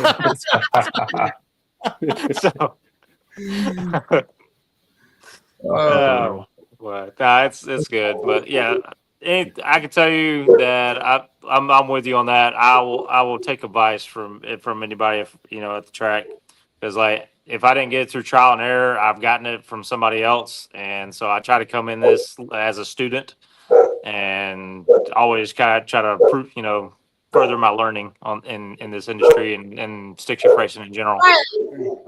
Yeah, I'm going to take advice from you guys because you guys have done it. You guys have seen this, and you have good advice. I'm not going to take some advice from some guy that's never stick shift raced. Billy Bob that's been 12 yeah, in like, the 90s. Well, the guys in your comments, you're not going to take. Yeah. Those are the best guys. Just don't read the comment sections and you'll sleep better at night. I promise. Oh no! I got to read them because next episode we addressing them. Thank God, because I'm in. Let's do that. Next episode we talk shit. We ride at dawn, motherfucker. Yo, we ride at dawn. They're definitely interesting on what some people come up with, and now we're getting to the point, and Tess pointed this out, that when somebody says something, one of our followers that really knows the answer will like, listen, Buck, this is what's going on. Like, yeah, they it's jump weird in. having other people like stand up for us before we get a chance to. Yeah. It's a new thing now. Yeah, Not used it's to. cool though. Yeah. Tony, what I know the people want to know, what hair gel do you use? It's always in place, dog. This motherfucker. We need to take some of that and put it on the track, you know. No, It's probably the same stuff Chris uses in his beard. Yeah, look at there's not. It's called Italian jeans. That's Oh yeah. Look at that, bro. That's wild. I have more hair now than I did when I was like teenager. It's kind of crazy, but like a chia pet. Martin Connolly said if I had hair like that, I'd be president of the United States. So that's he looks like those what are those potted plants that you water them and they grow like a hedgehog, or something like that. Yeah, chia pet. There you go. He's like a chia pet. Got chia pet hair. We're at we're in the pits at Rockingham, and this guy, and I had a hat on. I wear a hat when I go racing because I'm not gonna walk around with this, you know. And the guy goes, "Oh, how's that hair?" And I took my hat off, and he's like, "It ain't as big as everyone seems." And I'm like, "Well, dude, it's in a fucking hat. Like it's pressed down." Like, he was disappointed, eh? I was kind of like sitting there, like, look, no, look at it. I was kind of self-conscious. Okay. Like it's pretty good, you know. So. Fun fact: he's got a helmet size two sizes up, so just for the hair, just to fit all the hair. That flow in. If he did a regular one, his nose would stop at the eye line, so it couldn't get it. So how does Chris do it? Like his beard's just out the bottom. Yeah, it is. It is. That's that. Believe it or not, that's actually what straps it to the helmet to him. So, or does he like fold it in? Does he like fold it up and then? No, I let it hang. I let it hang. Yeah, I'm gonna leave that joke alone. I'm just gonna leave it alone. He tries to turn his head, but it's caught in the harness. Like give in. Oh man. Oh gosh. Well, and then you got Phil, who's just got a big ass forehead. You know. Damn. Yep. We got a dump truck though, so I got to get ass shots of Phil next time we're. Oh my god, that man got a dump truck. Oh, he thought I wasn't gonna notice. Everyone. He's been so quiet. He's been so quiet this live. And I would pick on him.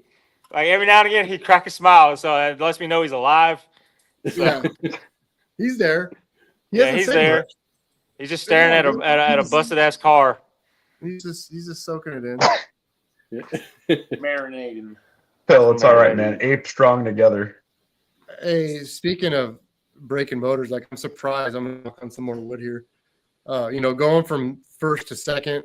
Oh, geez. At that RPM, that's a lot. But it's got a carbon dry shaft in it, and it's on radials and shit. Like I'm just waiting for something to fucking exit, and it didn't. And I'm like so thankful for. I don't know how it's living with that happening.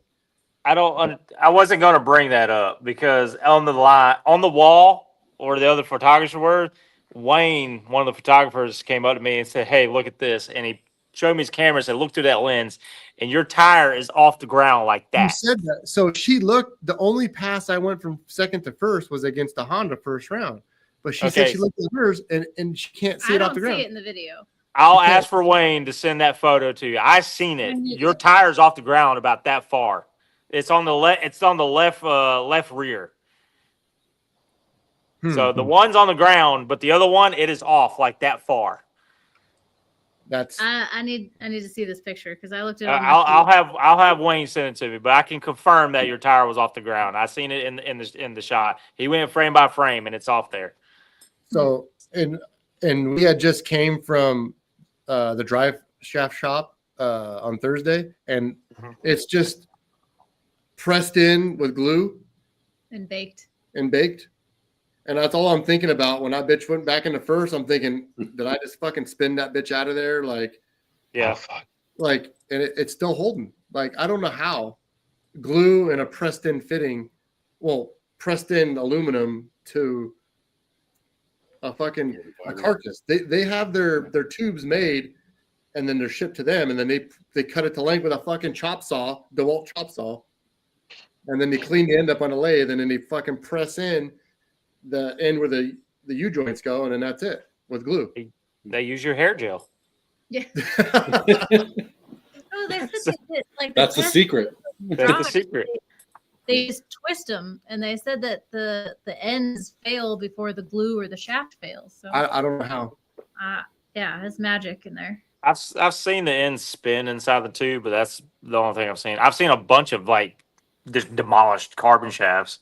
Well, you would think that there's like, after they press it in, you think that there'd be like a set screw or something, or a fucking titanium something. No, it's just. Yeah, because once you do that, you compromise it. So kind of like if you get a ding, if you got a pretty good sized ding in the in the middle of a carbon shaft, usually it's a weak point. That's where they crumple at. At least that's what I've been told by numerous like carbon drive shaft users. Yeah, I'm sure there's a failing point somewhere, and Yeah. I don't know how. I mean, I could have broke valve three. I could have fucking broke the fucking dry shaft. I could have broke the ring and pinion when I cracked first gear. Like, there's a number of things that could have happened, but it didn't, and I'm hopefully thankful. I mean, the last pass was good. Did I mention that's also on used radials? I bought those radials from a friend, or he gave them. That's you're my type of people. Like I'm a half trick guy. Well, I'm too poor for the new set. I wasn't gonna buy a $700 pair of radials to go to a race that I was gonna go out first round. So I called one of my friends that has a radial car. I'm like, hey, you got any fucking bracket radials laying around? He's like, yeah, I got some used up ones. I'll give them to you. I said, all right, and I shipped them out, and then there we go. Told you they would work. Yeah, they're not bad. Mm-hmm. They're good. So free set of radials. I'm gonna use them again somewhere. Oh yeah. Well, I guess we should probably shut her down. It's been over 4 hours, and it's like it looks like he's dead already. Yeah. Well, so I don't have my bottle, Tony. So it's customary now that you have to do a nitrous purge to send us off with. What bottle's full over there? The ugly bottle. It's gonna be an outlet bottle. Does it say Nitrous Express on it? It's an old NOS bottle that we put a Nitrous Express sticker on. I was ready for it to be the purple Zex bottle. Look at these little cuties. Oh shit! Oh, look there. Oh, there we go. This is what we use in our car. We run 2 5s and YM to a -6 on hers. So you want to do that? Go. Yeah. One for the boys. Cobwebs out of the ceiling. Is that a piece of your ceiling that just came down? Yeah, Like it, the leaves and stuff that's stuck up there. What the fuck? Put that away. So somebody's gonna get hurt. So. It's just a 5-pound bottle. It's got 6 pounds in it. It's fine. Oh god. Oh, look there. Oh, bottle pressure's at 800. It's at 800. Yeah, it's at 800 now. Yeah, it was pretty high. There's a 1 in front of that. There's a little cuties. You just cracked that thing wide open. Yeah. Oh yeah. Yeah. Jesus Christ. All right. Well, it was awesome having you on, Tess and Tony. Thank you all. Appreciate you guys. Look forward to the video from this past weekend, and also look forward to you hopefully getting a hat trick at War in the Woods. Yeah. We got to promote that. I want some cars there, so hopefully it's good. Got to get it bumped up because I'd like to make it there in September. So definitely. And we'll stop by, and I'm sure I'll be with Raska, so we'll stop by and say hi. Yeah. You guys are going for sure? Oh yeah, for sure. My hotel's already booked. I talked to Raska on Monday night, and it sounds like he's going, so we should be there. I booked our hotel today. I think we're at the Best Western, and I forgot the town, but it's like 20 minutes away. I'm hoping it's better than the Loyalty Hotel in Rockingham that had motel that had spiders. Spider Motel. The Spider Motel. And if y'all are looking for a good steak, the hotel we're staying at has a built-in steakhouse. It's the one that Bill went to, I think, like 2 years ago. Best steak I ever had, hands down. We went to the hotel that has the restaurant upstairs. We went to that one last year. It was pretty good. Yep, that's the one we're staying at. I'm down for whatever. Sure. I like food. Hell yeah. I like titanium so I can eat more cheese I'm gonna hamburgers. put you on a diet so we don't have to buy so much titanium. Yeah. He's putting the blue check mark on all the old comment from earlier, Chris. Yeah. Well, I'll let y'all have All a good right. night, and we'll wrap it up. Next episode, me and Garrett are going to go in on some motherfuckers. So people have been warned. There we go. When is that one so I can make sure I watch that? Yeah. I got to answer one question. What block is in White Cracker? Stock block, 1969. Maybe a 73. It's one of them. That was an hour and a half ago. Yeah, but he made a couple. You're of late. Well, there's one there. Is it a 2-bolt or a 4-bolt? 2-bolt. Okay, so it's What's your probably a opinion? What's your 70s. opinion angle? It's a stock block. I think they're the same from 69 to 73 are all the same. What's your pinion angle?